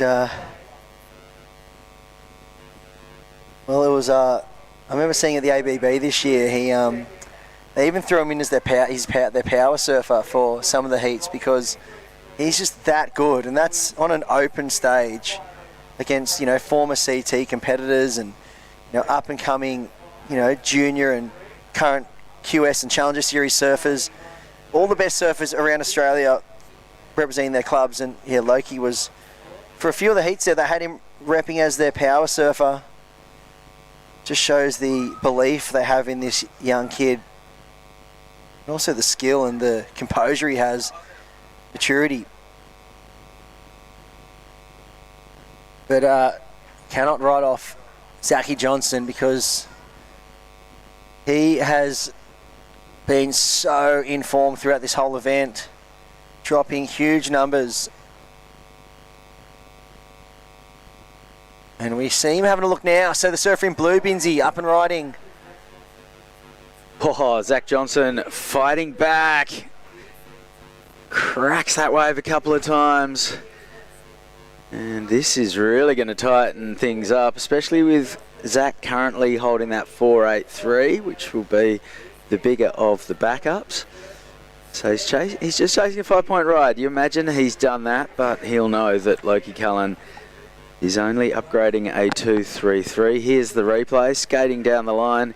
Oh, first turn was great, and it set him up beautifully to collect the end section. So perfectly timed, measured surfing there. Here goes Loki Cullen. Is he eyeing off a left? We've seen him spin aerials in both directions this week and going both ways, whether it's forehand alley-oops, forehand reverses, backhand reverses. Oh, he's got the full bag of tricks down. And well, looking at the leaderboard, the 2026 Surfing Australia Junior Series rankings, do you notice one thing? Loki Cullen is nowhere to be seen at the top of the rankings, but he's down in 58th, but that's because he's done one event, and he won it. He won Ockies, and then you add Ockie Grom last week, and you add at least 8,600 points. I think that's what the second's worth here, and he will be top 10. Yeah, so really picking and choosing his battles there. He's probably just been off free surfing around the world and throwing the craziest airs you've ever seen and getting tubed out of his mind. He's obviously a big part of that free surfing scene, and also the wave pool scene as well, just bringing some unbelievable innovation to the sport of surfing. And we look at Zachy Johnson. He had a 5th place up there at the Billabong Ockie last week, so he's eclipsed that number. He had a win in the Queensland State Titles event this year, and a 3rd at the NN North Narrabeen Ripper. So he's had one win this year in the State Titles, but not in any of the premier 10,000 rated events yet. This is his best result, and it'll be his highest keeper in terms of points for this year, at least 8,600, as you mentioned before, Binsey. All right, right, here goes Loki Cullen. He's deep. He's going to have to put the foot down to find a section. Now he takes to the lip, does it beautifully once and twice. Had to really put some weight on the heels to dig that one out, but just timed it perfectly, and that is going to be a decent number. Yeah, Zachy Johnson locked in a 6.67 for his last. But let's see the replay of last Lakana Cullen. That was incredible surfing again. It's so powerful. So the first turn, he was almost a little like he got a little bit upright on the first turn, and you'll see this one as he takes off deep behind the pocket, comes up here, hits his first one. He's a little upright on the back foot, but then this one he just drops the hammer, really puts the pressure on the back foot, almost lays back slightly, and a different variation of that turn there was very critical. It was like one of those turns that I feel like Sammy Pupo just has on lock, you know, when he just wafts the tail and drops the hammer. Oh, Sammy's been good this year, hasn't he? Yeah. And like Philippe as well, they have that turn on lockdown. They just decimated the lineup of Snapper early this year with turns like that. I throw George Pitar into that conversation as well. So yeah. You'd imagine on the Northern Beaches, Loki and GP have surfed together a bit over the years. Big number coming in for Loki.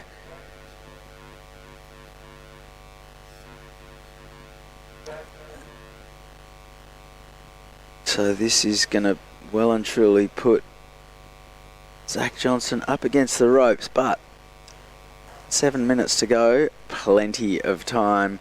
He is holding on to a 7.5. There it is, last score for Loki Cullen, an 8.33. That's a 15.83 two-wave total. Zach Johnson now chasing a 9.16.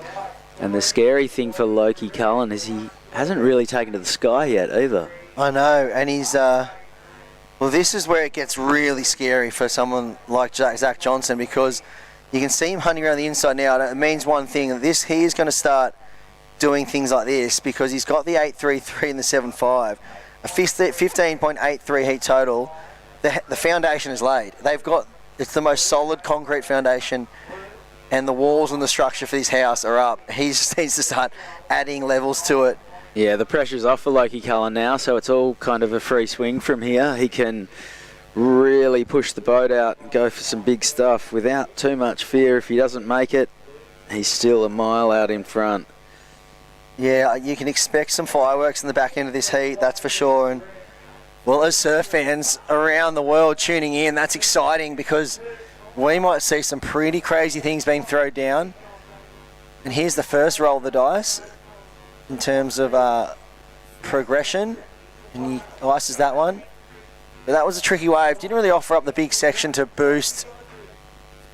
But also with this northwest wind, it's going to, you know, probably stick the board to his feet nicely. And yeah, I can expect some pretty big things to come. But Zach Johnson, he's still in this. He's got a single wave requirement, a 9.16, so he's not out of it at all. And here he goes and hucks the board to the beach, but just goes down there. I like it though. 5 minutes to go. He knows he just has to go for broke. So that's what he did. Got the section, went for the big punt. Unfortunately, lost his board pretty quickly, but you do like seeing when they keep swinging.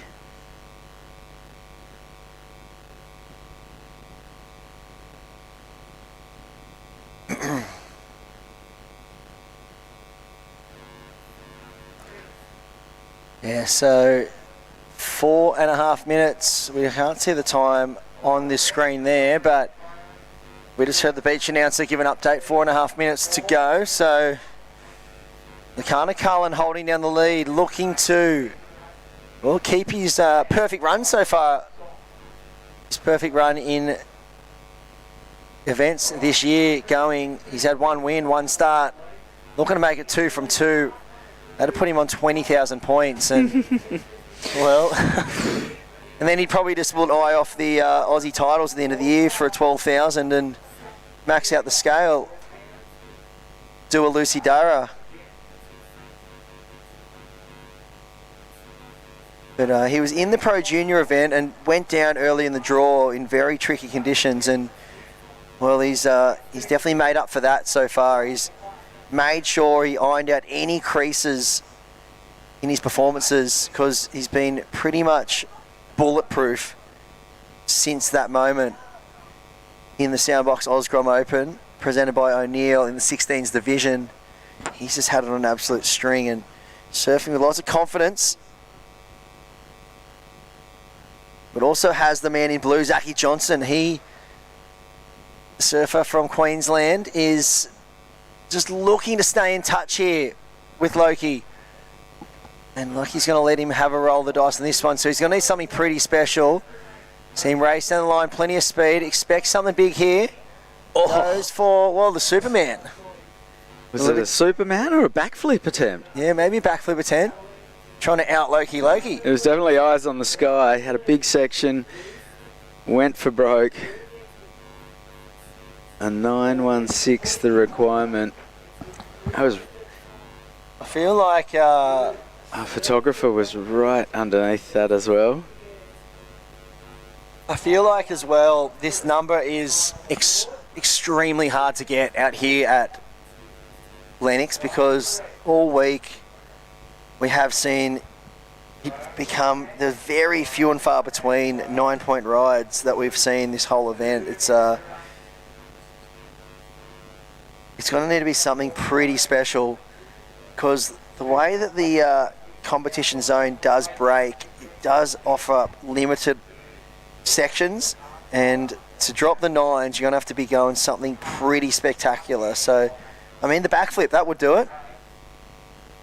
Could do a Dane Henry and throw a backflip and find yourself with the 10. All right, 90 seconds to go. But if we think about back to yesterday when Loki was just throwing down those alley-oops and full rotations into the flats, that's going to probably need to be what it is to eclipse that 9.16. But right now, as we see that beautiful headland in the background, the drone angles from Fresh Air Broadcast, it's just an iconic part of the world here at Lennox Head. And look how clear the water is. You can see the shadows on the sandbank below, glistening blue water. It's just a pretty spectacular scene down here today on finals day. And two mates that are going to have a long-standing rivalry, I tell you that much, because they've been both the standouts in this event. Zachy Johnson glancing his watch. You hear the beach announcer, 40 seconds. This one's counting down. And, well, looking like Loki has priority, so he's going to make sure... Well, nerves of steel there. He's going to let him go, so... backing himself. He is backing himself. And all right, Zach Johnson, something special. Goes past Wes Thompson, our legend photographer who's been in the water all week. Throws the reverse up, nice and tail high. Whips it around with 10 seconds to go. So, signing off in style. Yeah, that was really cool to see. That's one of those ones they say keeps coming back, you know. It's like, you know, you might not have won the war, but, you know, to grease an air reverse on one of the most premium surf events on the calendar on your last wave must feel pretty good. Yep. We'll wait for the numbers. We'll get a replay of that. Zach Johnson can definitely walk away with his head held high. That's beautiful. Oh, that was so rotation. Sick. Tail nice and high. I love that to finish and gives a little stare back to the beach and says, you know what, guys? It's going to be a decent number. I've got the tricks up my sleeve as well. Chance of threatening the excellent range, and he'll really tighten it up on the scoreboard. Don't think it's going to be the 9.16 that's required. There it is, a 7.6. So Lakana Cullen is your under-16 champion for the Soundbox Osgrom Open, presented by O'Neill for 2026. I'm going to go run down and have a chat to Loki, and I'm going to leave you guys to commentate the all West Australian under 18 final, Olive Hardy and Layla Fraser, right after this quick break. Yeah, get down there, Binsey. Well done, Loki. In a place where every corner tells a story and neighbours are more like family, having someone you can trust by your side makes all the difference. For over 100 years, Somerville Laundry Lomax has been a cornerstone in our community, supporting individuals, families and businesses through the moments that matter most. When you need legal support, someone who'll stand beside you, turn to the team trusted by generations. Somerville Laundry Lomax, for all matters when it matters most.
We are back to all the live action here at Lennox Head for finals day of the Soundbox Oscrom Open presented by O'Neill. My name is Britt Nicol, joined in the booth with Juniper Harper, and well, we are now into the under 18 girls final. It is the two Western Australian competitors up against each other. Olive Hardy in the red, Layla Fraser in the blue. Yeah, this is going to be a really good matchup. These under 18 girls, these girls have been on fire this whole event. And yeah, I can't wait to see what they've got. Both girls, I believe, competed also in the Pro Junior. So getting in the final for the under 18 girls, massive deal here at the Soundbox Oscrom Open presented by O'Neill. It's one of the biggest on the event calendars, so these girls are going to be fighting for the win here. And there it is. Loki Cullen, winner of that last final, with a 7.5 and an 8.33, so he smashed it. Not far behind him, Zach Johnson, amazing surfer, surfed so well the whole event. He had a 7.6 and a 6.67, so he had some really nice scores as well, but it was Loki taking the win. As you can see, he's got his cheer squad there on the beach waiting for him, and yeah, he's going to be stoked. And I mean, who better to have taken out that division, because he was on fire the whole event. And there is Olive Hardy up and riding her first wave. Couldn't quite stick the landing on that one. She is fresh off a recent second place at the Oki Grom Comp last week. Yeah, so she'll be fired up for that win. She won't want another second place. Can she go one better and take the win? Yeah. Great sportsmanship between those two competitors from that previous final. Informed surfer Loki Cullen. Yeah, he was just on fire the whole event. Like, his surfing has been absolutely mind-blowing. He's a freak. Just pulls out excellent scores in every heat, and there he is. Got his brother, Barlin, cheering him up. Big smiles. Look at the little grommies holding the surfboard in the background. Yeah. Doing a great job. Yeah. There we go. That is the winner. And the 16 boys champion of the Soundbox Oscrom Open presented by O'Neill. Congratulations, Loki. Just waiting for some scores to drop in. With just under 15 and a half minutes remaining in this under 18 girls final. Surf Mud replay on screen. Nice first turn there from Olive Hardy. Just not able to get the completion. She copped that bounce on the way down. Not able to stick the landing, but well, she's found her feet. I'm sure she'll head back out, hit the reset button. She's, of course, up against Layla Fraser, as we were just talking about, both competitors from Western Australia, so putting in a huge effort, coming on over to the East Coast to compete in these iconic Grom events. Can Olive Hardy get the win over Layla Fraser? Only time will tell. Yeah, it's been a pretty slow start to this one. Almost 6 minutes down, and we haven't really seen much of a score from either of the girls, but yeah, as you can see, we've got really, really nice conditions here for finals day. Sun's out, clean offshore winds, and the water's really, really clear and beautiful at the moment. So Layla's gonna have to let her go because she was a bit too deep, and wow, first turn was really nice. Second turn, bring it back to the whitewash, and she gets a nice finish on that one. So that will be Olive's first keeper score, and yeah, I really like that wave. I did too, as we watch the Surf Mud replay. Blue had a look, but Red must have had priority. Taking off on this one, drives hard off the bottom, straight up into lip. Feel like she got the money shot with the water photographer right in the perfect position as she linked this one all the way through. The Hardy team is going to be happy with that one, and well, Willow Hardy is also in the WSL Pro Junior final. Yeah, they're going to be happy about. Yeah, might get a double win for the sisters. Perfect combo. And that will be coming up in 2 heats time. Well, following this final, we'll have the 18 boys final, and that's going to be Benji Lowen and Leo Matchett, and these two have been ripping this entire event.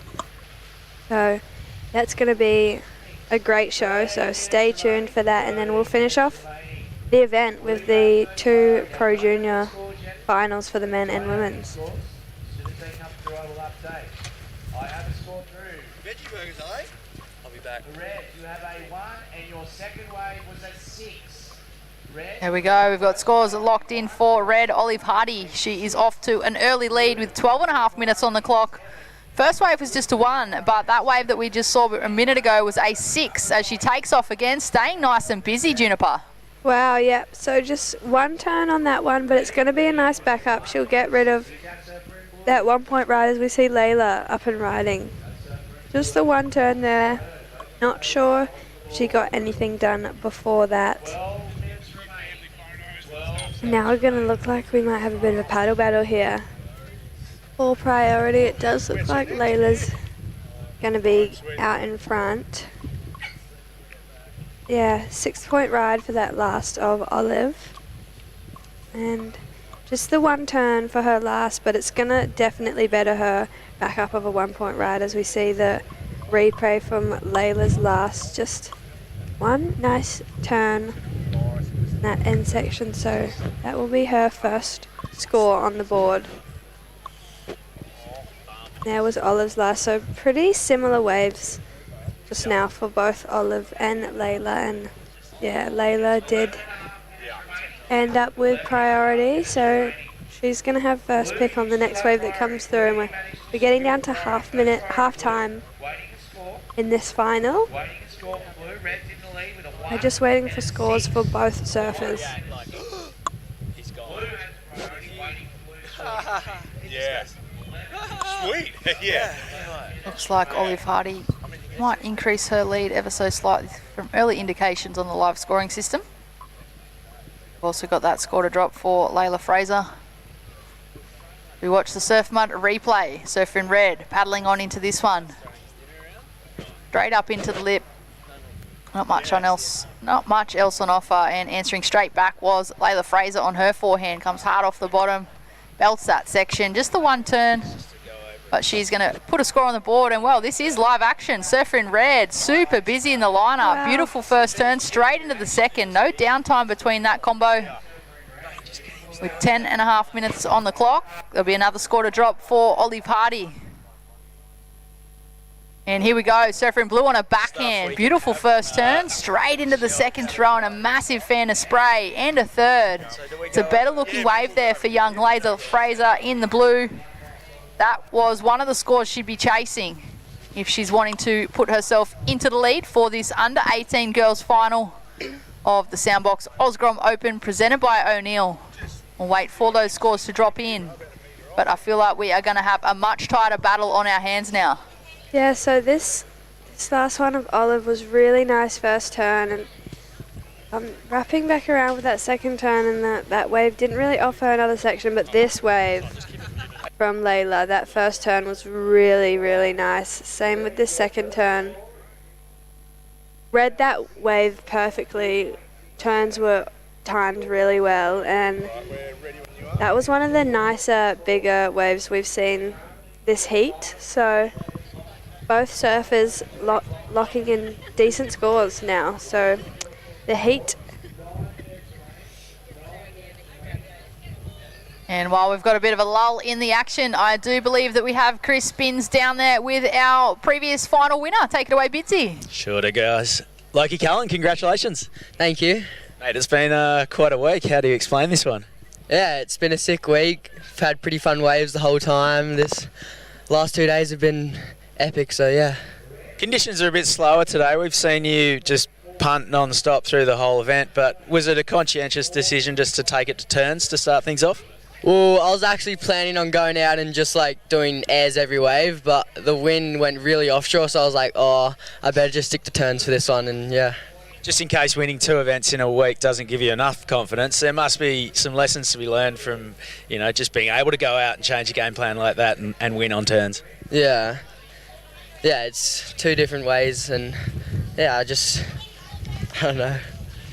You've sort of made a name for yourself doing air shows and whatnot lately. Is it hard to avoid that temptation sometimes and just focus on the basics and know that if you want to be a well-rounded surfer, you've got to work on all the facets? Yeah, it's definitely hard just to go out there and just do turns when it's like pretty perfect air sections, because in a comp, like, airs are a very risky manoeuvre, but they score high, so you can either do them and get a high score, or you can fall and like wreck the whole heat. But yeah, it's just a decision you got to make. These things don't happen by yourself. Obviously, you got friends and family you need to thank. Yeah, I'd like to thank my mum, my dad, my brother and sister supporting me, and yeah, all my sponsors, and yeah. What's the rest of the year look like for Loki Cullen? I got Worlds in September, which I'm looking forward to, and then whatever comes up, I guess. Surfing and having fun? Yeah. That's the recipe. Congratulations, mate. Thank you. All right, Loki Cullen, back up to you guys in the box.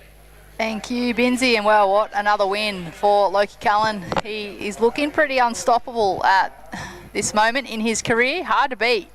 And well, yeah, he's been winning heats with aerials the entire event. But keeping that board in the water for the final, really having to adapt to these conditions. As we have the surf mud replay on screen, we just saw a wave from blue and also red. We've got some scores locking on in. So the wave that we watched before, that backhand wave of Layla Fraser, was a 5.73. We also had a score in for red, Olive Hardy, a 4.5. So with 6.5 minutes remaining, it is Olive Hardy in the red, still out in first place. She's now got a 4.5 and a 6 in her scoreline. Layla Fraser in the blue in second. She's got a 5.73 and a 2.93. She's only looking for a pretty small score in that mid-range of 4.78 if she's wanting to take the win in this under-18 girls final. And well, looks like the competitors are having a look at this one. Red, Olive Hardy up and riding on her backhand. Comes hard off the bottom lip. And again, huge 2-turn combo from Olive Hardy. Wow, that was a really nicely surfed wave from Olive Hardy. I definitely think that is probably going to be the wave of the heat. Really powerful surfing on her backhand. And here's the surf mud replay. Coming off the bottom here and just throwing buckets, and again on that second turn. So 2 really nicely timed and powerful manoeuvres.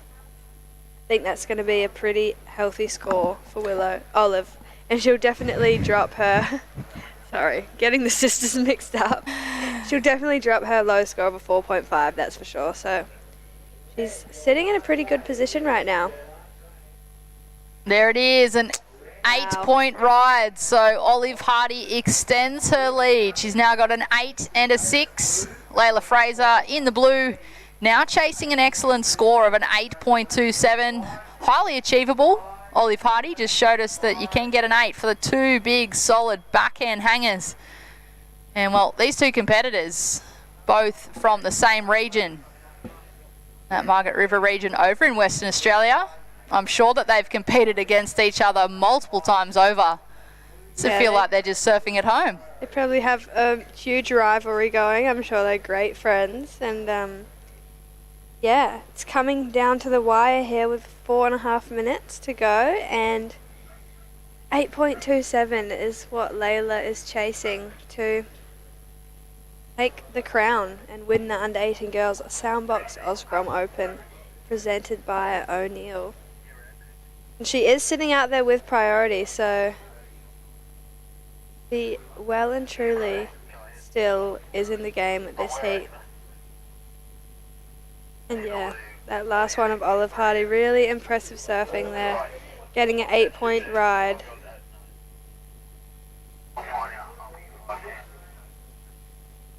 Just under 4 minutes on the clock. First priority is with blue, second priority with red. So blue will have right away to any wave in the lineup that she wants.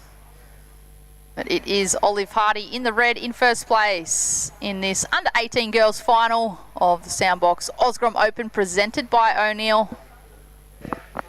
Olive's sister Willow also making the final here at this event. She's in the Traeger Wood-Fired Grills WSL Pro Junior Women's Final.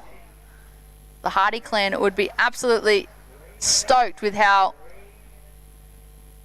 both of these women have performed throughout this entire event, both making finals. You're going to be some proud mum and dad out there.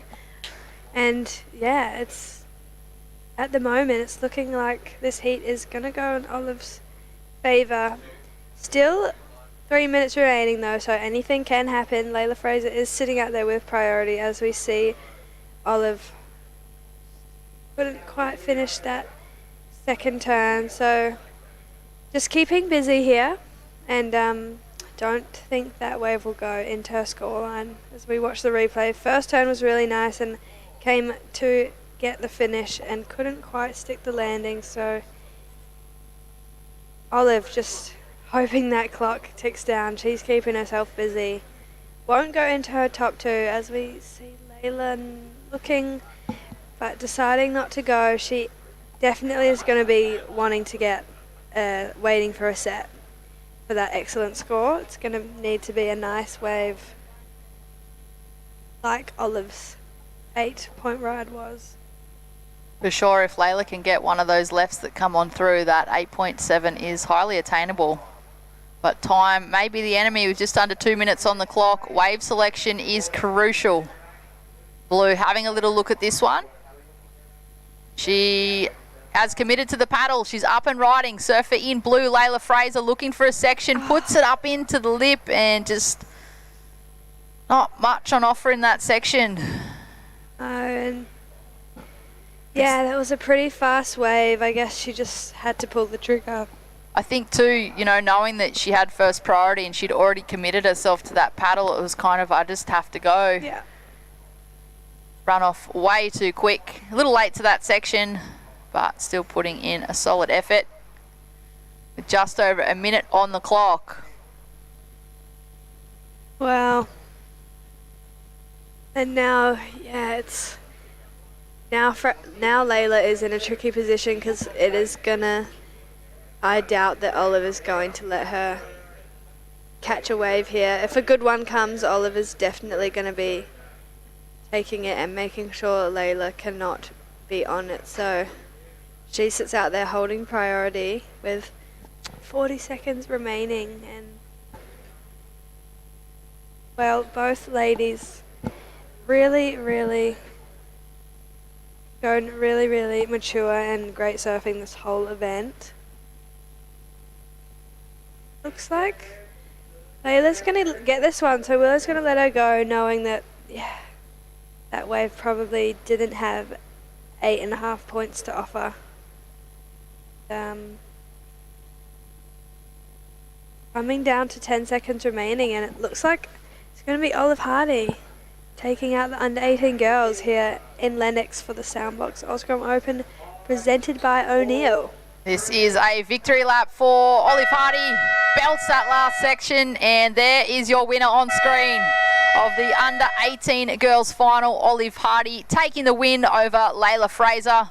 The Soundbox Osgrom Open, presented by O'Neill. Congratulations, ladies.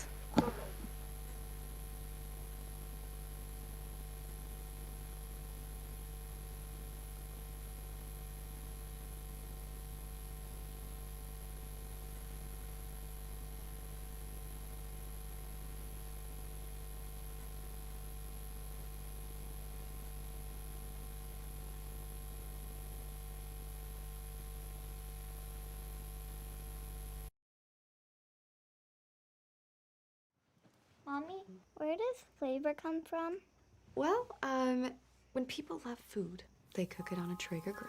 Meat, corn, even pie. And then the Traeger does the rest, which brings everyone to celebrate this beautiful thing that they've created. Because when you share delicious food with your friends, that's the flavor of life. Come experience nature's greatest migration with Ballina Byron Marine Adventures. Locally owned, family operated, and passionate about sharing our incredible coastline. Your whale watching adventure starts here. Book now at ballinabyronmarineadventures.com.au.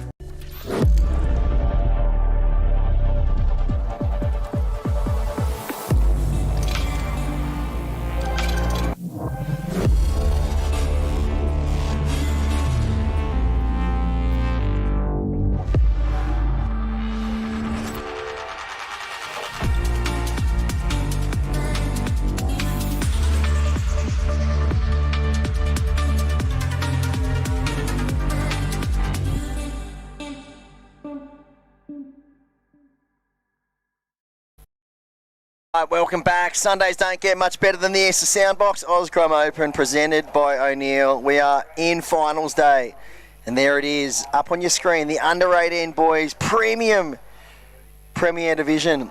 Yep. In the Soundbox Osgrom Open, presented by O'Neill. We still have the 18 boys final, then the Pro Junior finals to come for the Traeger Woodfire Grills Pro Junior 2026.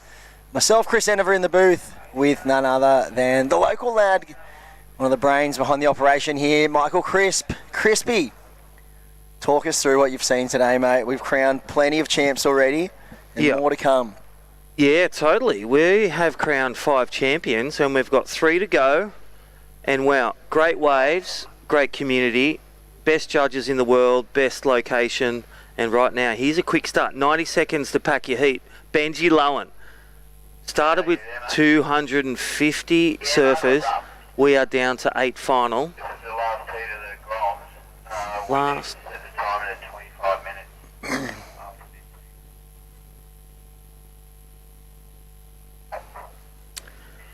Yeah, we kicked the time at a 25 minutes next heat for the Traeger, so 50 minutes after this one, but right now Benji Lowen in 90 seconds is packed on some points. So stand by for first 2 of Benji Lowen. Everyone cutting their heats different. But I'll tell you what, we've seen some amazing champions already crowned today. And don't forget, presentation to follow, the Traeger Pro Junior Women's, and then the men's crowning. Barbecues going out, Soundbox live systems going out, and our presenting sponsor O'Neill being a massive injection into this 2026. Best in the business, the Wimbledon of junior surfing, and that's why we call it. We are here at finals day. 3 minutes gone, 17 remain. There it is. Benji Lowen, first waves, 4-0, 3-3-3. Oh, Leo Matchett, silky smooth style. He's got a very good connection with this wave. Yes. Pretty sure, did he win it last year? He got a win last year. Yeah, he got a win, and he's had some great podium bursts in the rankings of the Australian Junior Series, but this kid goes in the Pro Juniors as well. I think he got an equal 5th, and tell you what, made the quarterfinals this morning, bowed out, but he's still in his main premium division, whereas Benji Lowen looking for the layback. He heard the John call, still around, as Rabs was saying. Surfers tilting the time back into their way of big airs or big turns or big laybacks, making the judges deliver some big scores.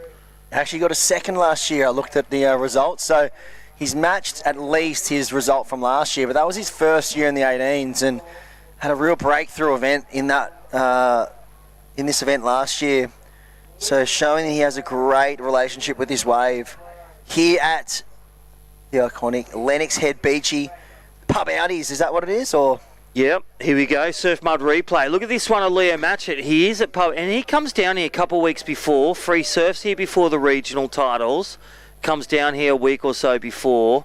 So very smart surfer, getting to know the banks. Pub Outies and putting specialist. his time. It is Pub Outies, and it's off the shower. My place. Whereas you're just a pub specialist. Well, not really, because I was first home last night in bed, and I tell you what. Man, I had to make sure that pool table didn't get taken over. Yeah, what a good venue it is. The Lennox Hotel, the Leno Hotel, just it's the best food, the best vibes. I had Brucey Butler playing some tunes last night. The band was incredible. Yeah, night One before. of the local lads Yeah. just busting the tunes out. The DJ earlier. Party winner, under 18s, and wow. Congratulations, takes the win over a friend. That's a best friend from WA, Australia.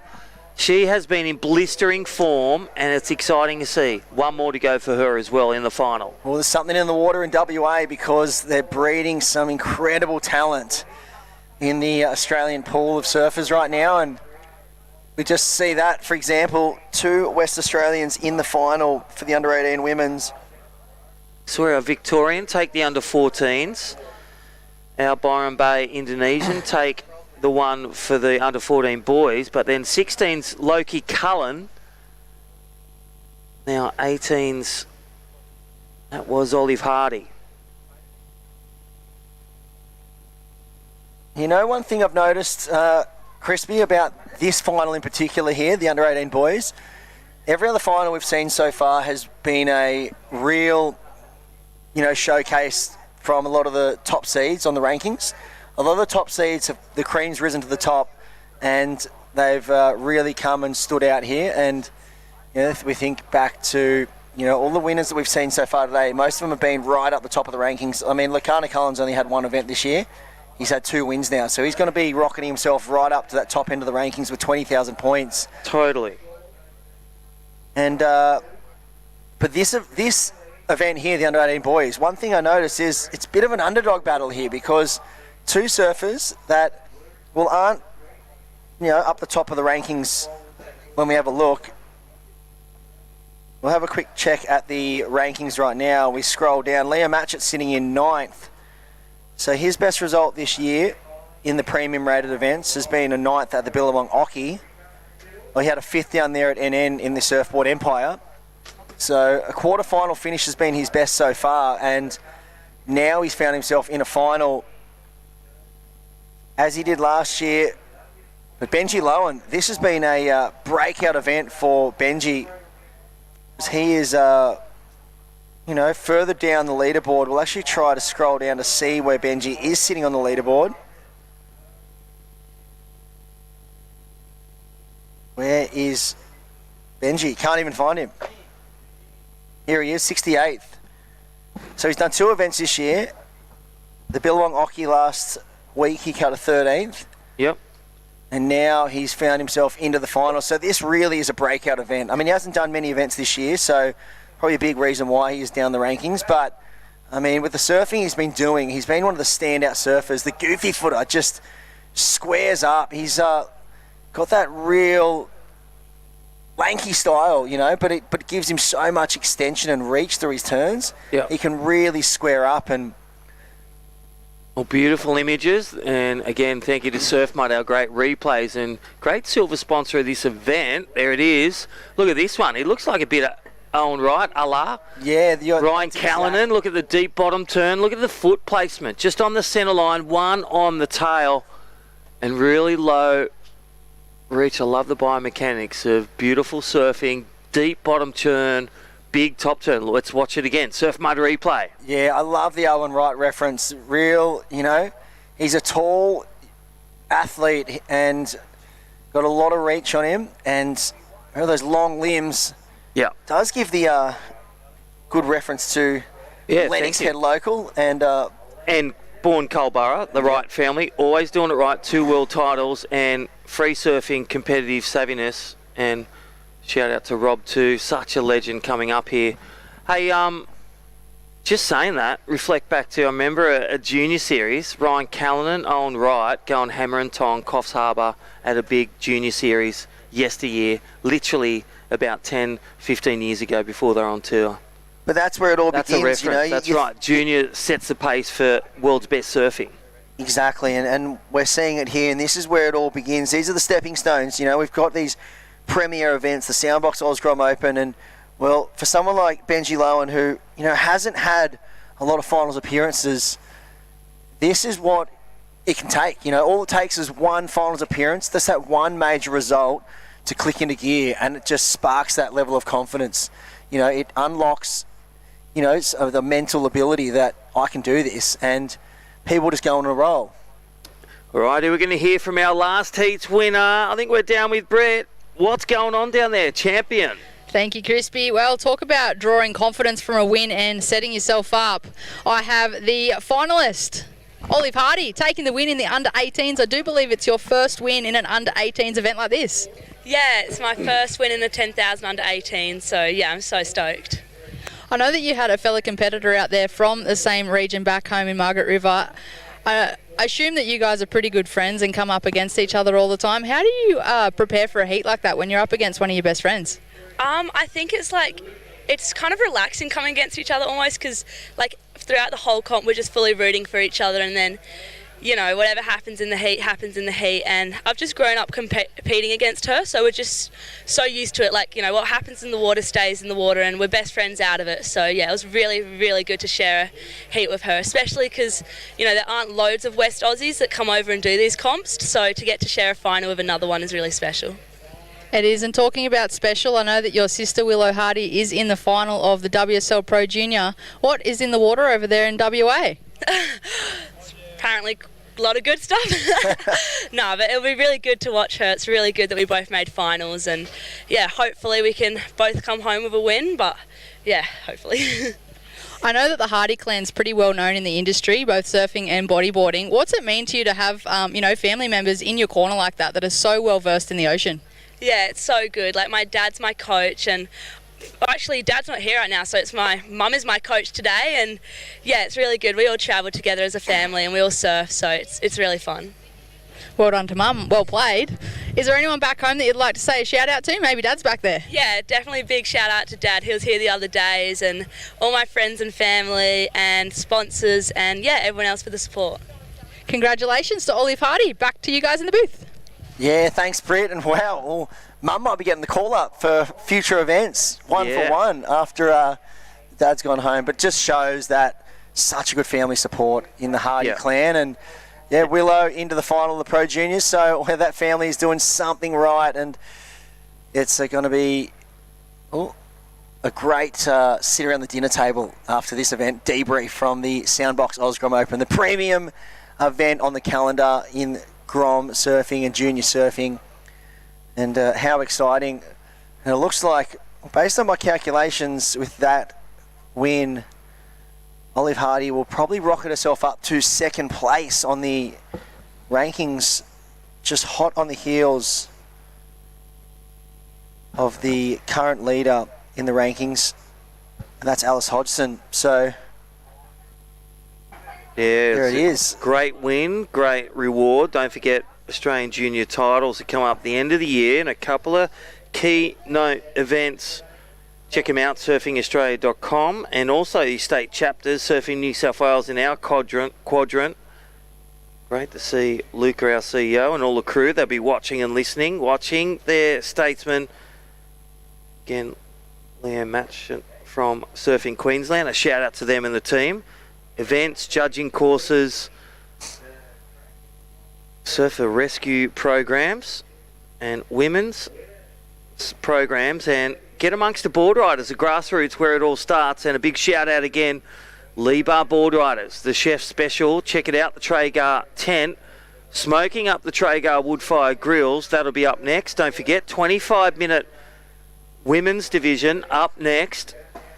Talia Tebb versus Willow Hardy out there again. Dual finals. Nixie Ryan has won dual finals in previous 100% record. Also, Dane Henry. Every final he's been in, he's won. 100% record. Thank you, Live Heats, for those stats.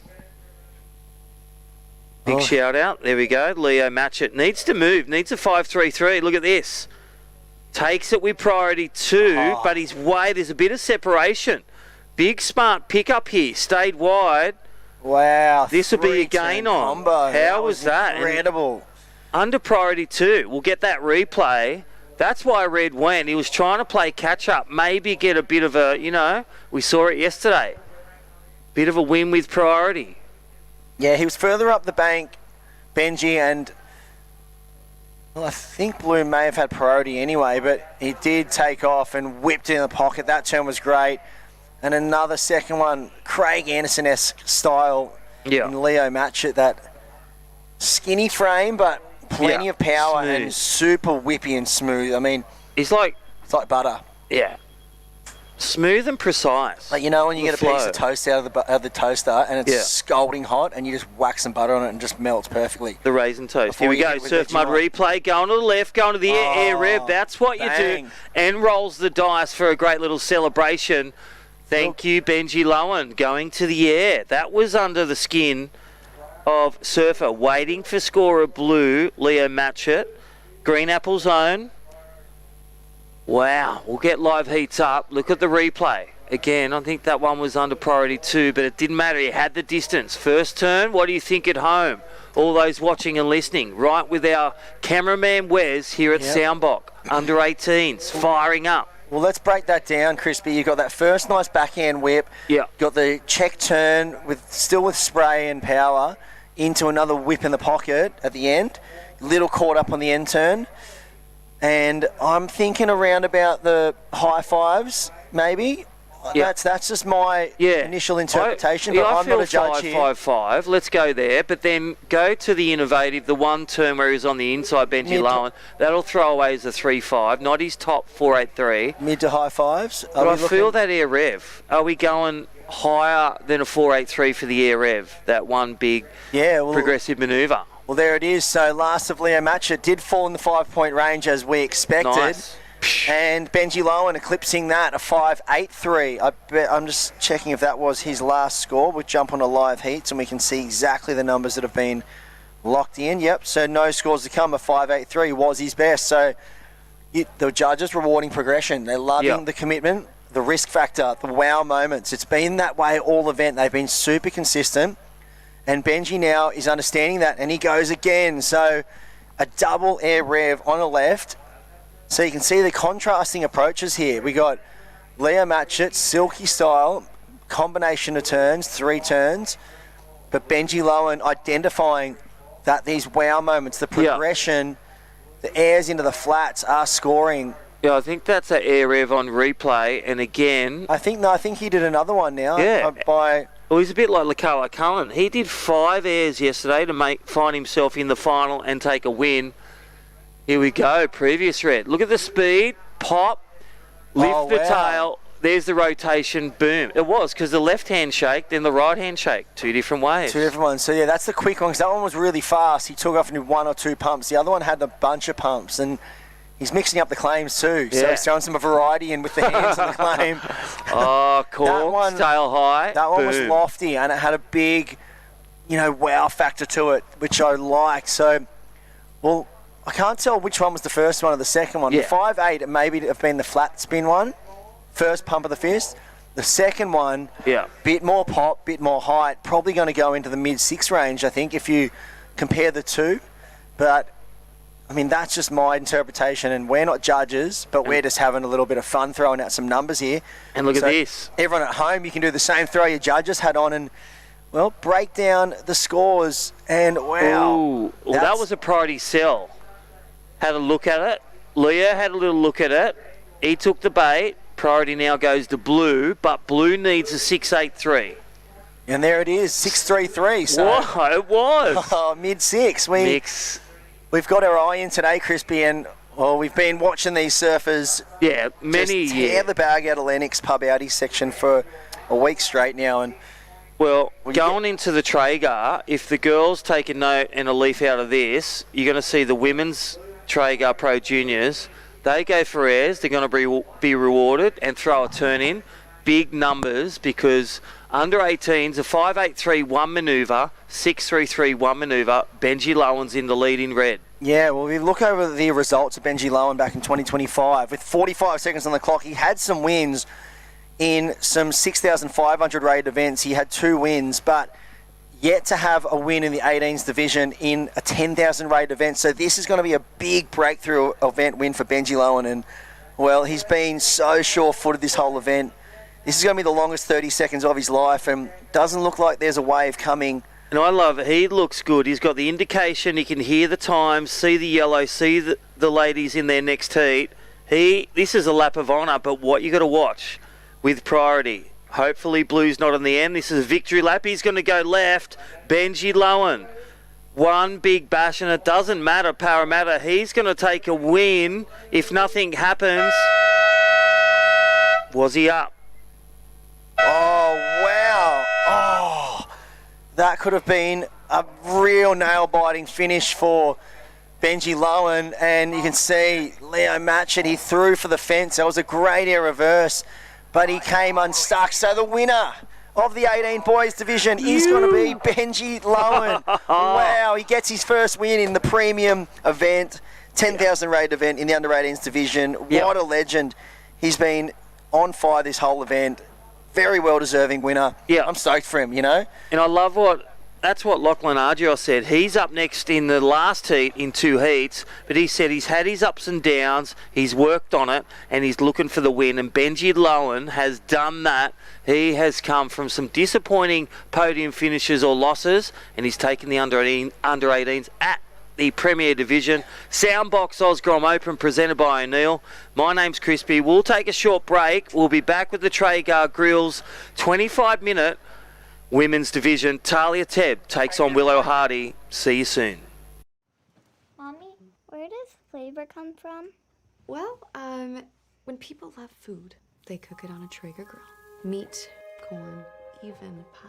And then the Traeger does the rest, which brings everyone to celebrate this beautiful thing that they've created. Because when you share delicious food with your friends, that's the flavor of life. Come experience nature's greatest migration with Ballina Byron Marine Adventures. Locally owned, family operated, and passionate about sharing our incredible coastline. Your whale watching adventure starts here. Book now at ballinabyronmarineadventures.com.au.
Welcome back to Lennox Head for our finals day of the Traeger Woodfired Grills WSL Pro Junior. It is, of course, part of our Soundbox Osgrom Open presented by O'Neill.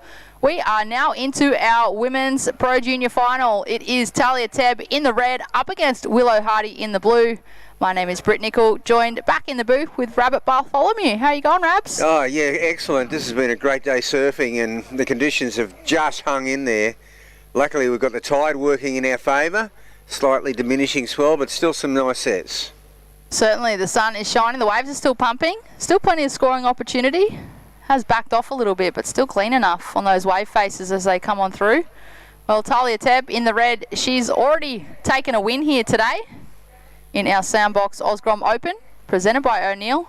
Yeah, that was a strong win. She beat young Madison Kensington, and Talia just had she powered through that division. She looked like the winner from day one. You know, when conditions were pretty wild out here, she was handling it so well, and then adjusted her game to today. As we see the winner getting the traditional lift. The chair up the beach. That is, of course, our under-18 boys champion for the Soundbox Osgrom Open, presented by O'Neill. That man in the red is Benji Lowen. He would be absolutely thrilled with that win. He took the win over Leo Matchett. Great final between those two competitors, but it was Benji getting a 6.33 and a 5.83 for that win. We have moved into 25-minute heats for our WSL Pro Juniors final. Our second last heat of the day, I do believe. Yeah, we've got 2 Pro Junior finals to conclude a wonderful 6 days. And it's come down to the very point again. And of course, there's incredible incentives here, because this actually leads to a big deal. These two combatants out here, Talia and Willow, both trying to gain a secure position in the WSL World Junior Championships. It's going to be held next January. But of course, the big prize there, Britt, as you know, is the winner gets straight onto the Challenger Series. That's the winner of the WSL World Junior. A massive prize, a massive goal to go for, as you know, we saw this year with Dane Henry winning, Ola Huppets. Yeah, it's certainly a great platform to jump on through to that next transition onto that Challenger Series. At the moment, I've just pulled up our rankings for our Australia-Oceania region on that Women's WSL Pro Junior Tour. Willow Hardy's sitting in 4th place at the moment. And, well, Talia Tebb pretty close behind her, sitting in 6th. Yeah, well, they'll leapfrog a few of their higher-ranked surfers with this final positioning. Well, the thing too I'm noticing on that rankings is the fact that both of these surfers don't actually have a third event locked in on their ranking scores. So whereas all the other surfers in front of them do. Oh, so this goes straight on the board. And this is big points right here. So that's brilliant for both the stocks. And it's going to come down to, well, we're down to a normal heat time now, just under 20 minutes, as we see surfers paddling for this wave. And Talia, she's a strong paddler as well. She likes to get off to a good start. Great, starts with a great sort of layback snap.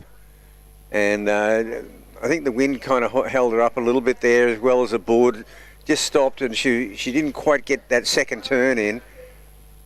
And she's deadly when she does. Still quite young too. She just took that win, and it was in the under-16s division, I do believe, because Olive Hardy, the sister of Willow, took out the under-18s. Willow up and riding on her backhand. Nice first turn, straight up into the lip for a second. So she manages to get the 2-turn combo, and both surfers now on the board. Yeah, well, an interesting statistic is that Talia Tebb going for her second title of the day, and this is obviously a big one at the World Surf League level. And for Willow Hardy, a second one for the family. They would be absolutely wrapped over there in Western Australia, the Margaret River region, coming from that Hardy clan, family of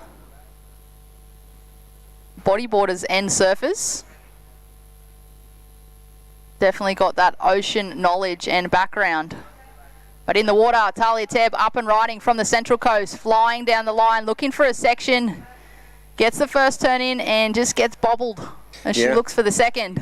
And she really is looking for that second turn, blasting that finishing turn off on the closeout section. That has been a trademark feature of her surfing.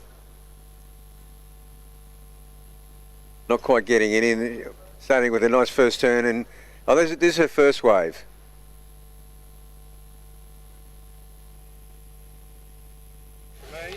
And there we see Willow. She does get the finishing turn in. Probably not a strong first manoeuvre. And here's a second wave, and she's looking down the line, thinking about getting around this section, but it just doesn't happen for her. Kind of ran away. What's important though, Britt, is that they know they've got to get a first turn in.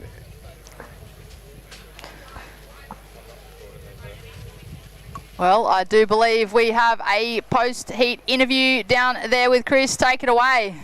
Yeah, cheers, Britt and Rabs, mate. The Kiwi, he got it done. Under 18 champion, you absolute legend, Benji Lowen. Mate, talk us through it. You had an incredible run through this event. You know, did it for the Goofies. How does it feel to get the win, mate? Yeah, it feels pretty good. First win in the 10,000, so super stoked. Waves were pretty tricky. Like I just had a couple one-turners at the start, and then decided that go left and do a couple airs at the end, and that was what I got my scores on. But yeah, super frothing. And you've had some great results before in the past in some smaller rated events, but obviously to see this one on the calendar, the Soundbox Osgrom Open, it must be the one you look at and go, that's the one I want on my mantelpiece. How does it feel to get the 10,000 win? And obviously probably your biggest win of your career so far. Yeah, it feels amazing. Didn't really think it was going to happen, but yeah, super stoked. It's my last year in the 18, so actually my last 10,000, so super stoked to take it out. I got the Osgrom. Starts on Wednesday, so actually won that one last year, but yeah, hopefully we can go back to back.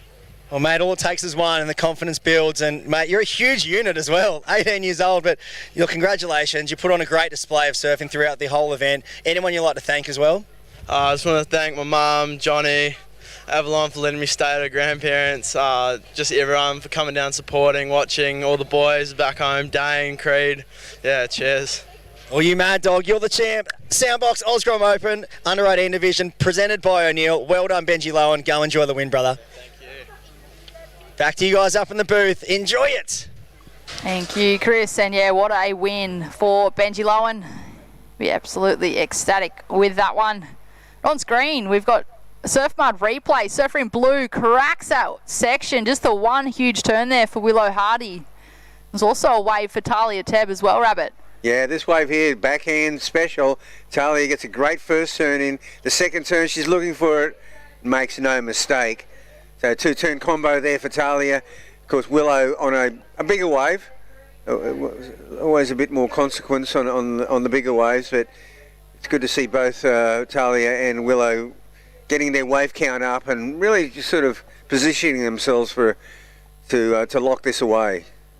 This is what I like to see, the fact that there have been waves coming through the lineup, allowing both surfers the opportunity to catch waves. We have seen various times throughout this week where some heats have been a lot slower than others, and you know there hasn't necessarily been the opportunity for that second surfer. So just the fact that we've got pretty consistent lines that are coming on through, but wave selection is still crucial.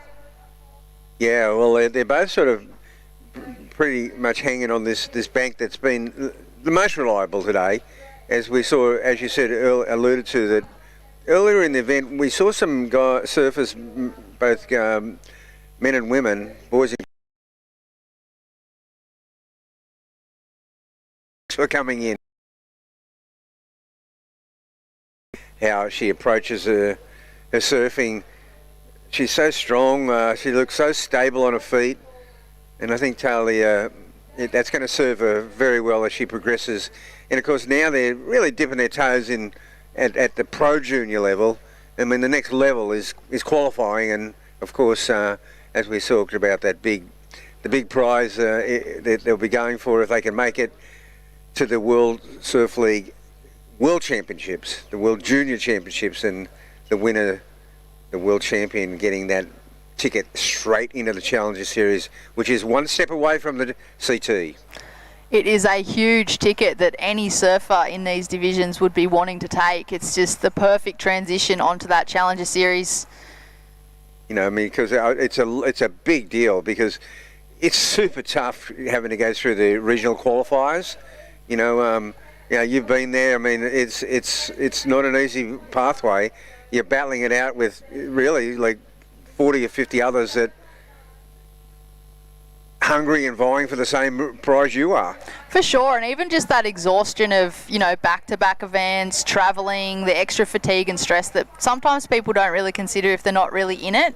Just those extra elements of, even the finances, things like that. If you can get a step on straight into the Challenger, you can skip that qualifying series altogether and just really focus on your approach to the Challenger. It's the most massive prize there is in surfing, up to and beyond up to the age of 20, really.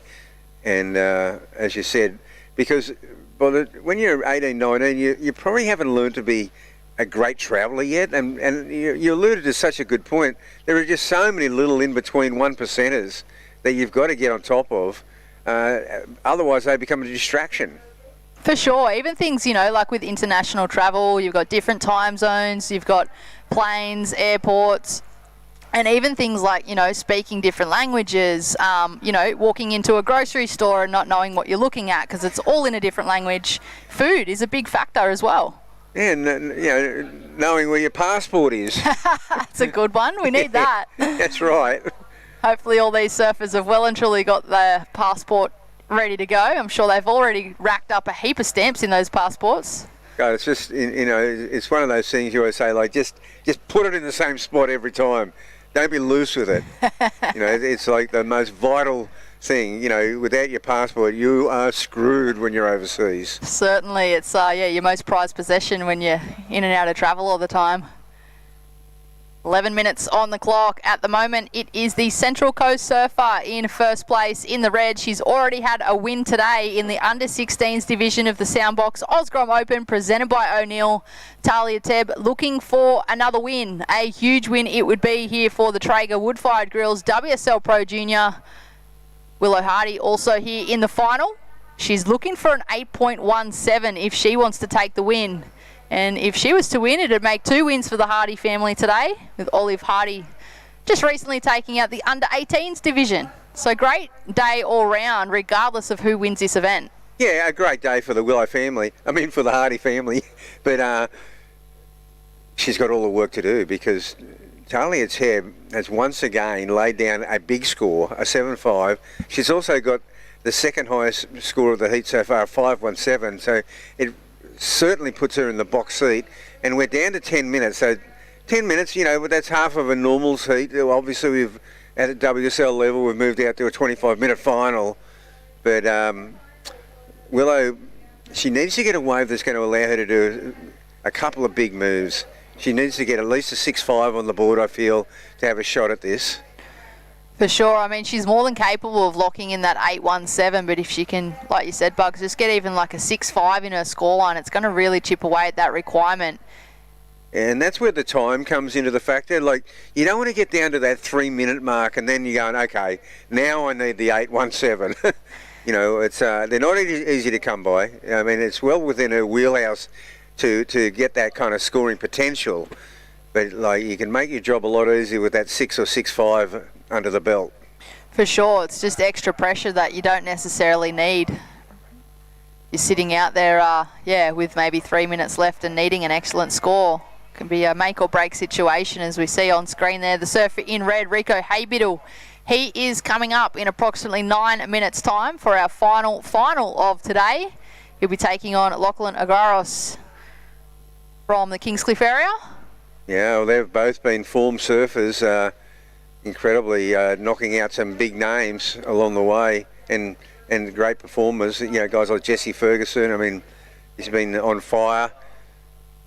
But this is going to be a great climax and some big World Surf League points on offer. Bit of prize money as well. Always certainly helps when there's money on offer, but it's those seeding points, those rankings points that these surfers are really wanting to bank. Oh, yeah. The money's just a bonus at this point. Yeah. 8 minutes on the clock. Willow Hardy playing catch up. Looking for that 8.17. Yeah, Talia Teb, I mean, last week at the Yockey Grommet Snapper, I mean, she you know, because you got that point break, that down the line, you can really see them putting a whole wave together.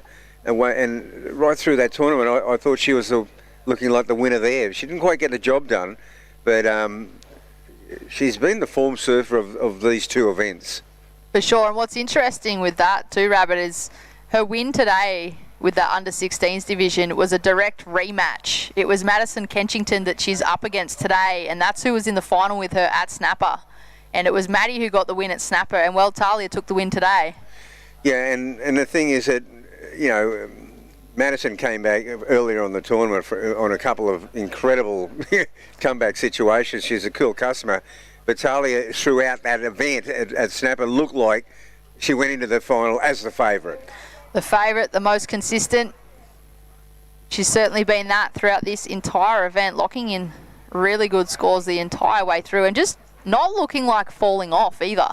That's the thing, and that's been the difference, just how stable and solid she looks on not just on a board, but when she does on those big closeout manoeuvres, like, you know, she goes up early and she stomps it. Like, there is no way she's going to fall, and that's been the most impressive thing. 6.5 minutes on the clock. We'll see beautiful drone footage there. That is Lennox Point in the background. We are, of course, in the beautiful Lennox Head area, thanks to the Ballina Shire Council. Yeah, it's the most amazing looking headland you could ever see.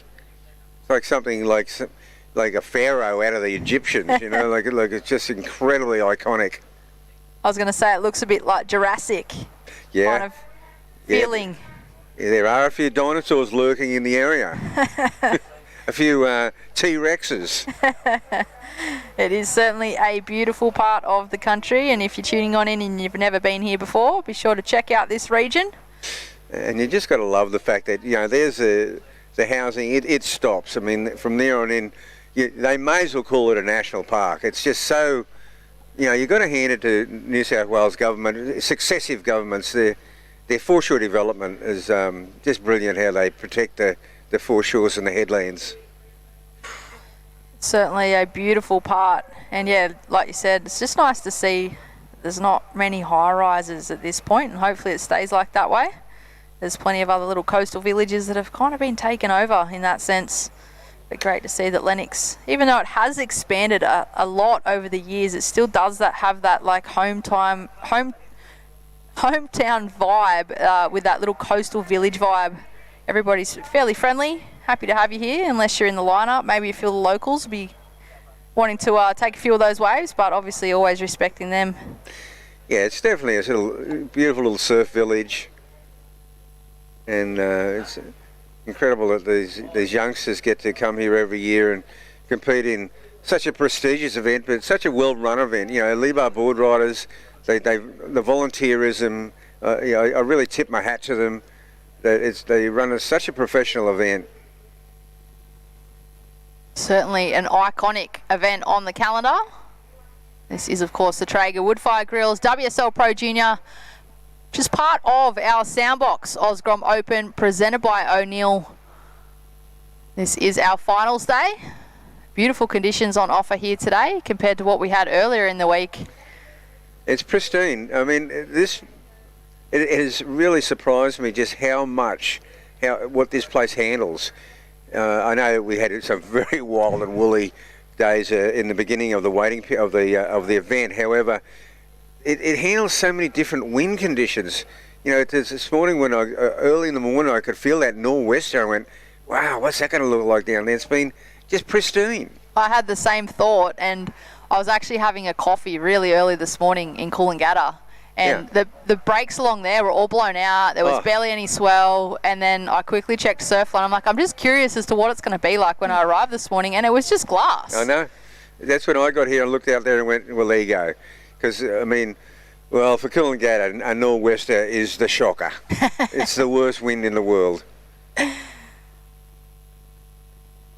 3 minutes on the clock, or just over. It is still Talia Teb from the Central Coast in first place. This would be her second win of this event. She's locked in a 7.5 and a 5.17. So if she can get something higher than that 5.17, she'll make things a little harder for Willow Hardy, who's sitting out there in second place, chasing that 8.17. Yeah, we've got look, we've just passed low tide as well, and we've got a dropping swell, but this wave here is what set her apart. Here's a 7.5 for Talia. Great first turn, and this second turn here, she just gets up over the coping, over that lip line, and just lands just so flush on a surfboard. And the judges rewarded that, not just for the manoeuvre, but just for how much control she had. For sure, her surfing is quite flawless at this point. She's just got such a mature approach for someone who's still quite young. You know, it's kind of really reminiscent of watching a young Stephanie Gilmore, a young Tyler Wright when they were at that age. Obviously, in those days, they were getting wild cards into major events and winning them. and Carissa Moore too when she was young. They just showed that potential. They had that power in their surfing. They also had the control and style and the variety of manoeuvres, and this is what this young girl's got. But it's definitely going to be her power base that serves her well into the future. She's still surfing in the under 16 division. Willow is well, gosh, I mean, we're talking pro junior here. It seems like Willow's been around forever. she's had a big career. She's still a pro junior. It does get like that. You've got surfers who have just been surfing what seems like forever. I guess they do start so young these days. But yeah, she's a well-known name, but still in a Pro Junior series. Yeah, I was so glad when the World Surf League went back to under 20. As we see the prizes here, always great trophies. The Traeger Grill Pro Junior, first place on the show there. Absolutely classic. Under a minute to go, Brett. There's been a bit of lull in the action. Willow has been holding on priority. There's a big movement here, and she'll go this wave. She'll go on a forehand. She's only going to get one big manoeuvre, and she nails it. She nails the one turn, but that's all that was on offer. No judge, but I don't think that's going to be the 8.17 that she is searching for. And look at these lines coming through the lineup with 30 seconds on the clock. Talia Tebb had a little look, but identified that was just going to run off way too quickly. So she'll hold down first priority and the lead with 20 seconds on the clock. I feel like she's going to paddle in a bit and sit nice and close to the surfer in blue potentially. Yeah, that's... there's a well-surfed wave, only the one manoeuvre, but clean. She sat for a long time, but she's still nice and loose and in control. Her composure was great. Certainly was. Judges still locking in that last wave for the surfer in blue, Willow Hardy, but it looks like early indications show that it is not going to be enough. So congratulations to our champion of the Traeger Wood-Fired Grills WSL Pro Junior Women's Final, Talia Tebb, taking her second win for today, and Willow Hardy finishing in second. Talia Tebb has announced her arrival today, a World Surf League Pro Junior victory and she's still in the under 16 division. That is something.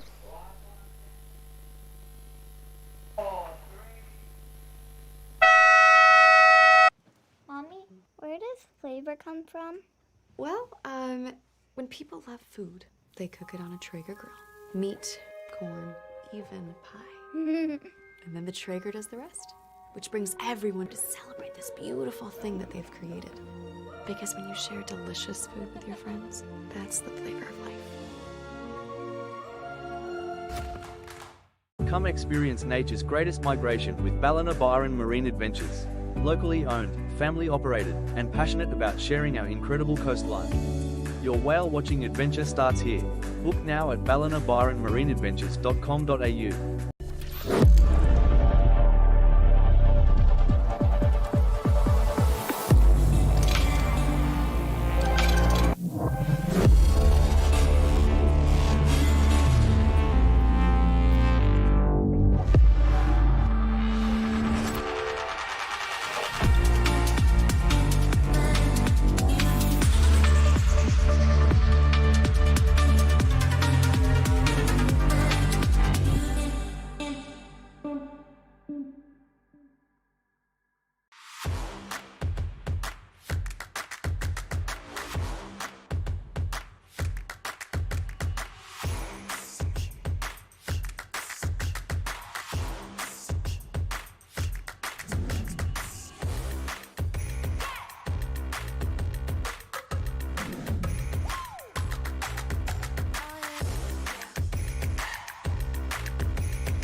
Well, it's been a big 6 days, but we are down to the final heat. I couldn't even begin to guess how many heats we've run this week, but this is the final of the Traeger Wood-Fired Grills Pro Junior. The men are in the water. Rico Haybiddle from New Zealand via Burleigh Heads and Lachlan Argros from Kingscliff, North Coast, right here in New South Wales.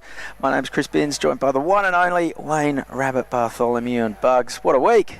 Yeah, it's been an amazing week, and you know, Binsy, I really feel like we're just squeaking it in now. Like it just started to really slow up during the last couple of finals. Still, enough, and obviously at the World Surf League level, we've got a 25-minute final, thank goodness. But it just seems like it's just hanging in there. You know, we've had the tides turn. It's going to come in. I feel if this went till 4 o'clock, I think it would get skunked. Yeah. So we'll just pull this off. Yeah, huge week. Over 200 competitors. With the Pro Junior, that does give the competitors the option to compete in multiple divisions. And we just saw Talia Tebb in the last one. So she's taking home 2 trophies today. Wow. What a weekend. 2 trophies, and one of them is a big one because it gets her along the track towards the World Surf League World Junior Championships. She's not there yet, but wow, is she impressive. Her surfing, well beyond her years. And being cheered up by Willow Hardy as well, so that's cool. Oh, how good's that? That's so good. Now, I don't know if Rico or Lachlan have made any Pro Junior finals lately. I haven't seen their name at that level, but this is a good one for for both these guys. Win or first or second, they're both keepers. Oh, absolutely. Okay, a little bit of, see a line coming on the outside. We've got a diminishing swell.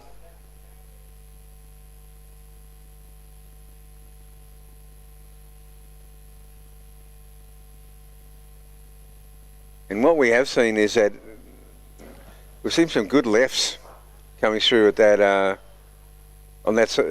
just on that bank, on the corner of that bank. A couple of lefts, but that was a bit of a mirage I saw. Looked like some lines coming through, but they flatten out when they get to that bank. That's one of the factors that the tide will really come into play in the next hour or so.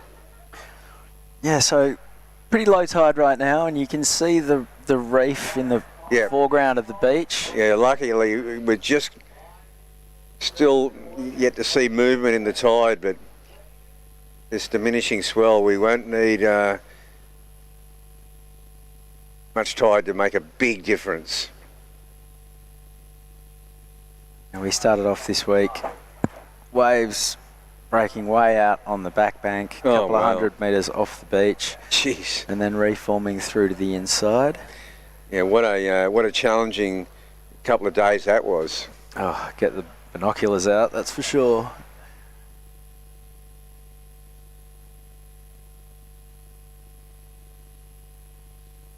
But plenty of waves and the joy of... Okay, a little bit of action here we did see, and now is Lachlan going to get this one? There's a lot of water in front of it, and he's up and riding. Oh yeah, this kid's backhand is so deadly. Oh God, he did that in the semi-final and got himself a couple of good scores, and he was paddling with such intent on that wave. He had to get over that lip, and we've got a final on our hands. Yeah, we sure do. We saw Lockie Argros, a 6.83 and a 5.67 to account for Mitchell Peterson in the semis. And we saw Rico Haybiddle take out Jesse Ferguson, who's been on a bit of a tear as well. Yeah. So perhaps... Well, 2 underdogs taking the win in the semis, and that's, sets the table for a great final with one of these guys looking at the biggest result of their career. Well, we're going to see the judges really set the scale on that ride, because to me that's a keeper. That was a good ride. I like both the manoeuvres. That first snap really set it up. That was a point scorer, and then he finished it off nicely.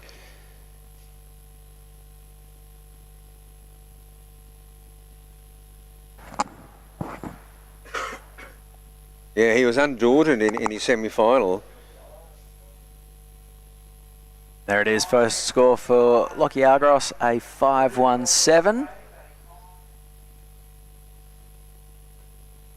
That's a solid number, if not a great one. Yeah. It also, I think the judges have nailed it this week. That gives them plenty of room for the surfers to go bigger and better above that. They're not going to back themselves into a corner at all. That's right. And it just becomes the measuring yardstick for, for the next exchanges, really. Yep, that's the scale right there. Pretty as a picture. Feel New South Wales, and you can feel the vibes looking at that shot up towards the famous Lennox headland. And as we see both of our surfers in motion, Lockie Argros is having a look back up the beach. Rico Haybiddle looking for a wave. And I think we've got an interview coming up. Yeah, we're going to cross down to the winner of the last heat, Talia Tab. Yeah, cheers guys. Talia Tab, you are a freak. You've just taken out not only the Soundbox Osgrom Open Under 16s division, you've just taken out your very first WSL Pro Junior event, and you are the winner of the Traeger Woodfire Grills Pro Junior event for 2026 here at Lennox Head. How are you feeling? What's going on? Oh my gosh, I'm so stoked. I can't believe I just won the Pro Junior as well. Like, coming off the 16s win felt good, and then, to go out there and back it up was pretty crazy. And obviously you had a second place to Willow down at Narrabeen, and you flipped the script. You've got one back on her. Mate, she's a really tough competitor. Must have been cool to share the lineup with her again, another final. Yeah, it was actually Osha Curtis down at Narrabeen, but super stoked after Narrabeen. I was feeling good and feeling super confident with my surfing, so so stoked. Well, that's epic. And look, obviously you got Chelsea in your corner, one of the coolest cats, former world champ. How does that relationship help you in this event? You seem to have just had, a real good read on the lineup. You seem to be so in tune with your equipment, and obviously just the heats, the way you're surfing the heats has been so incredible. I'm a huge fan of Talia Tab right now. Yeah, Chelsea's an absolute legend. She's so good to work with it and so easy to talk to, and to have her in my corner for this event and a bit of hockey as well was super helpful. And also Micro at home, he's been a super big part of my surfing, and just stoked to have so many good people in my corner. Yeah, well, you seem to be doing the right things. Well done. I'm so stoked to see you go back-to-back in these two events here. And you're the champ, mate. You've absolutely blown it away. Well done. Anyone else you want to thank back at the Sunny Coast or around Australia? Because I bet there's so many fans of Talia Tab now. Yeah, so many people to thank. Thanks everyone at home for watching, my dad for always supporting me and bringing to all these comps. All my friends too, my friends in Indo and my brother. DH for all my boards and all my sponsors. Just everyone. Thank you. Well, there it is, ladies and gentlemen. Not just the Soundbox Osgrom Open champ, your Pro Junior champ for 2026 here at Lennox Head. Well done, Talia Tab. Enjoy the afternoon, and look forward to seeing a lot more of you. Back to you guys in the booth. You beauty, Chris, as we cross to Lockie Argros into his second wave. He's already got a 5.17 and some solid surfing. He's going to build on that 2-wave total.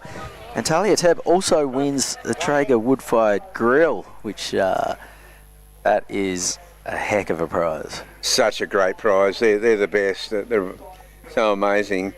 Yeah, that's a cool prize. Wow. Lockie Argros, he just looks alive. I mean, his energy level is incredible.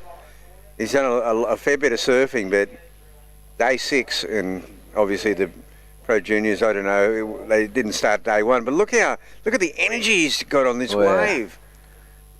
Oh, a couple of really meaty turns. And here he is again. His backhand's been the one though. Was this the opener? Boom. I think that's the opener, yeah. The first wave, the 5.17. So waiting for a second score to come in. Now we've got live action once more. So he's staying really busy and active through the opening half of this heat. Not Whoa. Yeah, there's the answer. That's what we wanted to see. We want to see these guys going toe to toe.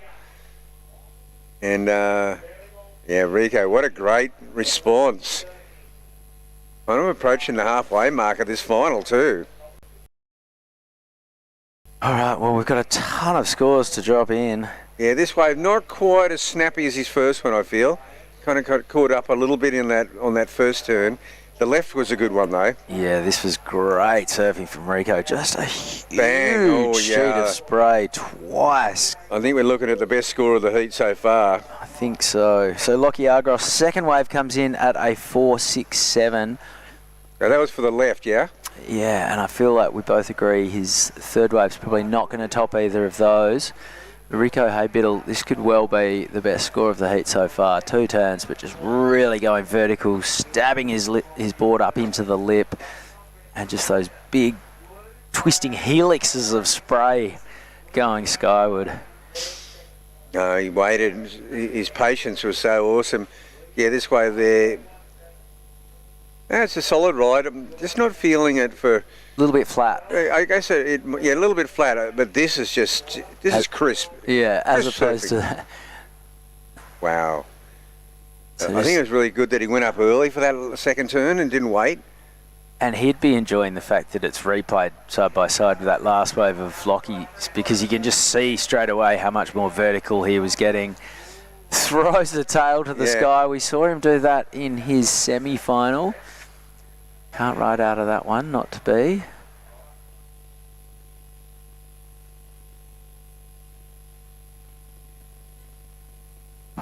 Yeah, just beautiful surfing here. Hard off the bottom, plenty of rotation, and belting it twice on his backhand. And pretty seamless between the turns. No downtime, no sort of extra pumps or... kept the body language pretty quiet, just let the board go. And Ben, he just looks like that nor'west has swung a little bit. I'm seeing a few ribs in the face now. They weren't there like 10, 15 minutes ago. Gone from really glassy to the wind's a real factor now. A good wind for airs on the right, so. Oh. Ooh. All right, opening score for Rico was a 6.83, so that does not quite put him up into the lead, but it definitely gives him the upper hand at this stage. He's now chasing a 3.01 to move up into the lead, but no one's looking for a 3 in a final. No, and I'll be interested to see what Lockie's response to that is now, because he's had a couple of good goes, but he hasn't quite put an entire wave together yet. He needs to break into that 6-point range himself. He might look at the left here, or is he looking at the right? He's looking at neither.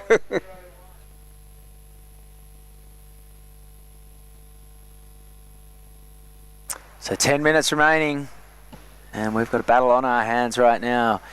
Lockie Argos with a 5.17 and a 4.67 is in the lead. Rico Haybiddle has a 6.83 for his opener, and that's the high note to this point.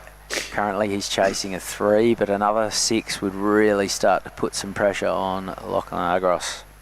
Yeah, when I saw Rico stop paddling there, I thought maybe he's just going to sit right on the bank and get that 3, because he doesn't want it to go flat. He doesn't want it to low out for the rest of the heat.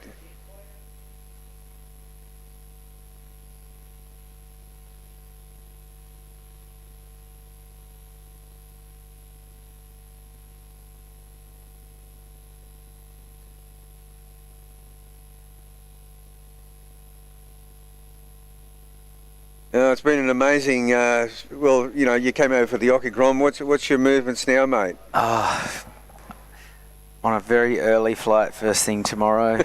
Well, 2 flights via Sydney and then a 3-hour drive and home by tomorrow afternoon. Yeah, it's a full day mission to get to the southwest, isn't it? That's huge, yeah. Oh, look at that. Rico having a good look at that one. He only needs a 3. I'm sensing that he's super aware of that now. Like he's just thrown the board in these wild moves in the last couple of waves, but now I think he'll just tap it along and get a finishing turn, try and get a 3.5, and then go out there and get something. And I only say that because there's been long lulls. Yeah. Like he's basically in the box seat. But he's actually got to bring it home. So in the semis, Lockie Argos brought it home with the 683. Exactly. And Rico Haybiddle has opened up with the 683. Yeah. So No, I was very aware of that. The Lockie 683 was a brilliant ride that he got.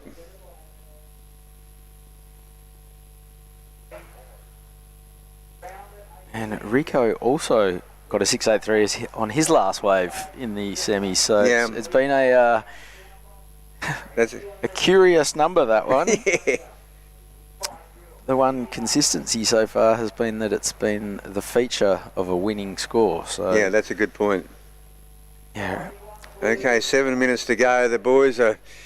I think Lockie, I don't think he'd be wanting to go flat. I think he'd like to, he's got priority. I think he'd like to put a number on the board himself. He'd back himself. The way he's surfing, he'd so back himself.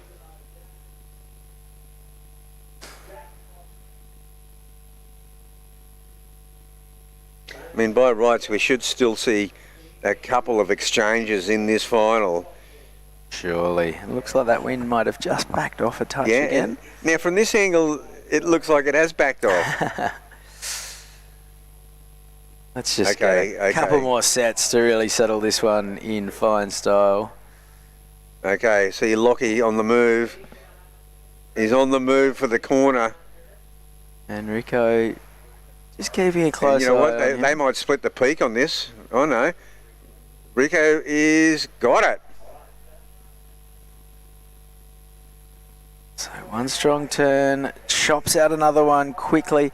It's interesting watching him paddle in. He was looking right, he was looking left. Yeah.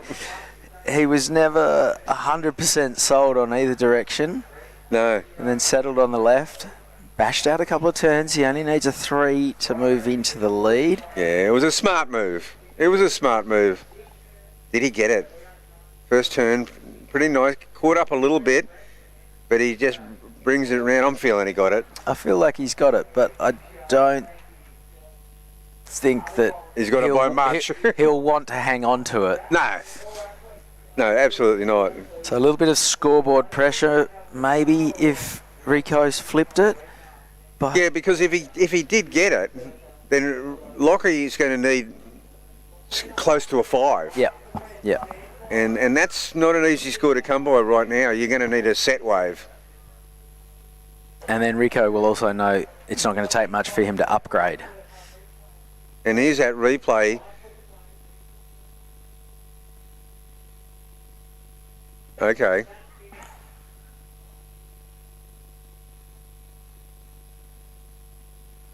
All right, there's 5 minutes to go. We're still waiting on that score to come in. They're deliberating. Rico Haybiddle's fiercely. Last number.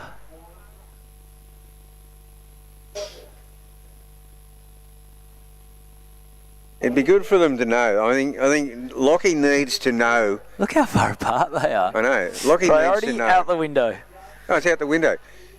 But Lockie needs to know. Rico needs to know. 4.5 minutes to go. So Lockie Argos, as you could see, that was the 333 of Lockie's. Yep. So Rico doesn't need quite as much. Oh, it was a smaller wave, that's the only thing. It wasn't as crisp as anywhere near as crisp as the 683. I think everyone here would be happiest if a set came through and they both got to tee off and exactly sort of settle it that way. Let's 4 minutes remaining.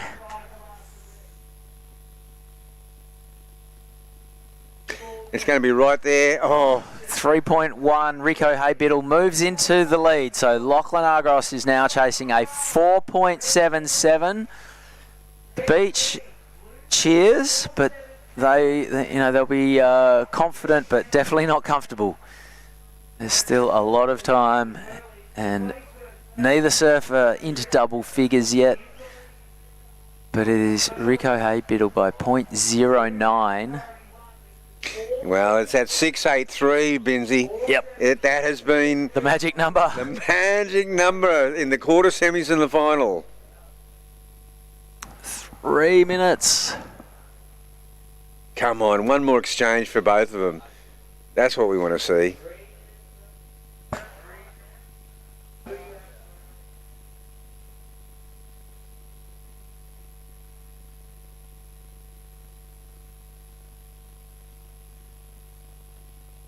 Now, Rico has got the lead, and he's sort of powering his way over, yeah. Even though he doesn't have priority, he wants to be thereabouts. Yeah. You have to. Just need to be there. And priority could flip if Lockie was to paddle for something, and you just need to be able to play that defensive role. Yeah, here we go. You don't necessarily want to do it, but you have to. And now we see him pull in. G'day, mate. Yeah, I'm in the neighbourhood. Yeah, what do you reckon? And I'll be sitting right here. 477, that's pretty tough. That's a tough one. You're going to have to get a good wave. It'll be your second highest score. It's nearly like your highest score. Were you a trash talker in this situation back in the day? I wasn't kind of like that. I mean, no, not really. Not trash talking. Not in the heat. Just pose a question. Let them think about it. We didn't have priority, so... True.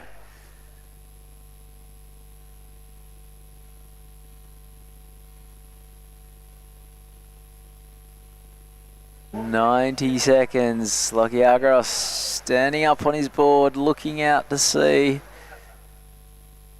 The situation is that Benzie, but if it's a one wave set, the advantage kind of goes to Lockie, I feel. So it's still way open. 477. He's back up at the moment, a 467. So wow, look at that wind. Be much tighter.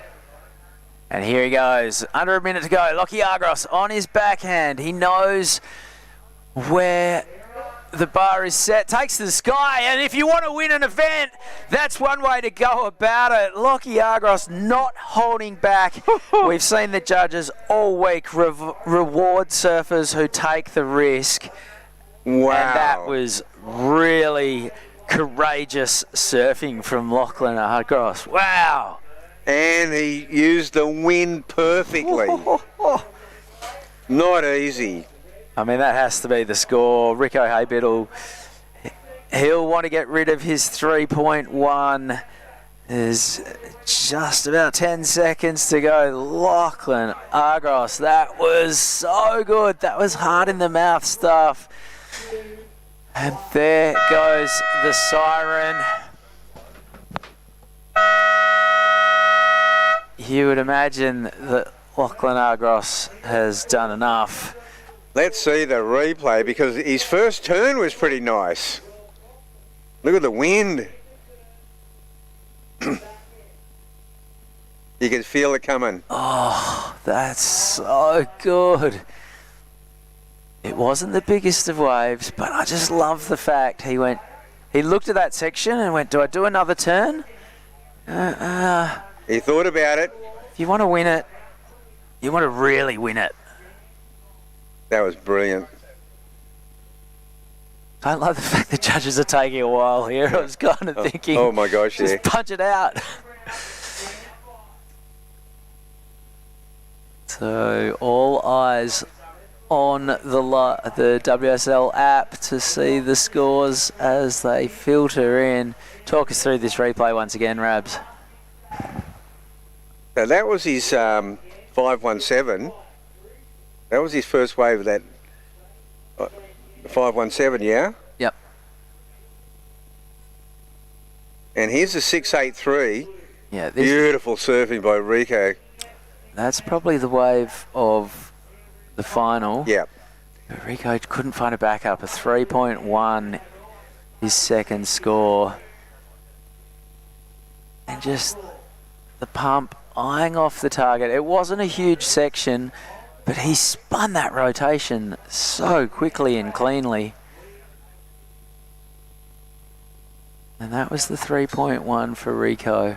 I mean, I'd be pretty surprised if they don't give 5+. You almost... You want to reward the courage for just...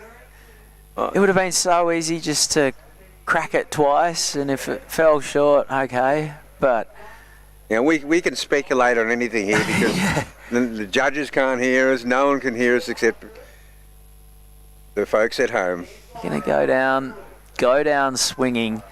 Lucky Yardgross needed a 4.77.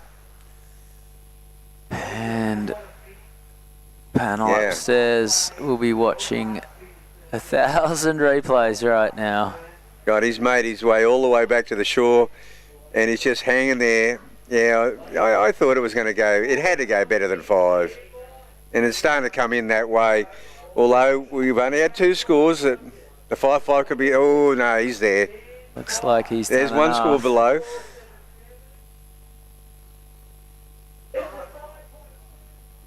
All right, that was Rico's score that got flashed up. But last wave for Lockie Yardgross comes in at a 5.1. He has taken the win. A 5.17 and a 5.1. Give him a narrow victory by just over a quarter of a point. Now the emotion hits. He's pumped, and why wouldn't he be? That was awesome. You just love to see a surfer go for it in a situation like that. So do I. And today, he is the pride of Kingscliff. He sure is. Oh, that was brilliant. Well done, Lockie Yardgross. Take a bow. Well done to Rico Haypiddle as well. Runner-up here at the Traeger Grills Pro Junior is no small feat. A bunch of handy points for WSL Australasia Pro Junior rankings. Oh, and that's us for the week. 6 days of Awesome. sensational action, 1,000 heats, Pro Junior Division, all the way down to under 14s. There's Lockie Yardgross making his way into the beach. He is pumped.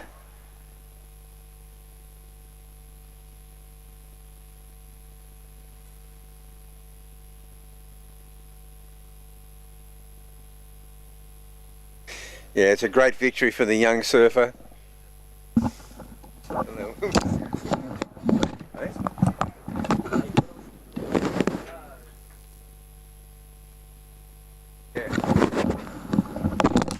All right, well, as we see Lockie Yardgross getting chaired up the beach, we're going to throw to a quick break.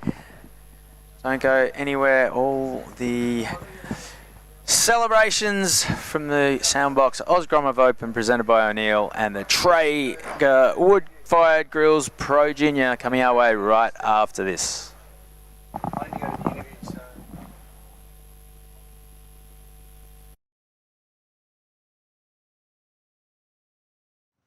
Mommy, where does flavor come from? Well, when people love food, they cook it on a Traeger grill. Meat, corn, even pie. And then the Traeger does the rest, which brings everyone to celebrate this beautiful thing that they've created. Because when you share delicious food with your friends, that's the flavor of life. Come experience nature's greatest migration with Ballina Byron Marine Adventures. Locally owned, family operated, and passionate about sharing our incredible coastline. Your whale watching adventure starts here. Book now at ballinabyronmarineadventures.com.au.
Man, that was so clutch. The winner of the Traeger Grills Pro Junior here at Lennox Head, Lockie Argyros. Mate, talk us through that last wave. You needed a 4.77 or thereabouts, and you did that first nice turn, then went for the air rev in the howling nor'wester and just greased the landing, mate. How does it feel? Your first ever Pro Junior win.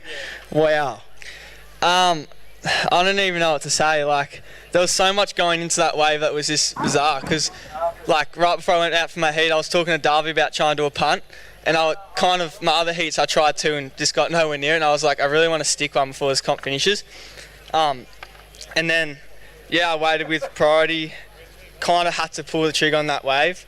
Did the first snap, and it kind of didn't click as well as what I thought it would. So I was like, I'm gonna have to go big here to get a 4.7, and then yeah, stuck that punt I was trying to do the whole time. So it was just kind of meant to be. So I'm pretty happy with that. Yeah, I'm stoked. So good. And you look at this event on the calendar, the Soundbox Osgrom Open, the Traeger Grills Pro Junior event. Mate, it has to be one of the premium events on the calendar.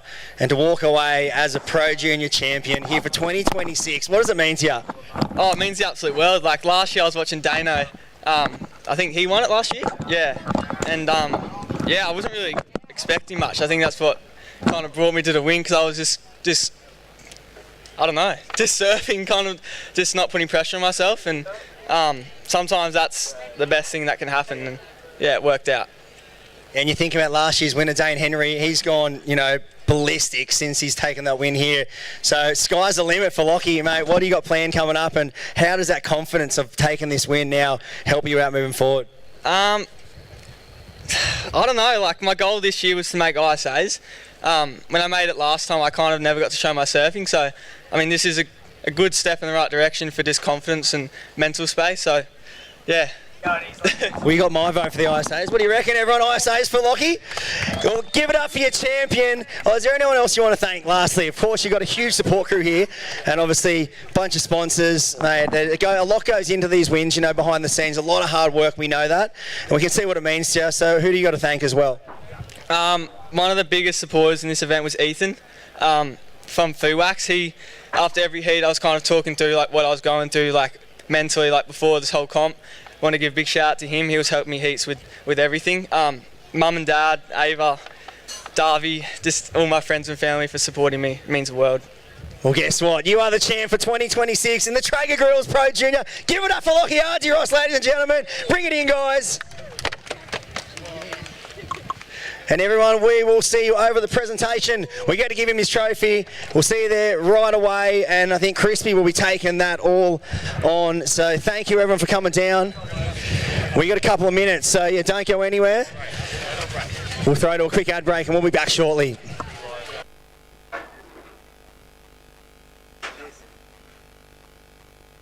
Mommy, where does flavor come from? Well, when people love food, they cook it on a Traeger grill. Meat, corn, even pie. And then the Traeger does the rest, which brings everyone to celebrate this beautiful thing that they've created. Because when you share delicious food with your friends, that's the flavor of life. Come experience nature's greatest migration with Ballina Byron Marine Adventures. Locally owned, family operated, and passionate about sharing our incredible coastline. And then come back out. Your whale watching. Righty, so all competitors finalists. We're going to present the winners and the runners-up. 8 crown champions. What a 6 days. And again, in the background, all the soldiers from Lee Bar packing up. We're going to start the official presentation and present our winners with amazing products. Look at these soundbox speakers, these Traeger Ranger and Woodridge first prize and runners-up will be presented. We've got here Liba and also Connor O'Leary, one of our championship tour surfers, and Chelsea Hedges, our 2005 world champion, to congratulate and present the winners with their trophies. Head on over to the presentation. We're going to be a couple of minutes. Get on over. Thank you.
kind of just a giant peak.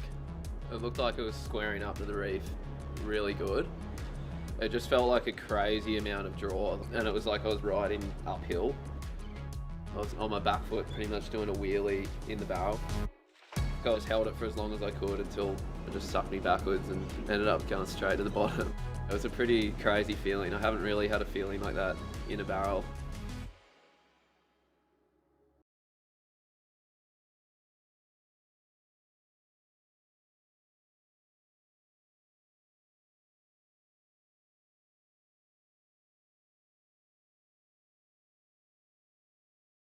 In a place where every corner tells a story and neighbours are more like family, having someone you can trust by your side makes all the difference. For over 100 years, Somerville Laundry Lomax has been a cornerstone in our community, supporting individuals, families and businesses through the moments that matter most. When you need legal support, someone who'll stand beside you, turn to the team trusted by generations. Somerville Laundry Lomax, for all matters when it matters most.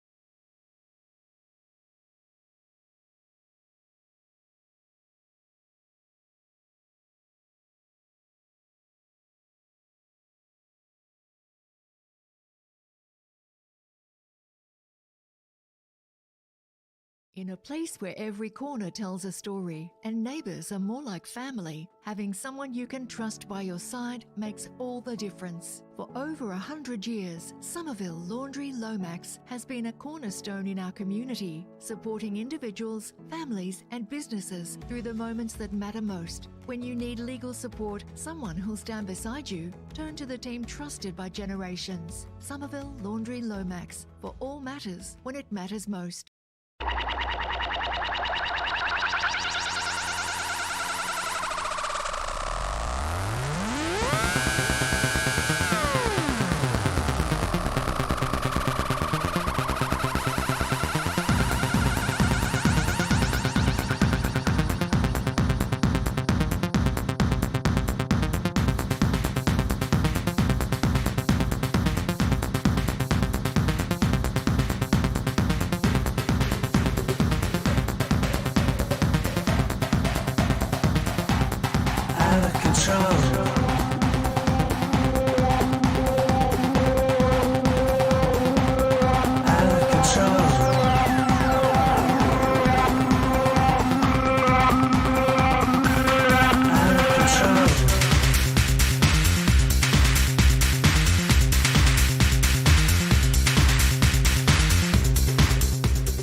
Alrighty, looks like we're ready to go. Alright, ladies and gentlemen, let's do a round of applause for not only the Bundjalung Nation, everyone here, all the visitors, and welcome to the Soundbox 2026, and this is an amazing Osgrom Open presented by O'Neill. Thank you to Traeger, everyone here. But before we begin, I want to acknowledge the Bundjalung people, the traditional custodians of the land that we meet here today, and we've been here for over 6 days. Pay our respects to the elders past and present, and also the storyteller from our elder Chris Cook. It was a special day one, and it always every year special to welcome us to the Bundjalung Nation. Firstly, and sincerely, thank you to the Ballina Shire Council and Seabreeze Supply Co, including all their supports for Soundbox and Traeger. Your ongoing commitment plays such a vital role. Look at all these prizes, look at the amazing surfers, 250 athletes over 6 days, local, around Australia and international in this event. A huge thank you. Let's put our hands together for Rob Bain, JD and all the team from O'Neill, our presenting sponsor, watching and listening on this webcast, and that are here representing O'Neill. Well done, Australian Premier Junior events. They're a big part of it in their second year. A huge thank you to all our local sponsors. Let's give them a round of applause. They're still packing up now. They've fed us. They've donated all their time and money to make this a world-renowned, the Wimbledon of surfing, the Soundbox Osgrom Open 2026. All right, big shout out to they're still packing around us, all the mums and dads, but let's get to it. We celebrate the finalists of the Soundbox Osgrom Open, presented by O'Neill, and Traeger, the grills for the Pro Junior.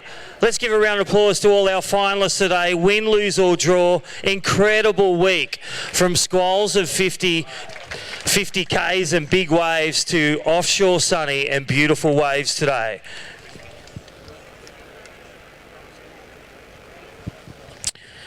I'd like to welcome up 1978 World Champ on the webcast.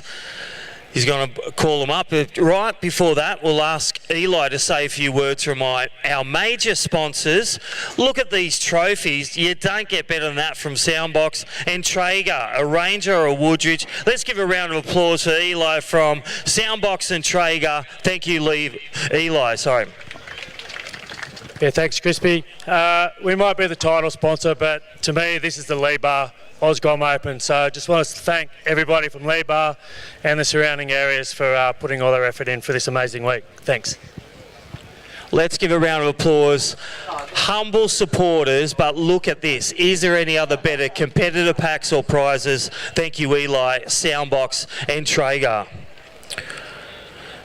All right, I'd like to invite up our pro surfers, but another world champion, Wayne Rabbit Bartholomew. Come on up, Rabbit, say a couple of words. Let's give a round of applause, busting down the doors, Mr. Rabbit, co-webcast commentator. Rabbit, what a 6 days, the Wimbledon of junior surfing, the Osgrom Open. Yeah, thanks, Crispy. Yeah, it is. I think I'm the one who called it the Wimbledon of junior surfing because it's just such a magical event. And, I mean, what I just want to say to all the kids and all the parents here, you know, this is really is a magical time in your lives. You know, bringing your children, watching them go through this week of surfing in the holidays.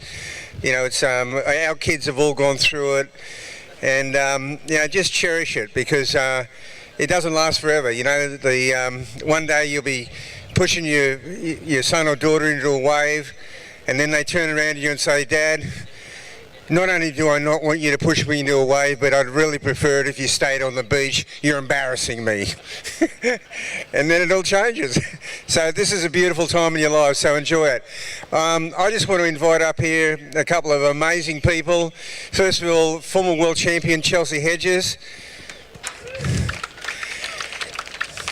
And along with her, the runner-up in the Gold Coast Pro this year, the J-Bay champion, Connor O'Leary. Yeah, mate. Yeah, Connor, local Cronulla, local Lennox, and Chelsea Hedges, world champion. They're going to present the winners. Yeah, come on up. I'll go down, you go up. That's sick. How sick are these trophies? Yeah, well, let's hear from ladies first. Chelsea, amazing support you got in the background, amazing world title in I5 in your career, and you're still giving back. What did you see the last 6 days? Surfing was incredible, and it's quite fun to be a part of this event because I think I surfed probably one of my best memories was surfing the Rusty Grom Fest back in, I don't know, it was in the 90s, so still going and still amazing to see how many amazing surfers, like from obviously, the under 14s all the way through the pro juniors, absolutely ripping. Like Jaya was shredding today, he was on fire, both lefts and rights. And then, the pro juniors, obviously just here supporting Talia and a couple of the Groms. But, it's good to see him get a win at the end of the day. So, but, everyone's surfing so well. And, the standards just getting higher and higher every year. Yeah, well, thanks for still being a part of it with all the Surfing Australia high performance crew. Connor, your hometown, Cronulla in here. How good was it to watch the surfing and the level? What did you see?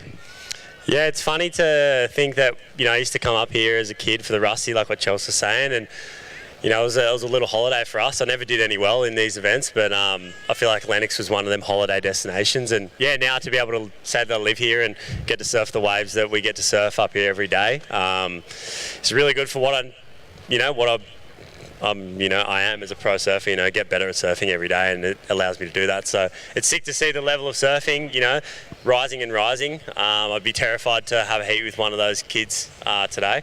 So it's good to see, and sick to be a fan of surfing. Well, there it is. Let's give another round of applause for our world champion Chelsea Hedges, 05, and Connor O'Leary. Championship tour still on there, and winner and runner-up at Snapper this year, and local. Alrighty, let's get the under-14 girls in second position. In red, Rosie Annesley. Round of applause to her. Rosie, come on up.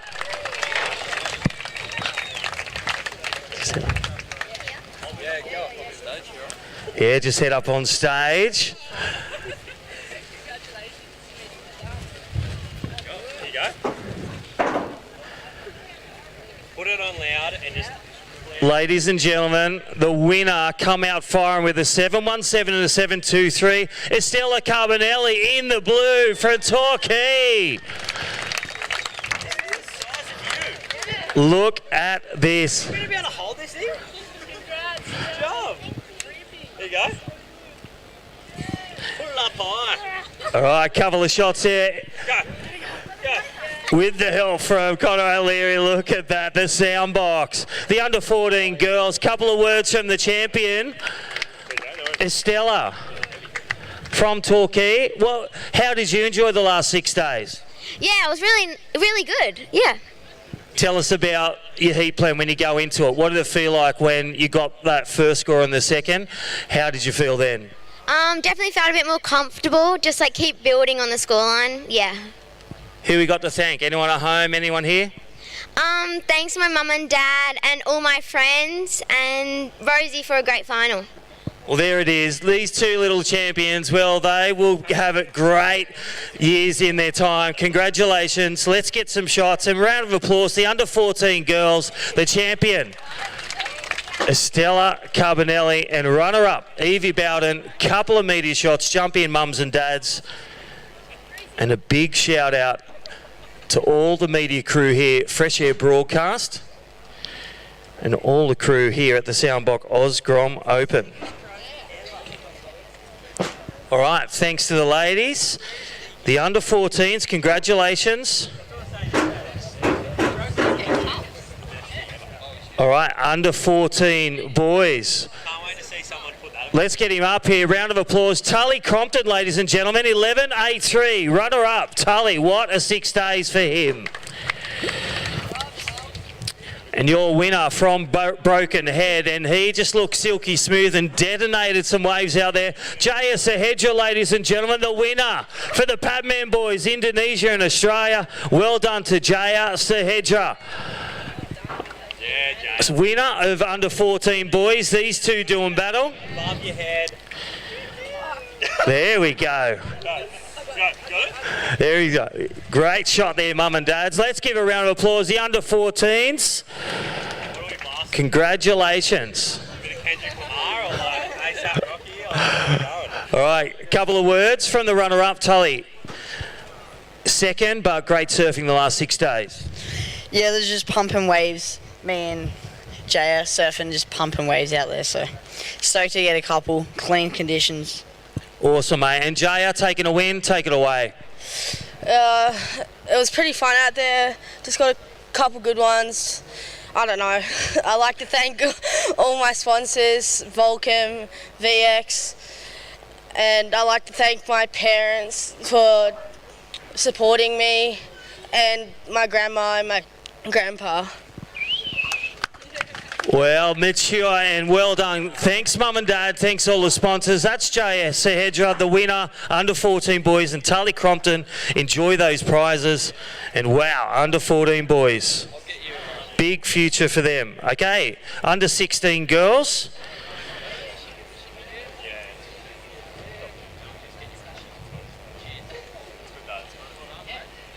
All right, what a final here for under 16 girls. In second position, they're two friends. Here we go. Madison Kensington, ladies and gentlemen. Under 16 girls. Lift your applause to that. Well done, Madison Kensington.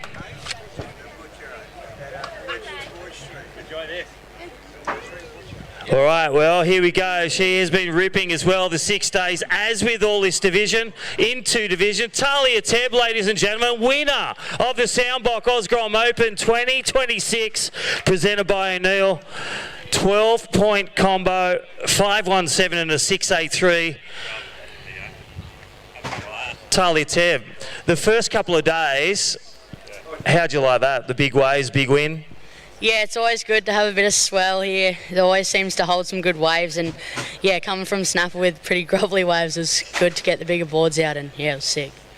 What do you love about coming down here to Lennox? It's just a stone's throw away, 50 to 100, minutes on the thing. How do you like it coming down to this 6-day event? What do you like about it? Yeah, it's so fun. Beaches are what I love most. I surf them a lot at home, so yeah, surfing fun waves and with everyone's super sick. Anyone to thank? All my sponsors and Chelsea for all the help and being in my corner for these 2 events. It's been super fun, and everyone at home watching, everyone, yeah, Micro as well, one of my coaches, yeah, so good. Well, that's awesome. Round of applause for these 2 podium finishers, Talia Tebb, the winner, and Madison Kensington. Hold them high. Wow, congratulations, the under-16s division, and this is your winner, Talia Tebb. Runner-up, Madison Kensington. Congratulations.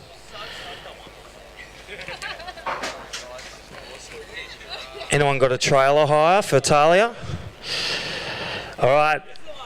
Let's get him up here. Under 16 boys. Zach Johnson, ladies and gentlemen, the finalists in the under 16 boys as we grind through. Thank you, Zach. Again, congratulated by Chelsea Hedges, our female high performance coach at Surfing Australia and world champion. Ladies and gentlemen, he's been getting tubed here days 1, 2 and 3. He's the airman. He's got more frequent miles than Richard Branson. Ladies and gentlemen, Loki Cullen, Lakana Cullen, the winner of the under 16 boys. Well done, Loki. Come and get your prizes and soundbox.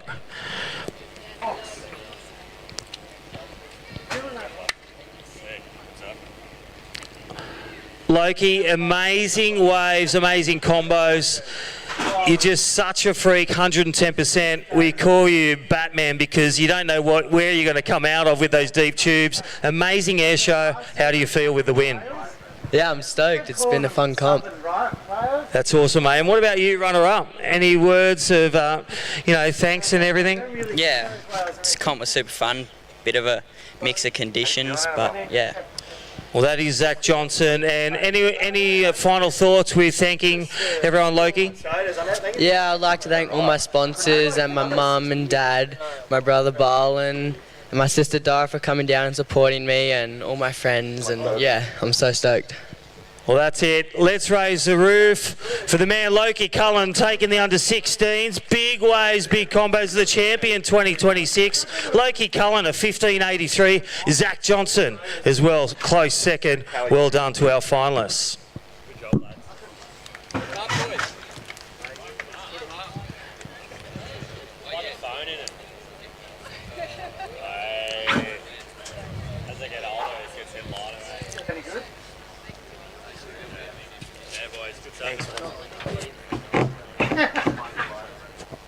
See ya. Alrighty, here we go. Our next division, the under 18 girls, like to welcome up again, shredding for the 6 days, and the most consistent getting through to the final, 2 buddies from WA, Australia. Layla Fraser, ladies and gentlemen, in blue. Congratulations, finalists and runner-up, 866 West Australia. Such a power punch on the junior series here. All right, let's round of applause for the family. Olive Hardy, ladies and gentlemen, from WA, the Hardy family, paying excess baggage definitely with the way they're going home to WA. Enjoy that. Yeah, what are we blasting through this thing? Oh, you should think them together. All right, Olive, you know, couple of stoppages, couple of big waves, couple of rain squalls. It had it all these last 6 days. How did you enjoy the Soundbox Osgrom? Yeah, it's been so fun. It's so good to have a comp over here with proper waves and, yeah, get to do some good surfing. No, that's awesome, man. And the division, what do you think about? You know, do you change equipment from the big waves of WA? How do you get supported and what do you change? Because I believe that your mum was here today. Yeah, I had Coach Mum helping me with my board decisions. But no, on the big day I was definitely on my step up and then changed over to my smaller board for today. But yeah. Well, you found it in the final and you had that nice time to think about it. So congratulations. Anyone else to thank at home over WA or here helping you out? Yeah, big thanks to all my family and friends, sponsors for all the support. And yeah. Well, there it is, your champion, ladies and gentlemen, Olive Hardy, 14-point combo on an 866 under 18 girls. Congratulations, a win for the WA Australian, and Layla Fraser, second.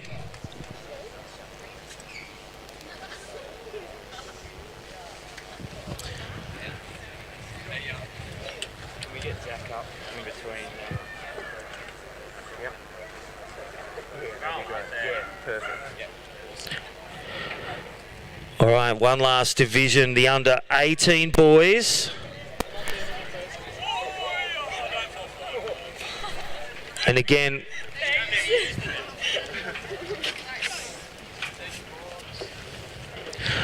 all right, a big shout out again to Labar, all our committee, 10 months of planning, so much support for these 6 days. The under 18 boys now, let's get him up here, and this Gold Coasting is such a shredder on the back end. He took a runner-up today, but always looking dangerous and taking down the big rankings leaders. Leo Matchett, ladies and gentlemen, second place, under 18s, the Queenslander. Thank you, Leo. Does look a little like Rob Machado, but surfs like Leo. All right, let's get the winner. He's had his ups and downs, like Lachlan was saying. He's had his podium berths. He's had the wins taken. Ladies and gentlemen, the win, the under-18s boys, Benji Lowen, winning from the get-go, 12-1-6. The goofy footer, dominating form, looking a bit a la Owen Wright, Ryan Callanan, or Connor O'Leary. All right, guys, a couple of words from the champ. Just want to say thanks to everyone who helped make this comp happen. Soundbox, Lebo, all the other sponsors of the comp. Shot to the competitors, Leo. Not many waves in that final, but I've got a couple. Thanks, Mum, Dad, sponsors, and just everyone else who helped out. That's awesome, mate. And anyone at home in New Zealand and the local beaches, board riders? I just want to say thanks to all the boys who I know, I've got a couple of friends who've been watching on the live stream, grandma, dad, everyone back home. So yeah, cheers. Well, there it is, Benji Lowen. Round of applause to these two legends. Benji Lowen, huge win under 18s. Hold those Soundbox up. I know you're tired from paddling 6 days. There we go, our champions. Leo Matcher, runner-up, Benji Lowen, under 18 Soundbox. Congratulations. Enjoy those sound systems. All right, just before we present, we go over now the Soundbox. Stay up here, Chelsea and Connor O'Leary. Present our Traeger, the Ranger, and the Woodridge. Right before that, I'd like to say, come on up, our president of Lebar, to say a few words. Head on up. Former qualifying series shredder, team manager for another brand, and well, this guy's come through the juniors. He's got a great junior career here too, great experience on the pro surfing as well. Zach Whiteman, ladies and gentlemen, our young president here at Lebar steering the ship. Zach, say a few words. Thanks, Crispy. Just want to say a massive shout out to the Lebar crew. So much work goes into this event, especially for Tonio and Jake Baker. They spend so much time behind the scenes. So many late nights, meetings from I think we started in February or something like that. Oh yeah, maybe 12 years ago by the sounds of it. But yeah, just a massive shout out to all the Lebar committee members. This is all done on their back and their time, so big shout out to those guys, especially Carly on the barbecue. Absolute weapon. Everyone's well fed. I've travelled a lot and done a lot of surf comps. There's no better food than this one, so thank you, Carly. And Eli and Bainey for jumping on and sponsoring the event. Does not happen without their support, so thank you very much, and we'll see you next year. Cheers. Yeah, and a big shout out to our president, our vice president Johnny, and a big shout out, one more for all the committee, the judges, contest director Cam Lindsay, Tony O'Brien, Jake Baker, everyone in the background. One more cheer before we get out these barbecues and fire up the Traeger. All right, Pro Junior women. Back up again, changing rash shirts. In second position, Willow Hardy, come on up, the Hardy family. Again, hopefully they're on staff travel. Cheaper excess. Congratulations, the Hardys, wow. And then the winner, dual winner, not many people have done it. Nixie Ryan's done it, the local, and now today, Talia Tebb, 2026, Traeger Pro Junior, 12.67. Congratulations, Talia Tebb. One's got to raise the Ranger over their head, the other's got to do the big one. Are you ready? They won't do that. A couple of words, Willow, thanks for coming, WA again. A couple of words? Yeah, thank you so much for having me. Thanks everyone at Lennox, all the Lebar board riders, the event sponsors. It's such a sick event, and Talia was obviously absolutely shredding. So yeah, I was stoked. Thank you so much. Let's hear from that. And let's hear from our winner. Well done, Willow, and our winner, Talia Tebb. Yeah, so stoked to share a final with Willow. She's been ripping, and yeah. Any questions? Anyone? Or what kind of board are you on? Tell us a bit about something about your equipment. Yeah, thanks to Darren. He's hooked me up with some pretty sick boards this year, and yeah, riding a DNA 5.8 roundtail, which has been going super good out in these conditions. So yeah, thank you. Well, there it is, the winning surfer on the winning equipment, DHD. Well, ladies and gentlemen, give your Pro Junior women the Traeger Ranger and the Woodridge Talia Tebb taking an amazing 6 days win, dual winner of the Junior Series of Osgrom and the Traeger Pro Junior for the women.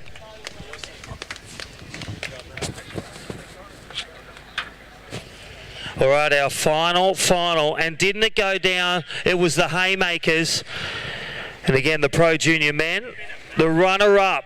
This was quite the final. Treated with 6 days, treated with extension of 25 minutes. Let's get him up here. The runner-up, Rico Haybill from Queensland, Australia, New Zealand. What a fight on the lefts. Runner-up gets the Ranger Traeger. Congratulations. Ladies and gentlemen, he said it all in his pre-heat interview. He's had his ups and downs. He's had his wins, his losses. This guy come back with a few seconds remaining with priority, stomped a nice snap and an air rev. Ladies and gentlemen, from Kingscliff, Australia, Lachlan Argios raise it up for the Pro Junior.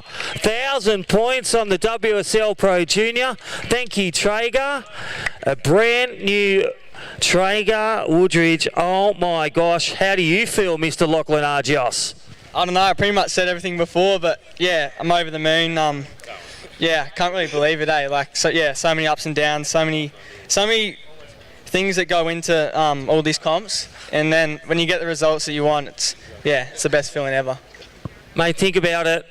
What you've learnt through your junior series and this, all for this moment. Congratulations. How's it feel now standing up here being the champion 2026? Yeah, can't believe it. Standing next to, Rico is a really good surfer. Going into this heat, I kind of didn't know what to expect. I was just going to trust myself and just go out and then just surf. Yeah, and now I'm here with the win, so yeah, it feels super good. Last question, Traeger, who's it going to? Are you going to give it to mum or dad at home? Well, dad, but I'm going to use it too, yeah. Well, there it is. There's your champion, ladies and gentlemen, the men's. The Traeger Pro Junior WSL. A big shout out to all the WSL crew watching and listening. And there are your champions. Ladies and gentlemen, we've had crowned 8 champions. That's a wrap from all of us here. If you can lend a hand packing up, that'll be great. All those watching online, these are your champions. Lachlan Argios taking the Pro Junior men's, and runner-up, Rika Haybiddle. Thank you and see you next year. Cheers.